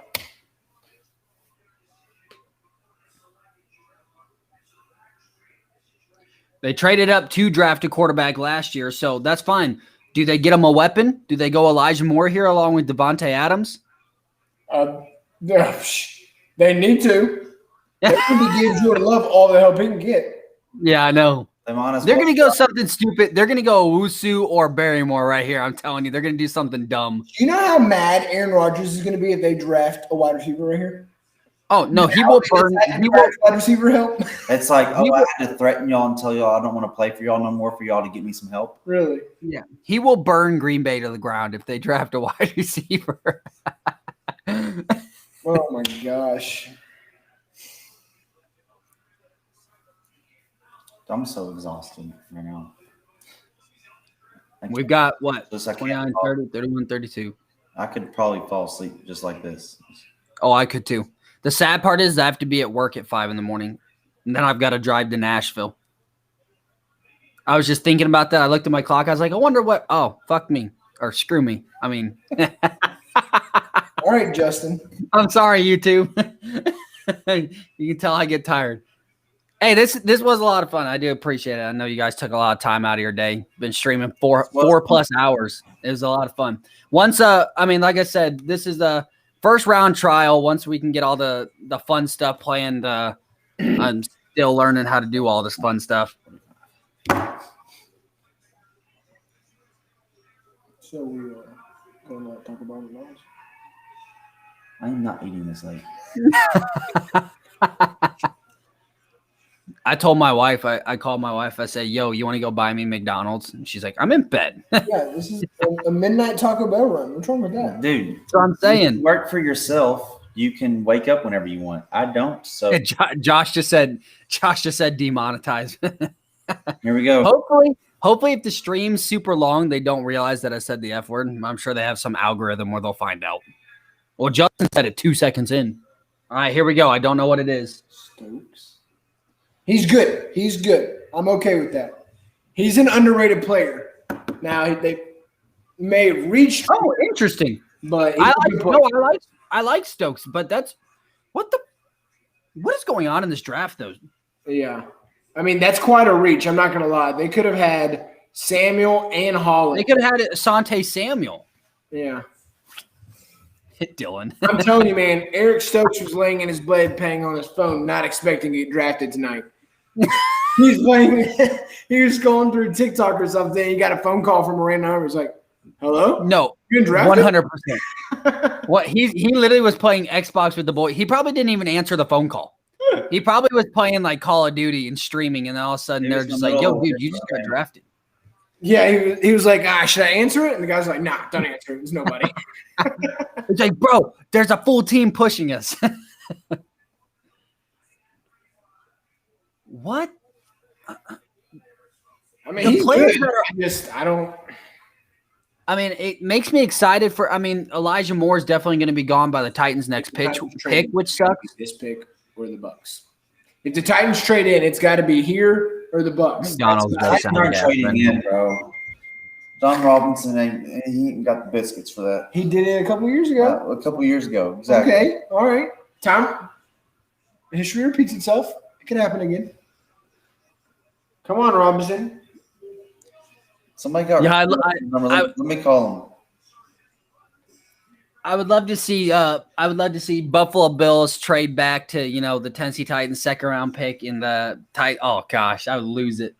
Baltimore would be the only. We got Caleb Farley and Elijah Moore in the first round. We win the draft. Best draft. Yeah. We win the draft for tonight if that happened. But it's not going to. But if somehow some miracle worked out and we got Elijah Moore, yeah, we had the best first round for sure. So who has won the draft? I guess is probably the right the big now, one. Chicago, in my opinion. I think so. But that's because y'all know before we even started the podcast, I was all over Justin Fields saying how I think he's going to be great. Yeah. I think it's going to be great. The fact that he is Tariq Cohen still in Chicago?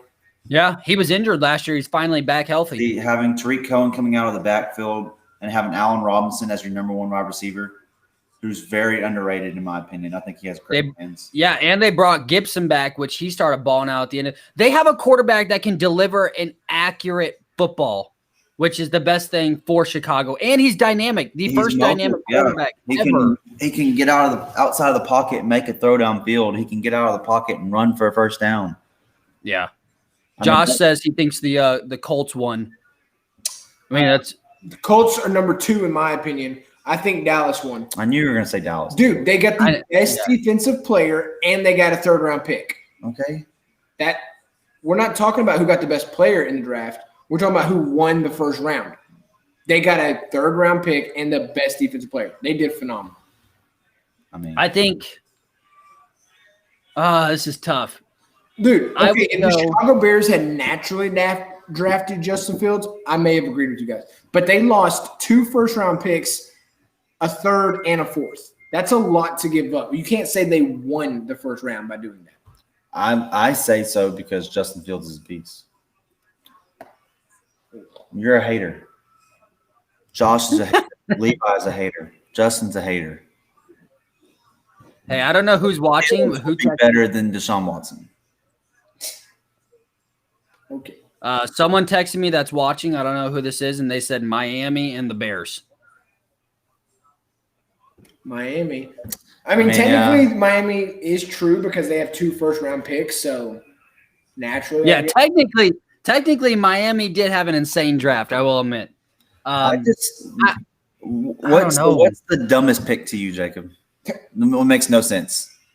The one that makes absolutely 0 sense that made my jaw hit the floor was Travis Etienne. Yes. There's nothing you can say because that wasn't even on anybody's spectrum. I'm saying that one and the linebacker that got drafted out of Kentucky. Jalen Davis was a very I would agree with that one. That one, I mean, hell, there's so many weird picks these last couple ones. But Jalen Davis at 20. Yeah, that was a big. That's another one that's crazy too. And Collins at 16 and Leatherwood at 17. Never saw those 2 coming. The fact that Alex Leatherwood, who was projected to be at the end of the second round, got drafted as high as he did blows my mind. Little is still available. That's what's blowing my mind is Little still available. Homeboy, it looks like he is asleep on the couch. That's what I said. He probably is watching this draft like all of us, just like, what the hell am I watching? I think this pick right here is going to be Barmore. You're going Barrymore or Seth? Dylan, what are you going with?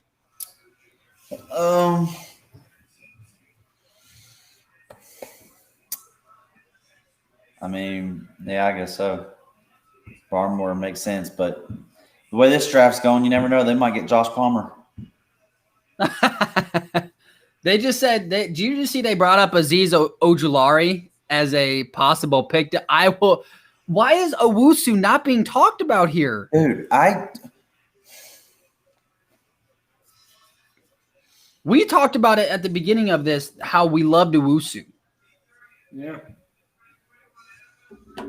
So someone texted me. I don't know who texted me that's watching this stream, but they texted me and they gave me their picks and I asked who they were and then they ignored me.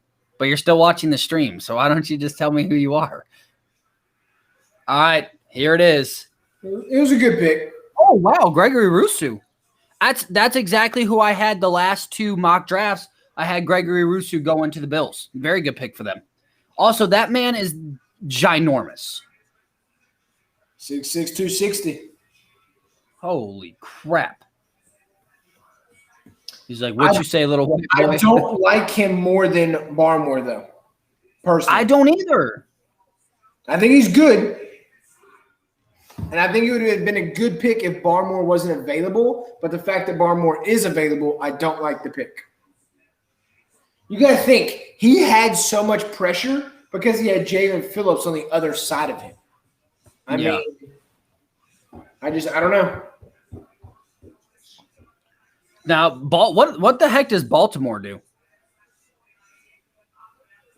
They've got to go Owusu or Barrymore or Moorhig, right? I don't think they go Moorhig.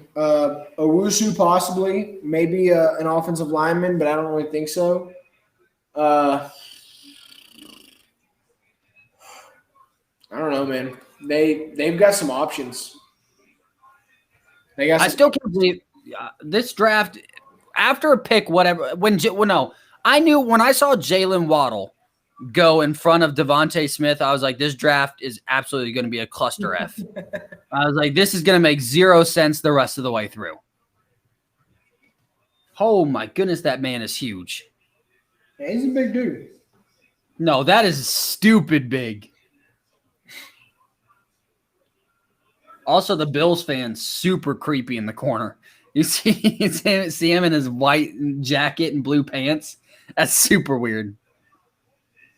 It says he's 6'6", but this dude looks bigger than 6'6". This dude is 6'9". I swear. He's a full foot taller than the commissioner. I'm pretty sure the commissioner is like 6'1".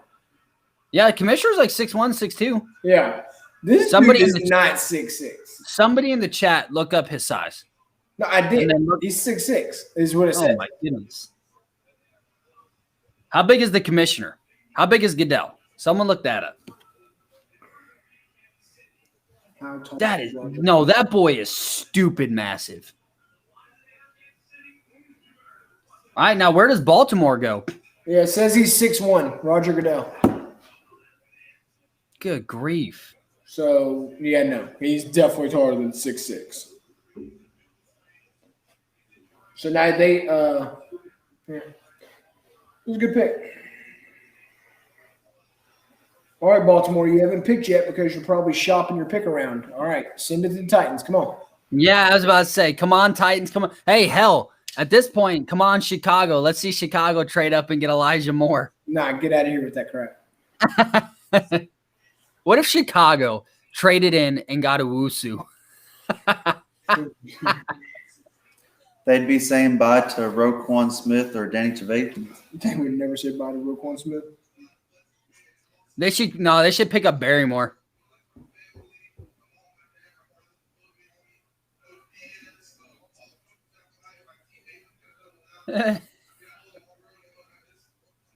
This guy's a freak of nature. I can't believe where Jalen Davis went. Jalen Davis went to Washington at 19.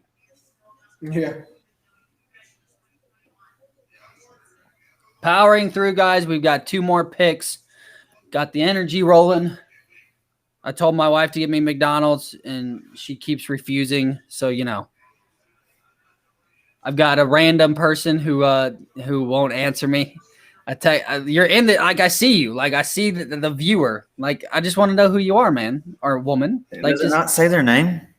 No. So they texted me. Well, hey, I don't know how they have my number. It's a 615 number. I don't have their number.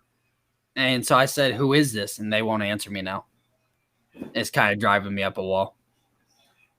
It's your I cannot think. Jacob. Huh? I said it's your stalker. They're like, yeah, I'm going to get a text in the middle of the night just like, I like how you sleep on your right side. I'm like, what the fuck? Yeah, he's like, I'm watching you. And you're like, I know, I'm on a live video. No, I'm watching you in person. Yeah, he's like, look out your window. I was about to say, yeah, he's going to say, check the window. So, dude, the other day, chat, we can talk about other stuff. The other day, the commercial for the new Conjuring movie came on. Oh man. Yep. So I'm downstairs by myself, right? Downstairs by myself, pitch black. I just got done watching a movie by myself. I'm relaxing, right? First thing comes on, and I couldn't find the clicker to change it. And so it's just like in your face, and she's just like, something bad happened here. And then like demons are getting drug across. I was like, nope. I just got up and left the room, left the TV on and everything.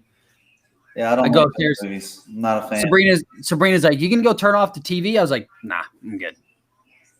I was like, I'm good. You can go back downstairs. 2 more picks. And a lot of first round talent. A ton of first round talent. So I told you that there were 9 to 10 players left, and there were 5 picks left. And Turner, Stokes, and Rusu were not of those 10 guys I was talking about, which means all 10 are still there with 2 picks left. Dude, think of how lucky the Tom Brady and the Bucks got. Do you realize what they could get Yeah. for their 32nd pick? Tom is cheesing right now. He has the biggest smile on his face. They could just be like, screw it. We are going to go Barrymore and have the best defense in the He's entire probably drunk on a boat again right now. Like he probably said, "Hey, Rob, come pick me up. We're going out." Do you see Rob Gronkowski just broke the record for like the longest catch? Yeah. Highest. That's pretty. Dropped That's it pretty- out of a helicopter. That's pretty insane, and he did it with such ease. That ball had to have been coming down so fast. Dude, the fact that no one's telling me this person just keeps texting me and they're not telling me who they are. What's their number? Me and Seth should start texting them too. So what's the likelihood of the Jacksonville Jaguars taking Amari Rodgers or Cornell Powell in the later rounds to give Trevor Lawrence another Clemson player on his offense? I mean, the way this draft has gone, the fact that they got ETN, I mean, probably very likely. Yeah. The number is 615-734-9984. Yeah, that does not sound familiar at Well, all. you just put that personal information on the internet, so Oh, yeah, I do. I mean, it's their number. They won't answer me. They forfeited all They're rights to stalking their. you, bro. We're putting their number out. So if anybody has their They're number, just ru- please like, tell us they- who it is. They won't answer me. It's bothering the crap out of me. well, the Ravens are not trading their pick because the pick is in. So now it all comes down to the Bucks giving us their pick. Come on.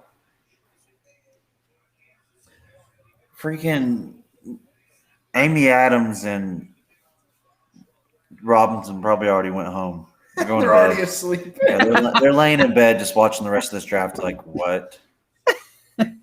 So I just got a message from a friend of mine, and he goes, "I'm so glad Seattle doesn't have a pick in the first round, so they don't piss me off as much as this draft has." I was like, "Yep." Guys, why are we dragging out the final 2 picks of this draft? Yeah, Goodell, just say the name. Let's go. Oh, there was miscommunication, according to them. No. All right, who do they go with? Okay. I him. don't even know who this guy No, is. he's good. He's good. No, he's very good. He's good. He's good. He's meant to be in the first round. It was a good pick. He's technically a defensive end, though, right? Yeah, he's a defensive end. He's not a linebacker. He's a big dude, too. He's good. massive. 6'5", 260. He's good. The Buccaneers pick is in. Dadgummit. What? That means the Titans The didn't fact- trade for it. Hey, what if the Titans trade for the Jacksonville's first rounder? Or Well, not first Jacksonville rounder, hates but it. That won't happen. But maybe the Jets. hey, I'm fine with that. Dude, if we could get up there and get – you do realize the damn Jacksonville Jaguars about to get Barrymore or Owusu. That One has more. to be the pick. It has to be Barmore. It has to be. I don't. We've been saying It's either Barmore or Mooring. It's got to be one of the two. McDonald's sounds gas right now. Still a weird pick. Play up, bro. Don't answer your phone. What? Josh messaged me earlier, and he'll never rewatch this on YouTube, but he said that Kyle Pitts would fall to us at 22, and I said he was high, and he goes, "Dude, I think Kyle Pitts could slip all the way to our 53rd pick." Yeah, he was just messing with you. No, he's being serious. There's no way. No, Seth, I'm 100% because on the chat thread at the very, very top, when I mentioned that earlier, he was like, "Dude, I said he could fall to us at 22 and maybe 53." Like, this dude was dead serious. They've been sipping on the vodka. I don't know why Justin got so angry about Justin Fields. I don't know why he got off the phone and acted like he was going to bed. He wasn't going to bed. Also, he was vaping and he kept calling and texting people during the whole stream. Yeah, I know. I was like, "Dude, what are you doing, man?" I was telling Justin or Seth that I was like, bro, he is. Every time his screen goes Yeah, black, Josh goes, he has to the way girls back. Josh goes, the way it happened, the way the draft is going, it could have happened. Okay, he's got a very point there because the way this draft has gone, the fact that Jalen Davis went at number 19. All right, here we go. Final pick of the draft. Another linebacker from Washington. What is? Oh my gosh.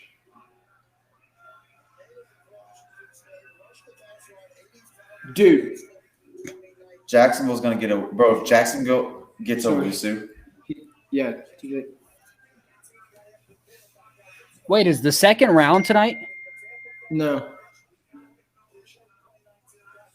Oh, it just set up for tomorrow. Yeah. What a terrible pick by the Ravens I mean, or the Bucks.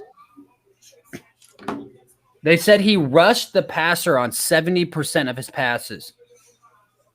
On his rushes, I mean. So I did a mock draft while doing this, I picked each player that they picked on the mock draft simulator, and it gave the grades for each one. You ready for this? Yes, I'd like to know. Sum this up in the way that it only can be summed up. They gave an A+ to the first three picks: Trevor Lawrence, Zach Wilson, Trey Lance. Okay. They gave Kyle Pitts an A. They Okay. gave Jamar Chase an A. Okay. They gave Jalen Waddle at 6 a B. And they gave Penny Sewell at 7 a B. Now, this is also going off of position needs as well. Okay, so then they gave J.C. Horn a C. And they gave Patrick Surtain an F. Kind of Huh? surprised by that one. Yeah. They gave Devontae Smith an A+. They gave Justin Fields an A+. Micah Parsons an A+. Rashawn Slater an A+. That's huge. Vera Tucker a C. Matt Jones an A+. Zavin Collins a D-. Alex Leatherwood a B+. Jalen Phillips a B+. Jamin Davis a D. Yeah. A D, it should be a D+, a D-, an F. And the fact that Levi said, and I'm going to call him out on this tomorrow, the fact that he's like, "It's a pretty good pickup. I like that pickup." Like, get the fuck out of here. No one liked that pickup. Kadarius Toney B+. That got a B+. Yep. Kwity Paye A-. Caleb Farley A-. Christian Darrisaw A. Najee Harris B. Travis Etienne B. Greg Newsome C+. Rashad Bateman A-. Peyton Turner D-. Eric Stokes I don't even know who Peyton Turner is the more I hear his name. I don't even know who it is. Eric Stokes B+. Gregory Russo B. Jason Awu B+. And Joe Tyrone F.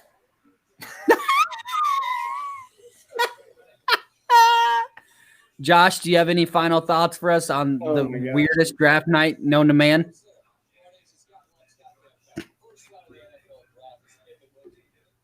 Yeah, Oh, wait. this is insane. Wait for Josh. See if Josh writes Elijah Moore anything. and Owusu both didn't even go in the first round. Dude, you know what's funny? Wait, Owusu, the Barmore, Morig, all four of them didn't go in the first round. bro. Those are all four easily first round talents that all are going to go in the second round. It's crazy.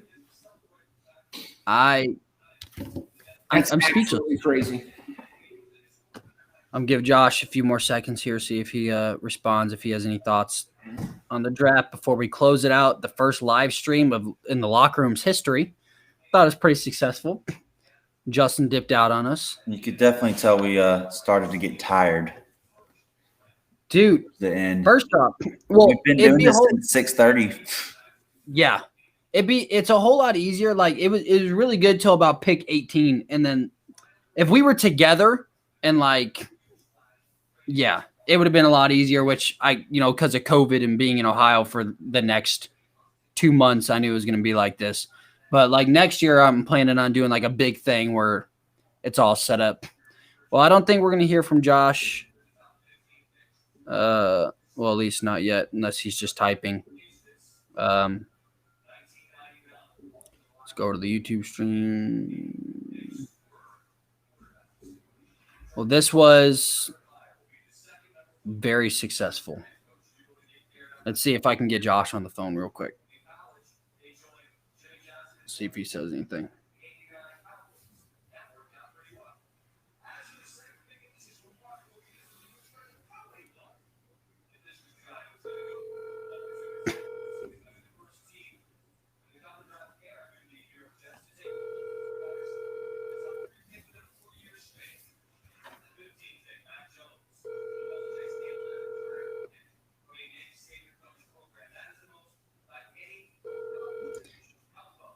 Hello.